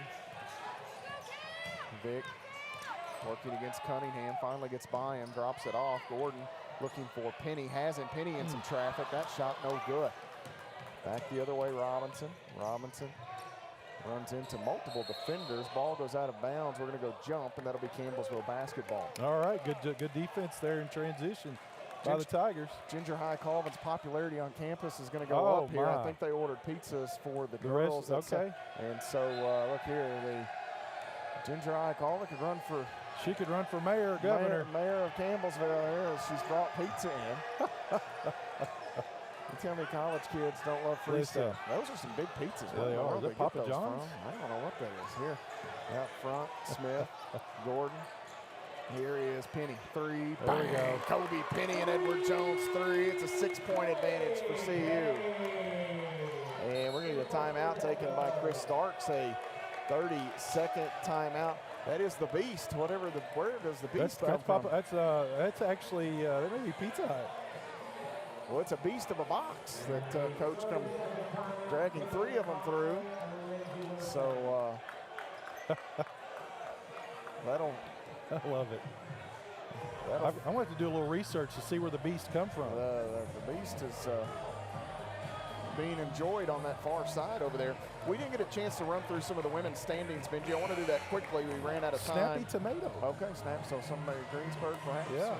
But it's fun. I thought the box said snappy. Yeah. But I didn't. So there you go. Cumberland's moves to 10-1. They have 1 game remaining, so they've got the 1 seed at their fingertips. I don't know that there's anything that can change that. Yeah, you're right, because even if they lose, they're 10-2, they're tied with us. It'd be co-championship. They can win it outright on Saturdays. The only thing that could change is if Georgetown beats Freed and Bethel beats Smith Shot here. If Georgetown beats Freed, because did Georgetown beat Cumberland's? That was their second loss? Correct. No, it's us. It's us. Yeah, so I don't know if it's going to matter. Anyway, we'll worry about that later. I think the Lady Tigers are locked into the 2 seed depending on what Cumberland's does, and they will likely play Cumberland University. You could still see some middle shifting here as we get a carry called on Noah Gordon.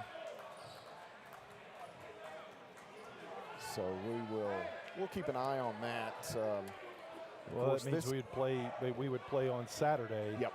And I don't know, I wonder what the times are of that schedule. Maybe I'll try to pull up. I don't know if they've got a bracket out. They don't. I actually looked earlier today, and it was last year's. I wonder if the 2 seed would at least get the early game. I'll just go back to look at last year's. Out top, Weaver going to try another 3, and that one is good for Isaac Weaver. He has not had a great year. I feel like he played a little more last year, but here today, Weaver has produced big for the Blue Raiders, and that's the name of the game, right, Benji? When your number's called, you've got to put out. When it's called, you need to be ready. Here is Banks down inside, dumps it. That is Penny working. LaFalloway shot. Jackson may have gotten a hand on that. Kobe unable to tally a basket.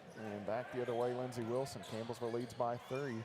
43-40. Jackson holds. Cutting as Robinson gets Smith in the air, but Javon avoids the contact. Robinson patient and still able to grab a hoop. Based on last year, it would be the second game, Matt. Okay. Would be that 5 Central. Driving here is Vic. Shot up, won't go, but Cam Vic will take a trip to the free throw line. Looking at Weaver has played in just 10 games. And he's 4 of 13 from 3 entering play tonight. And he's hit a pair. So kudos to him. You get an opportunity, your number called, you got to produce. He's done it. Foul was on whom? Cunningham. So that is the second on Cunningham. Brown and Milburn will re-enter. So we'll get Jay well before that media timeout.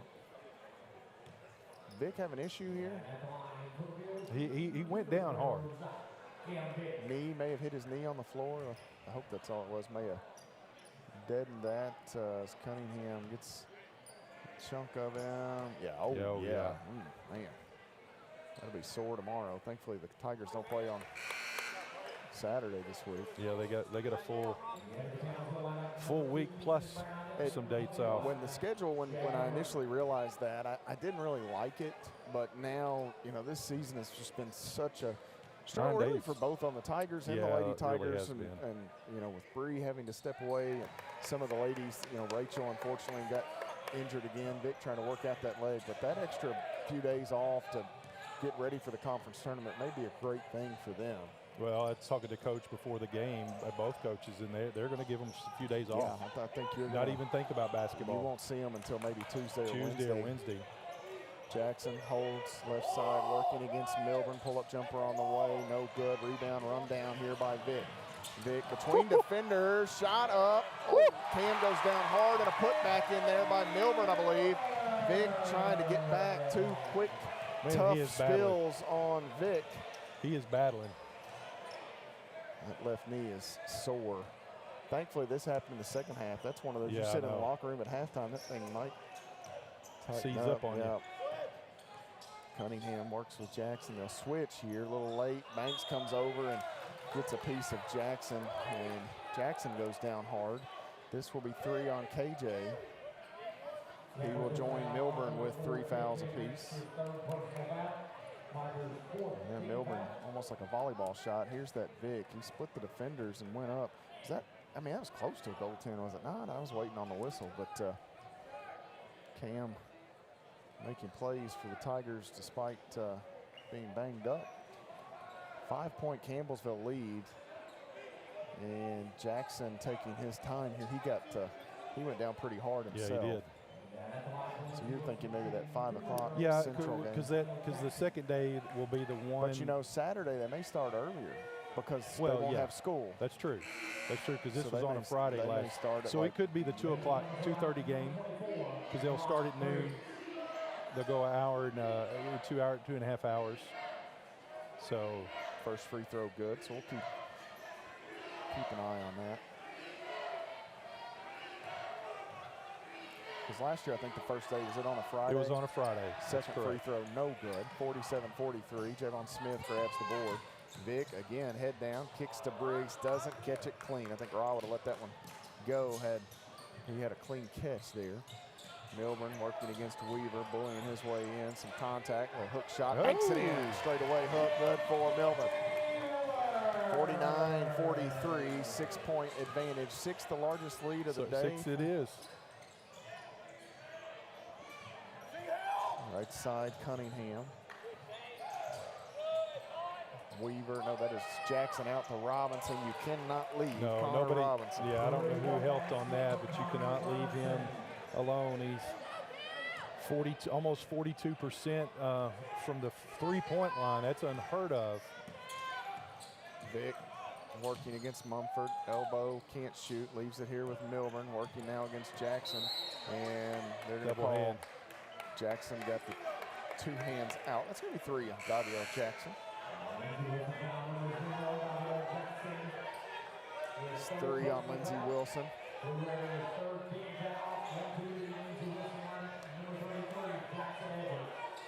So Edwards returns. Jackson with 3. Edwards with 3.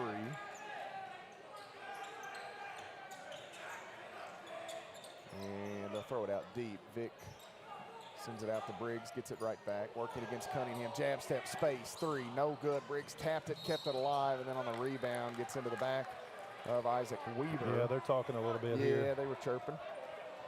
Chirp, chirp, chirp. So Briggs with the foul. That is 5 on Campbellsville as a team. First on Raw. Smith out, Kramer in. 13.5 minutes to play. 49-46.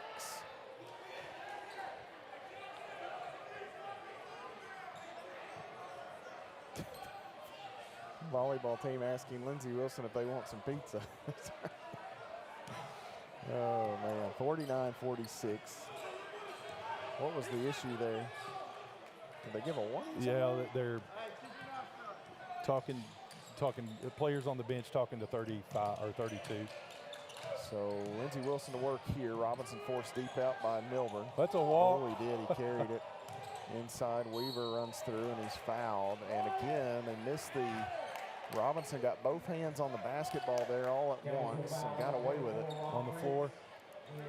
Briggs picks up number 2. That's so 6 on the Tigers, and Lindsey Wilson will shoot free throws the rest of the way. I think Weaver thought he was going to the line there. Yeah, we got 13-11. We haven't even got to the under 12 media timeout, and they're already in the bonus.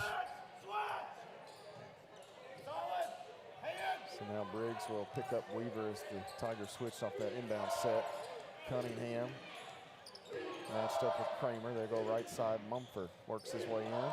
Fall away shot. That's a tough shot. Yeah. Missed it well over everything. Here comes Vic. Vic, head down, lays one up for Briggs, catches it, throws it back in. I don't know how Rod did that. I don't either. I thought he may have been out of bounds. That is insane.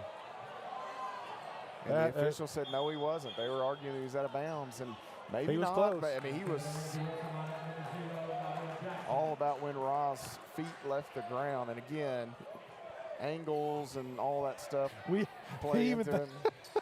I don't know if we got it. I don't know if we do either. Yeah, but ball's in bounds. We can show it if we've got it. But here, Vic off the screen from Milburn. Cunningham defends. Vic going to drive in off glass. Good. No good, but Milburn there for the tap in. Yeah, there we go. Good job, Jay Milburn. Way to battle and get it up there. But what about that penetration by Cam Vic to get it up there on the glass? Cam has been aggressive here, despite especially his transition, knee, yeah. and that time gets the step on Cunningham.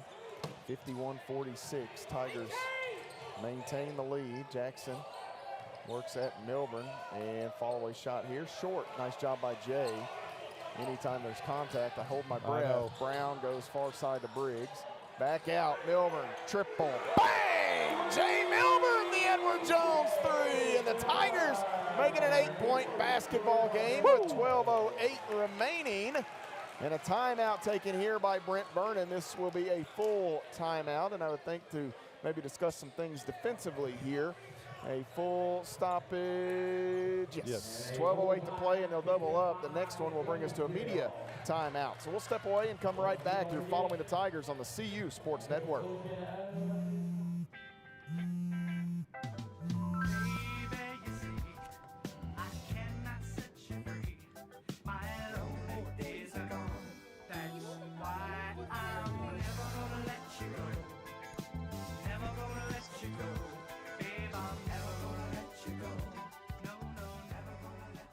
Here you go. Thank you. Thank you.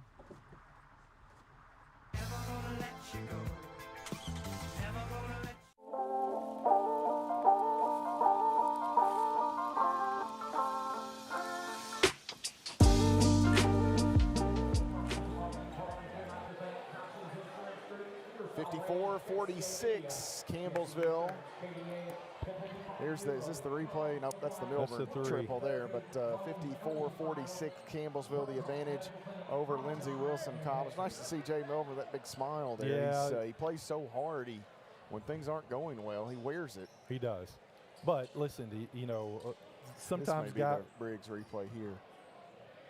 Oh, my. Yeah, he was out. He was out. Campbellsville called a break there. No, he was out. Big screen. Nobody talking to Vic. Jackson laid him out. Cunningham a three short. And the ball goes off of Edwards and Briggs. And so Cam looked back at Jay. So you got to tell me that, bro. You got to yell it louder, buddy. You yell it louder. That one. Yeah, Cam got smoked right there. As big screen by Jackson out front. Anyway, 54-46 our score, 11:55 to play in this basketball game. Tigers lead. You're following the Tigers on the CU Sports Network.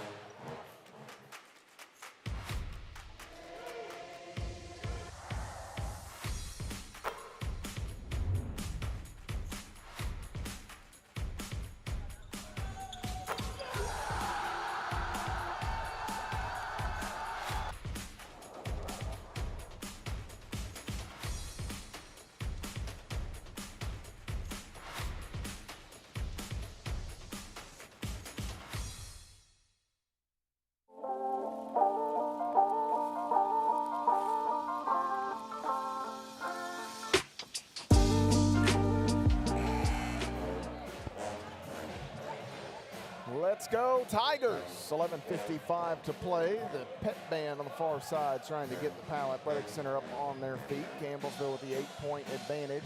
54-46 over Lindsey Wilson College here.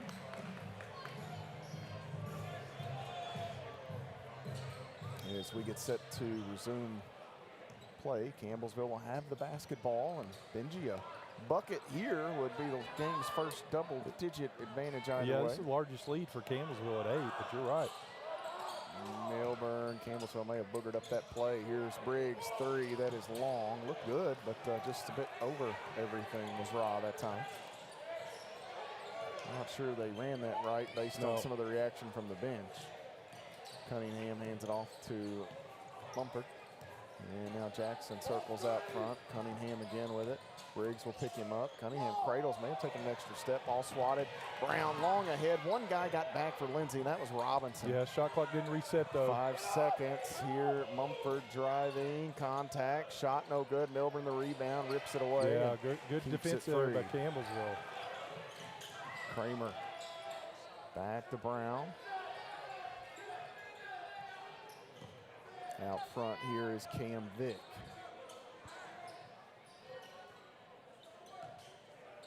Left side, Vick waits for Milburn on the screen. They'll push through it. Now Vick goes long into the corner. Briggs out top, Kramer.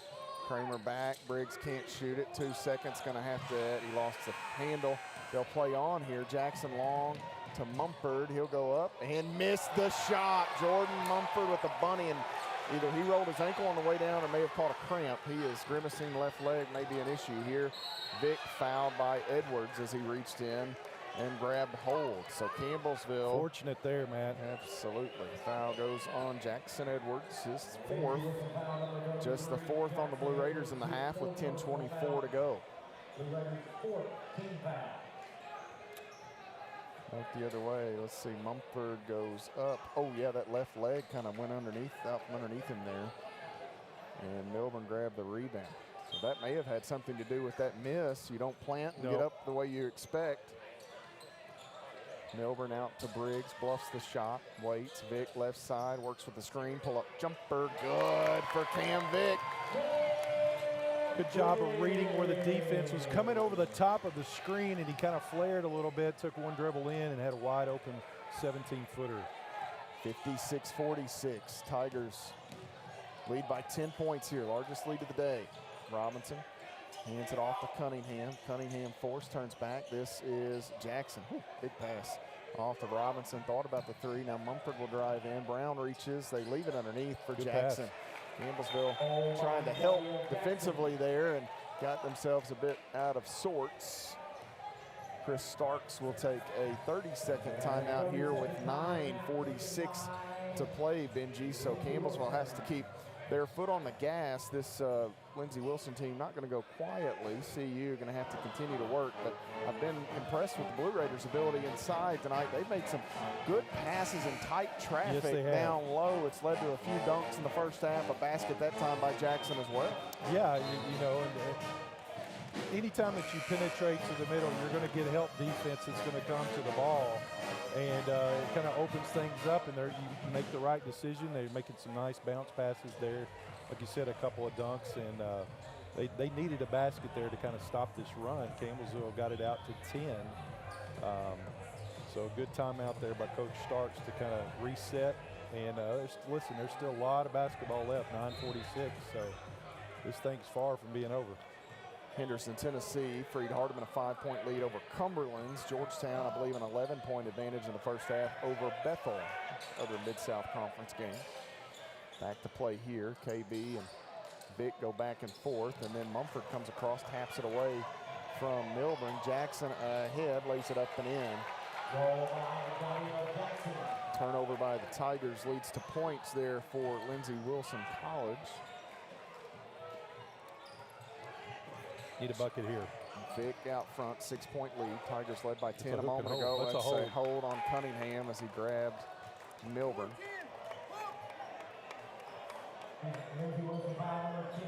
So 5 on Lindsey Wilson in the period. Campbellsville creeping closer to the bonus.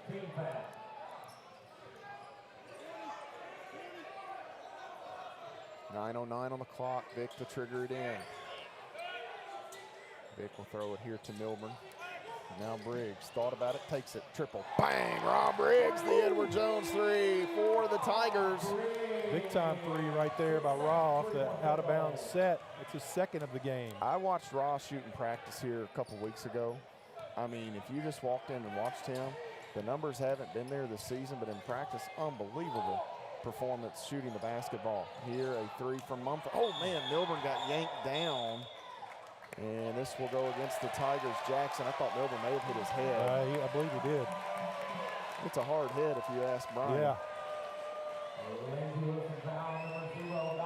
So that's going to go on Jackson, his 4th. Big swing here for the Tigers after the Rob Briggs 3. Well, that puts both teams in the bonus here the rest of the way. Get a stop and a chance to add. That is the 6th team foul on Lindsey Wilson. 9-point Campbellsville advantage, looking for more. Vic, right side, Brown bounces down to the end line. Double team, and that ball kicked. Fortunately for those cheerleaders and Ian Lopez down there, that ball found some open space. There wasn't much. That would have hurt. Jackson checks out those 4 fouls. Jackson Edwards, who has 4, returns to the lineup. And looking for Briggs. Can't catch it cleanly, but he does stay with it. Out top, back to Briggs. Now Kramer has it. Kramer drives in, cut off, bouncing inline. Milburn underneath, back to Briggs. Edwards catches it, but, well, I thought he was out of bounds. No whistle, no play on. So Edwards must have had his feet just there inside the legal spot on the court. Cunningham working against Briggs. Blocked by Milburn. All-time shot blocker with a big one there. Vic back the other way. He's grabbed and 1 for Cam Vic. That was intentional. Let's see what they call here. Well, if it's an and 1, it won't be an intentional. They're going to score the basket and call the foul on Robinson. He did kind of grab there, but, you know, it's interesting. I don't know if we've got that replay further back. Weaver grabbed it, Vic, like he wanted to stop him, which would have been a clear path. They got a technical. The technical on starts. I think he said, do you want another one? Yeah, he did. So we go back. Here's this look. Weaver reaches and grabs Vic right there kind of weirdly, which would have been a clear path potentially. Here you see Benji, watch Weaver. Just, I mean, there wasn't much there, but it's kind of one of those whys. And then Robinson, that grab on the back. I don't have a huge problem with Robinson's. No, but that should have been a clear path. Yeah, that was out near midcourt. I don't know. Well, let me ask you this: as Vic hits the free throw, does clear path count? Like Robinson was ahead, so in like clear path means. Well, that's true. That's a good Robinson point. was out in front. Yeah. I don't know. I'd have to look the rule there. Vic hits both free throws. Now it will be Tiger basketball. 63-50 the score. What's his 13-point. Ramont or Ramondre, I can't remember.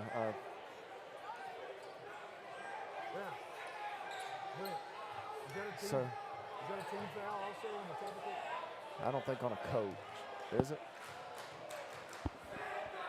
I think it's Ramondre. I could be wrong. Vic's free throw here, no good. So the and 1 is off the mark. Vic gets the 2 technical free throws, misses the and 1. Cunningham out. Weaver, big shot here. And man, did Lindsey Wilson need that. Weaver and Briggs chirping again.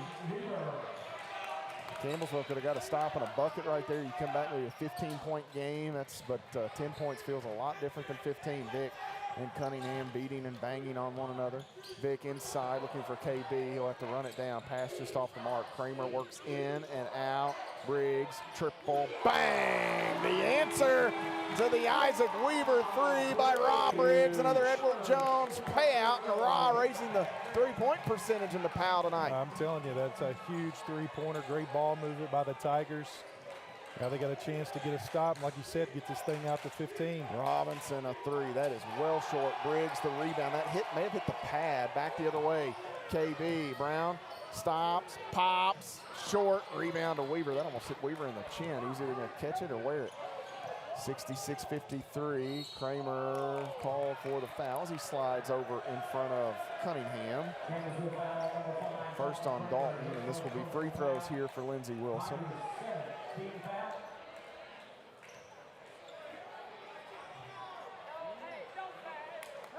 .648 to play. Campbellsville leads by 13, 66-53.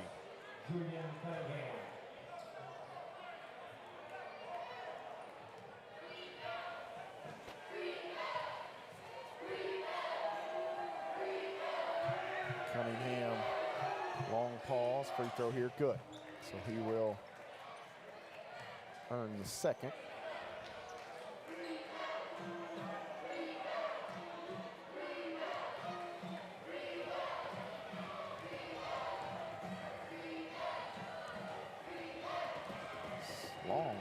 Cunningham takes his time, doesn't he? Well, he's got 10 seconds. Although I've never seen him call a violation on a free throw for not shooting it at time. Vic hands it back. They put that technical foul on Connor Robinson in the stats. No, it should. Here is Kramer, 3. That is long. Rebound to Weaver. 66-55. Campbellsville the advantage. Cunningham working and in some traffic, some contact with Noah Gordon. Who'd you say they took it to? Well, they gave the technical to Connor Robinson. Okay, well, he was right there, so I don't know if. Well, I think they gave it to Starks. Yeah. I think it should have.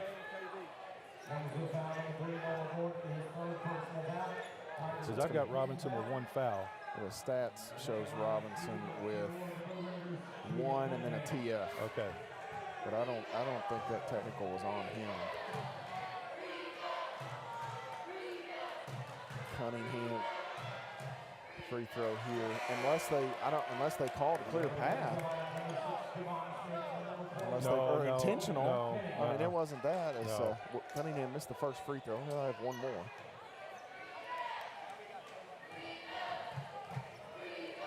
Coach Stark still working. Well, no, they're smiling. Are they smiling now? Yeah, they buried the hatchet. Free throw, no good. Until the next call. Well, maybe. That's part of the profession, I guess. It's a love-hate relationship. I love you at times and I hate you at others. Well, it's a 50-50. That's right. What have you done for me lately, Yeah, right? exactly. Vic out front, Gordon. Now Smith works his way back to the middle. Here is Vic on the left. Corner, Penny, triple, bang! 3 cents for Kobe Penny on senior night. Let's go. That gets it up to 14. We're at the under 6 timeout. Next dead ball. Campbellsville shooting the ball really well from downtown tonight. Another Edward Jones make for the Tigers. They continue to shoot it well. 10 of 19, I believe, in the ball game. 52%. Cunningham bluffs the shot, waits for Edwards to set the screen. Rolling, Edwards has it. Vic comes through, fouls him in, 1 for Edwards. That's a big play right there for Lindsey. Well, Campbellsville's had a couple times where you feel like they could really extend and grab complete control, but Lindsey Wilson continues to battle. And this will be a full timeout. 5:36 remaining in the basketball game. Campbellsville leads 69-57. You're following the Tigers on the Campbellsville University Sports Network. How you doing? Hey, Mason. Mason.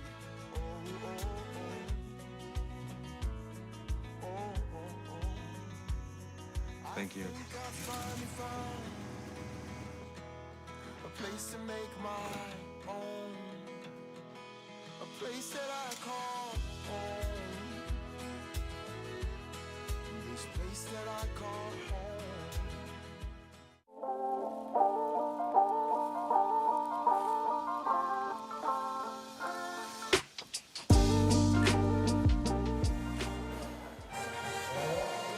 69-57 our score. Campbellsville leads Lindsey Wilson here. Kobe Penny with the 3-ball corner pocket left side. Hits the tray, and we found a bit of information. Alec Williams telling us that the foul, the technical was on Connor Robinson. I thought they got Starks as animated as he was.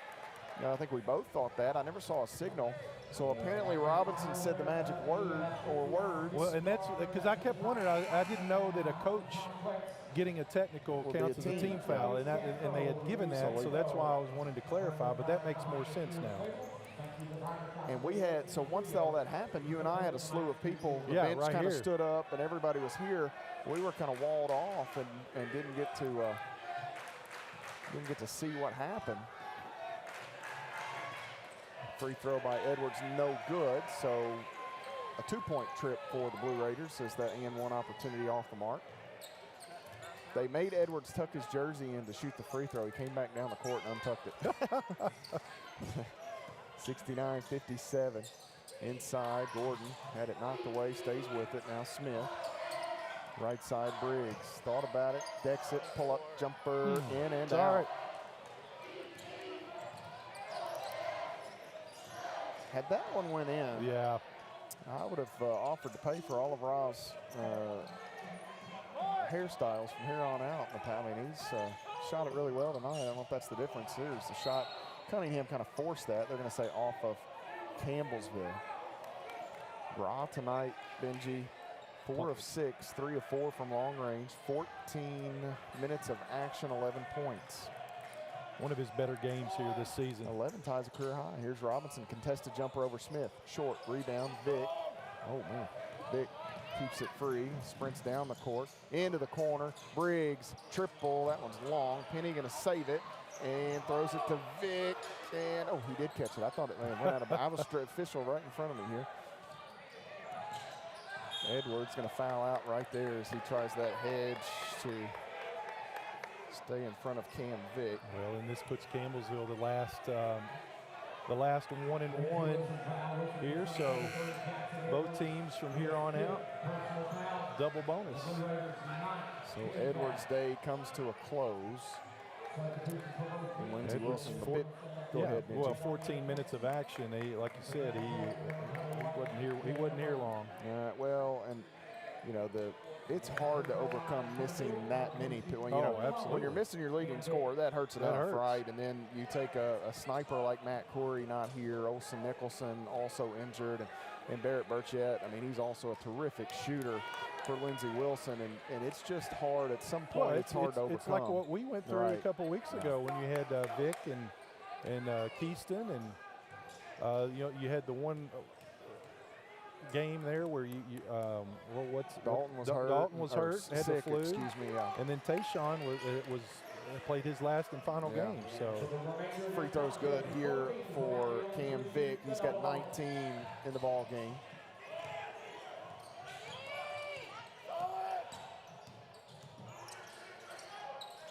It's hard enough to win in this league with everything you got. When you go somewhere and you're short pieces, it's just extremely difficult. Weaver again, 3. That one's short. And Milburn, the rebound, tries to keep it free from defenders and does. Vick the other way. Briggs can't catch it and go up, but he will come back down instead of forcing it. And Rob Briggs with a new career high. A Baker's dozen for Ra. That's smart on Ra right there. Inside Cunningham, nifty dribbling, finger roll left side.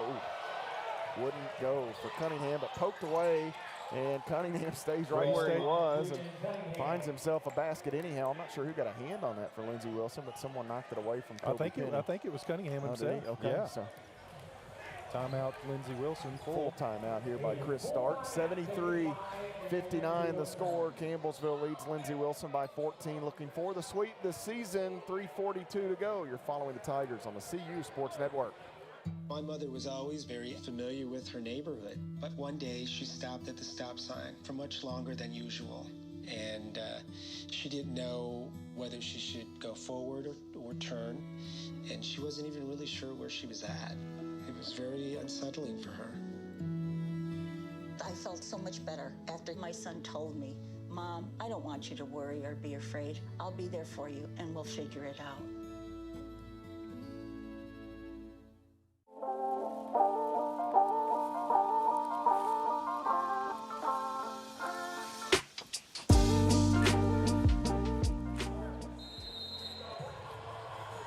$73-59 the score. Campbellsville leads Lindsey Wilson in the Powell Center. Matt Payton and Hall of Famer Benji Kelly here courtside as Campbellsville looking for the victory over the Blue Raiders, the all-time series between these two clubs. Campbellsville leads by 10.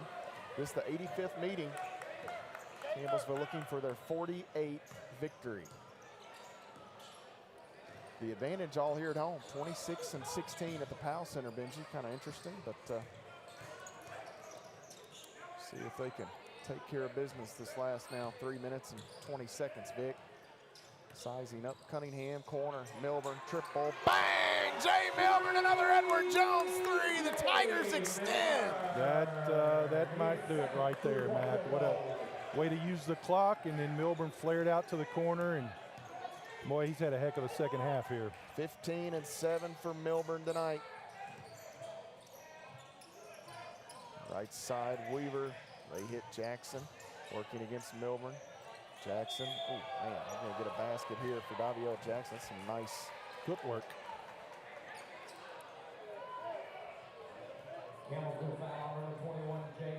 Jay kind of Jay, frustration sort of kind of slammed that ball down, and I was just watching the officials to make sure nobody got him there.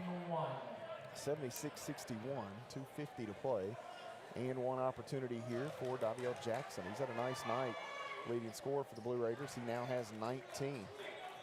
10 rebounds, double-double for Jackson, 5 helpers. Terrific night for Jackson. He and Cam Vick, top scorers in this game, 19 apiece. Vick works, picked up here by Jackson. Looking for some help now. Banks catches into the corner. Vick thought about it, works in, cut off. 2 defenders, needs help. Banks out. Milburn gets Jackson in the air, back to Banks, corner, triple, bang! KJ Banks!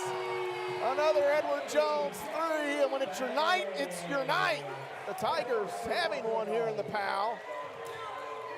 79-62, CU the advantage over Lindsey Wilson College. 12 of 22 from deep for CU here this evening, Benji. If you've got a dog, that dog will hunt. You'll take that each and every night. Absolutely great job by the Tigers here to finish strong.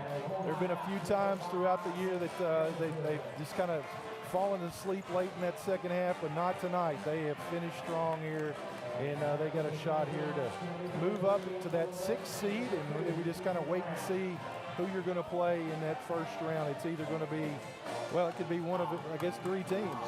Yeah, Georgetown, Cumberland's, or Free. Nice job by Milburn, too, on that last one to pass up that shot. He saw Banks wide open as the defender closed out. KJ Banks hits the big field goal there. But Freed and Cumberland's playing tonight. That'll go a long way to settling it. Georgetown's up right now. They are up 12 with about 16 to go in the second half against Bethel. That Georgetown Freed game, should Freed win, it could come down to that. That Georgetown Freed game will be for the conference championship because Freed has the tiebreaker over Georgetown. Yes. In this scenario, that would mean that Freed has to beat Georgetown on Saturday, but Freed went to Georgetown and won earlier this year. So if Freed could win tonight, that would even them up with Cumberland's. They would both be 8-3. If Georgetown holds on, they would be 9-2. So Freed would be playing Georgetown, and at that point,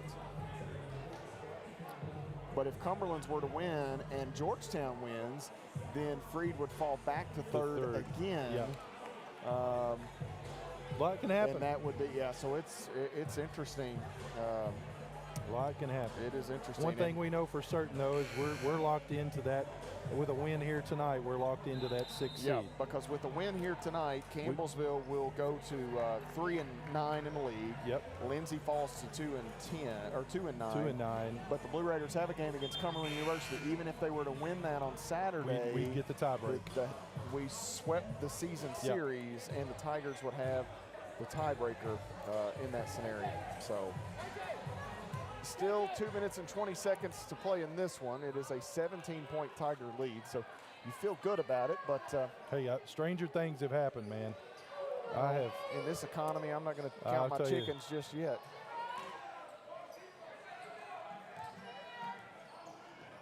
(79-62). Cunningham works ahead against Vick.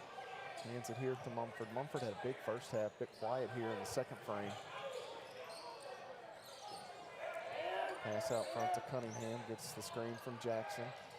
Campbellsville forcing Lindsey deep into the shot clock. They knock it away. Penny poked it free from Cunningham.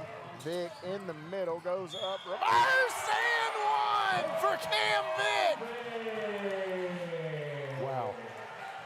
21 in the ball game, a chance to go to the line and make it 22 here. Cam's final game at the PAL. He and Keaston Brown, Kobe Penny, KJ Banks, and Noah Gordon, the 5 seniors on the floor, as Coach V will have an opportunity to pull each of them from the lineup to get a round of applause throughout the final 154. Free throw for Cam, good. Belton back in. We saw some good minutes from Belton early in the ball game. Not seen him in the second half, I don't believe. Cunningham will check out.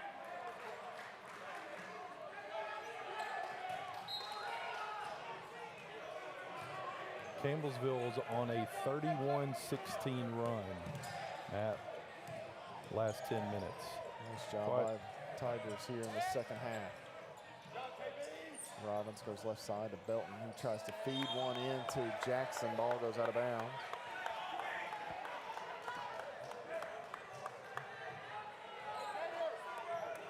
Well, I tell you, going into the conference tournament, you want to be playing well. Campbellsville, obviously, they got beat by Georgetown last week, but ball knocked out of bounds. But that first half, they played extremely well. It was a one-point game. They beat Bethel. It was, you know, that game at Georgetown was neck and neck, and Georgetown took a run, but midway through just like at Freed, they were there for 30 minutes. 30 minutes, yeah. So Campbellsville's playing. And well, one thing is we've got everybody healthy. All right, that makes a big difference. Makes a huge difference. So this you time see what off they're is kind of going to be well. of with the full roster here. Banks drives in, little finger roll good for KJ Banks.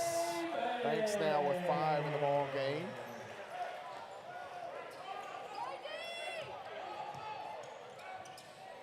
(84-62). Blue Raiders have went cold. This is kind of what happened against Georgetown. Campbellsville got hot from deep, and Lindsey went cold.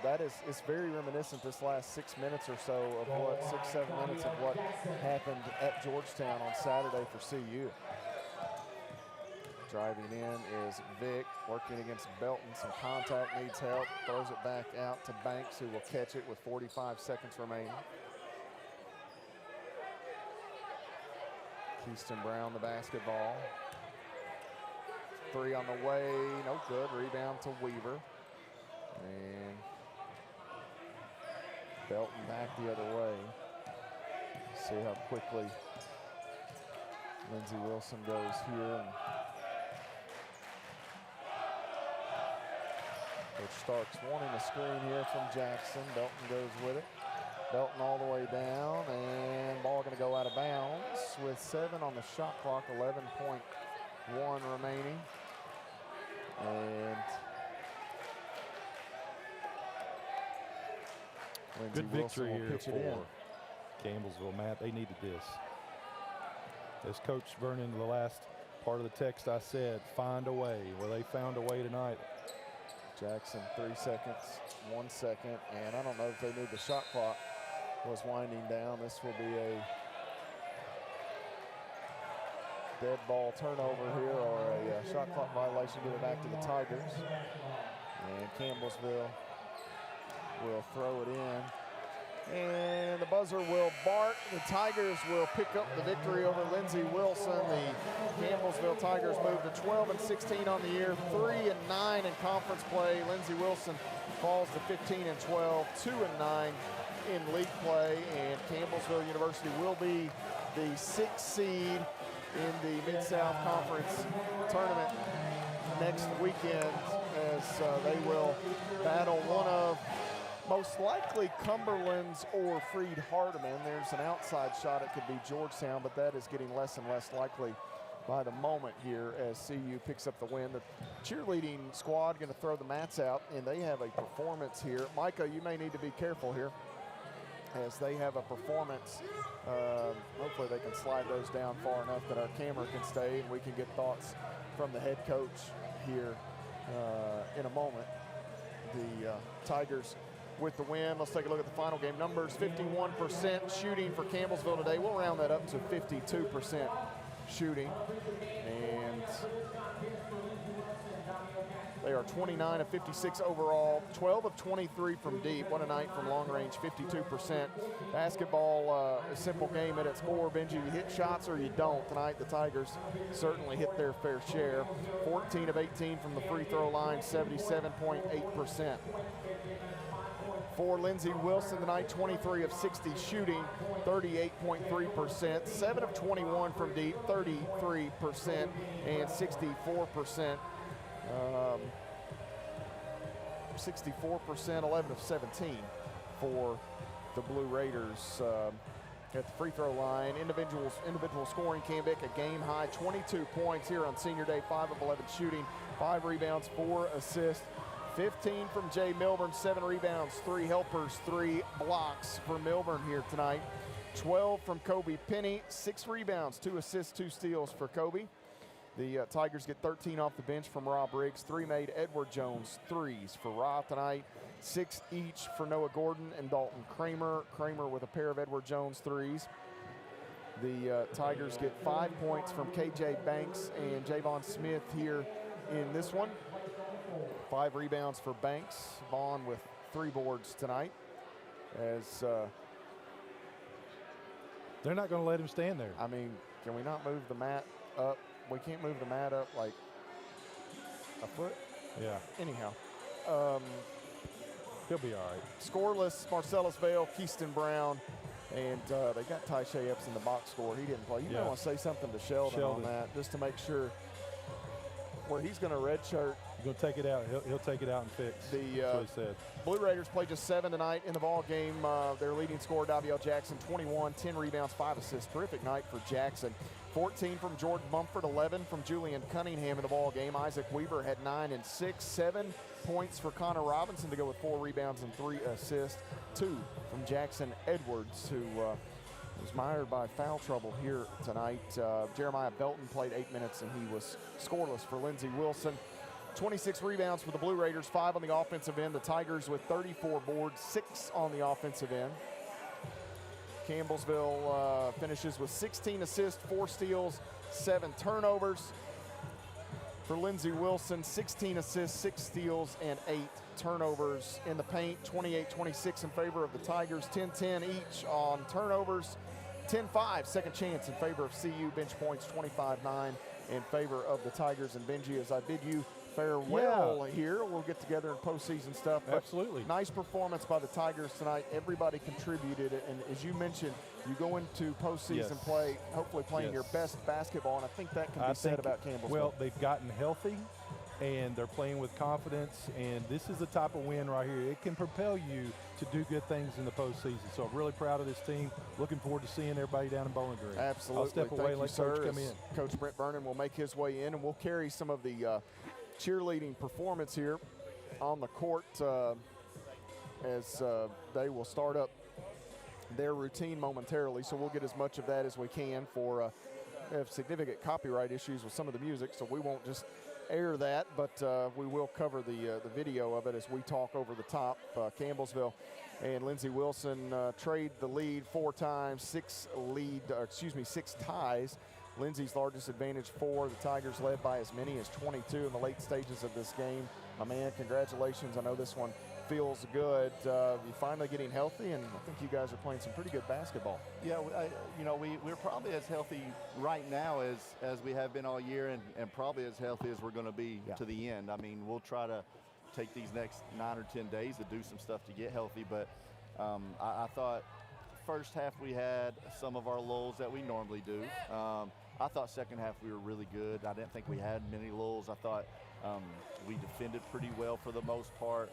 I think the biggest thing was on the offensive end. We didn't have many quick possessions. We played inside out, penetrate and kick. We did shoot quite a bit of threes, but we made them. But again, it's because we were taking what they gave us instead of trying to force an issue. It's probably the best patience we've had all year on the offensive end, and just happy with the overall production all the way around. Well, I came and watched practice or some of it a few weeks back. We were working on some stuff here, and the shooting in the watching you guys shoot, terrific shooting team. It hasn't turned into game reps yet as much as you would like to see, but you start to look down the list. Rob Riggs had a terrific night. Dalton Kramer can shoot it. Jay got something to go. Kobe. I mean, when you're shooting the basketball like you did this evening, you're going to make it hard on a lot of teams. Yeah, I agree with that, and we have shot it well in practice. Again, I think it goes to whenever we get in games, sometimes teams speed us up. Sometimes when we get in these lulls and a team's on a run, I feel like we panic a little bit, and it's stuff that we've talked about a lot. Some live ball turnovers happen that lead us to that, and we didn't have hardly any of those tonight. It was nice to see shots go in, and it was good to see shots go in from not just 1 or 2, but a lot of different guys. I'm going to say you look down, and had 7 guys make threes tonight. That's a good recipe moving forward. Cam Big got going early, Coach. He finished with 22, 5, and 4 assists, and it's been a bit hit or miss for him. Injuries and flu. I mean, you name it. It's not been exactly what he thought his time here would be.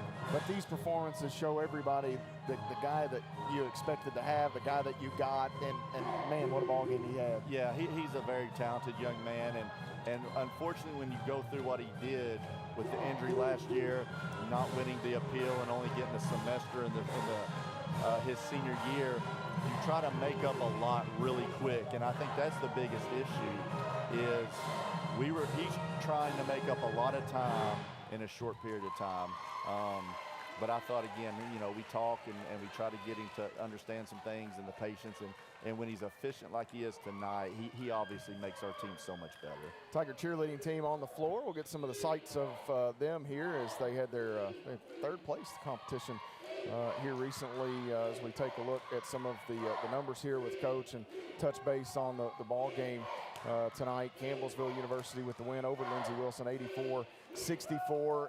Early in the ball game, Jay gets in some trouble. You throw Noah out there, and we got some of Noah's best here in this ball. He made a nice couple moves. Man, he was phenomenal this evening. I thought Noah gave great minutes, and I do feel like Noah has been getting no, I'm not saying shortchanged. I'm going to say Jay Milburn is the most important person on our team, and the way he can affect the game. But I really think Noah has done a really nice job. And there's been a couple games here recently when we've been playing 2 posts, and obviously we did that a few times tonight. But I thought Noah gave us great minutes when Jay got in foul trouble, and it really helped us. And we didn't lose any ground, and that's what we wanted to see. And obviously it also kept Jay fresh in the second half, and I thought Jay's second half performance was really good.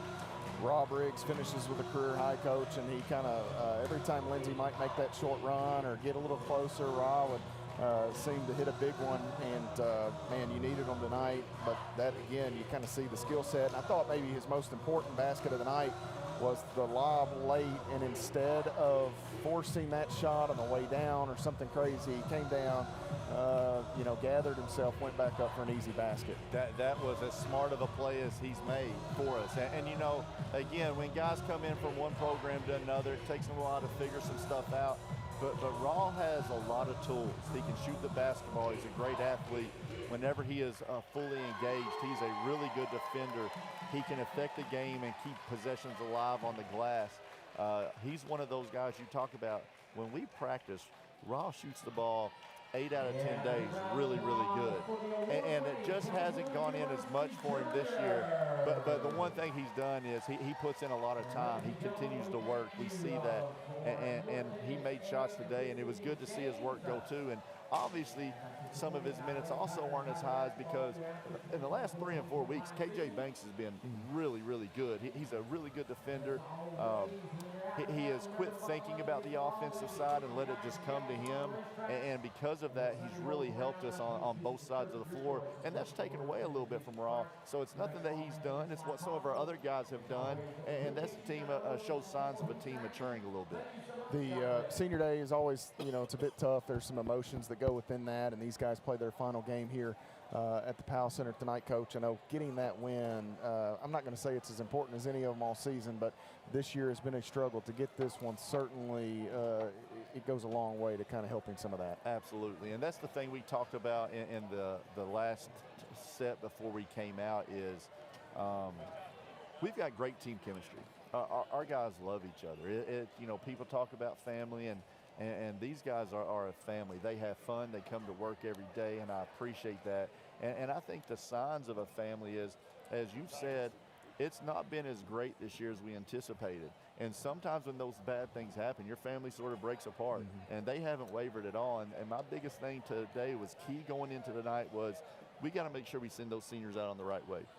We're trying to build momentum. We know what next week or next week and a half brings is we got to win 3 games in 3 days. And I thought we had to play well today to get a little positivity going forward and try to get a little momentum as we head into the Mid-South Conference tournament. I laughed. You had as Rod comes over. See you, bro. I Love know you, man. Guys are real tight, close friends. That tough coaching against him? It is. I know for years at Cumberland, you didn't have to. It's the worst. I want to say coaching against Coach Butcher, coaching against Matt now at Cumberland.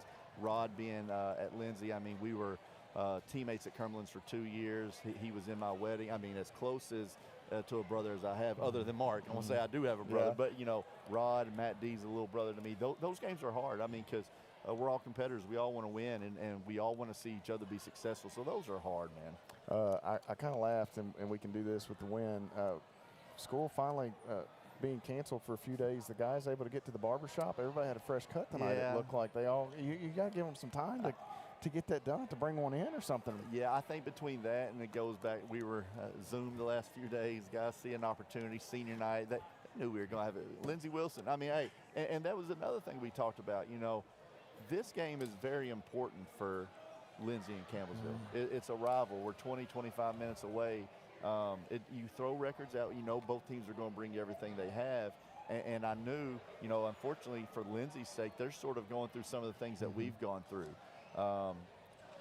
And we know what it is, and it's hard. And I think the last 5, 6, 7 minutes, you saw some fatigue because of what they've gone through. But I knew they were going to come out. I thought they played really well the first half. And because of that, you know, we had to be prepared and ready. And, again, our guys really rose to the challenge today. Nice job, my man. Let's go get 3 in Bowling Green. That's the goal, man. Appreciate you. Tigers in action next weekend in Bowling Green, Kentucky, as they will take part in the Mid-South Conference tournament. They will take to the floor Sunday. It'll be a Sunday afternoon or evening game for the Tigers. The Lady Tigers will open on Saturday. I don't know that there's a scenario where they can clinch the 1 seed, but we'll keep up with that. I think some of the tiebreaker stuff is going to go the way of Cumberland should they, in the event that they were to lose to Bethel on Saturday. I still think they would hold those tiebreakers. We'll double check that, but Campbellsville could potentially clinch a share of the Mid-South Conference regular season with a Cumberland's loss on Saturday to Bethel. The Tigers will be the 6th seed, and they will take to the floor on Sunday. CampbellsvilleTigers.com will keep you up to date on all that stuff as we head to postseason play. Regular season now in the books for the Tigers and Lady Tigers. As we wrap up our coverage here tonight, we say a special thank you to Campbellsville University President Dr. Joseph Hopkins, as well as the Vice President for Athletics Rusty Hollingsworth and Director of Athletics Jim Hardy, the entire sports information crew, as well as our gentlemen producing our broadcast here tonight, Zach Wilson, Colin Sheffield, C.J. Burgess, Micah Eubank, Jordan Annell, all those that have helped take care of us here in full-time roles, as well as our students. We couldn't do this without them. They are instrumental in what we do, and we're glad that they could bring you coverage in this game here tonight with no charge through our Claw United platform. We hope you've enjoyed your coverage. Benji Kelly on color commentary. He should be beside me the rest of the way as the Tigers and Lady Tigers enter postseason play. Campbellsville sweeps their rival Lindsey Wilson College here tonight from the Powell Athletic Center. Matt Payton signing off. You've been following the Tigers on the Campbellsville University Sports Network.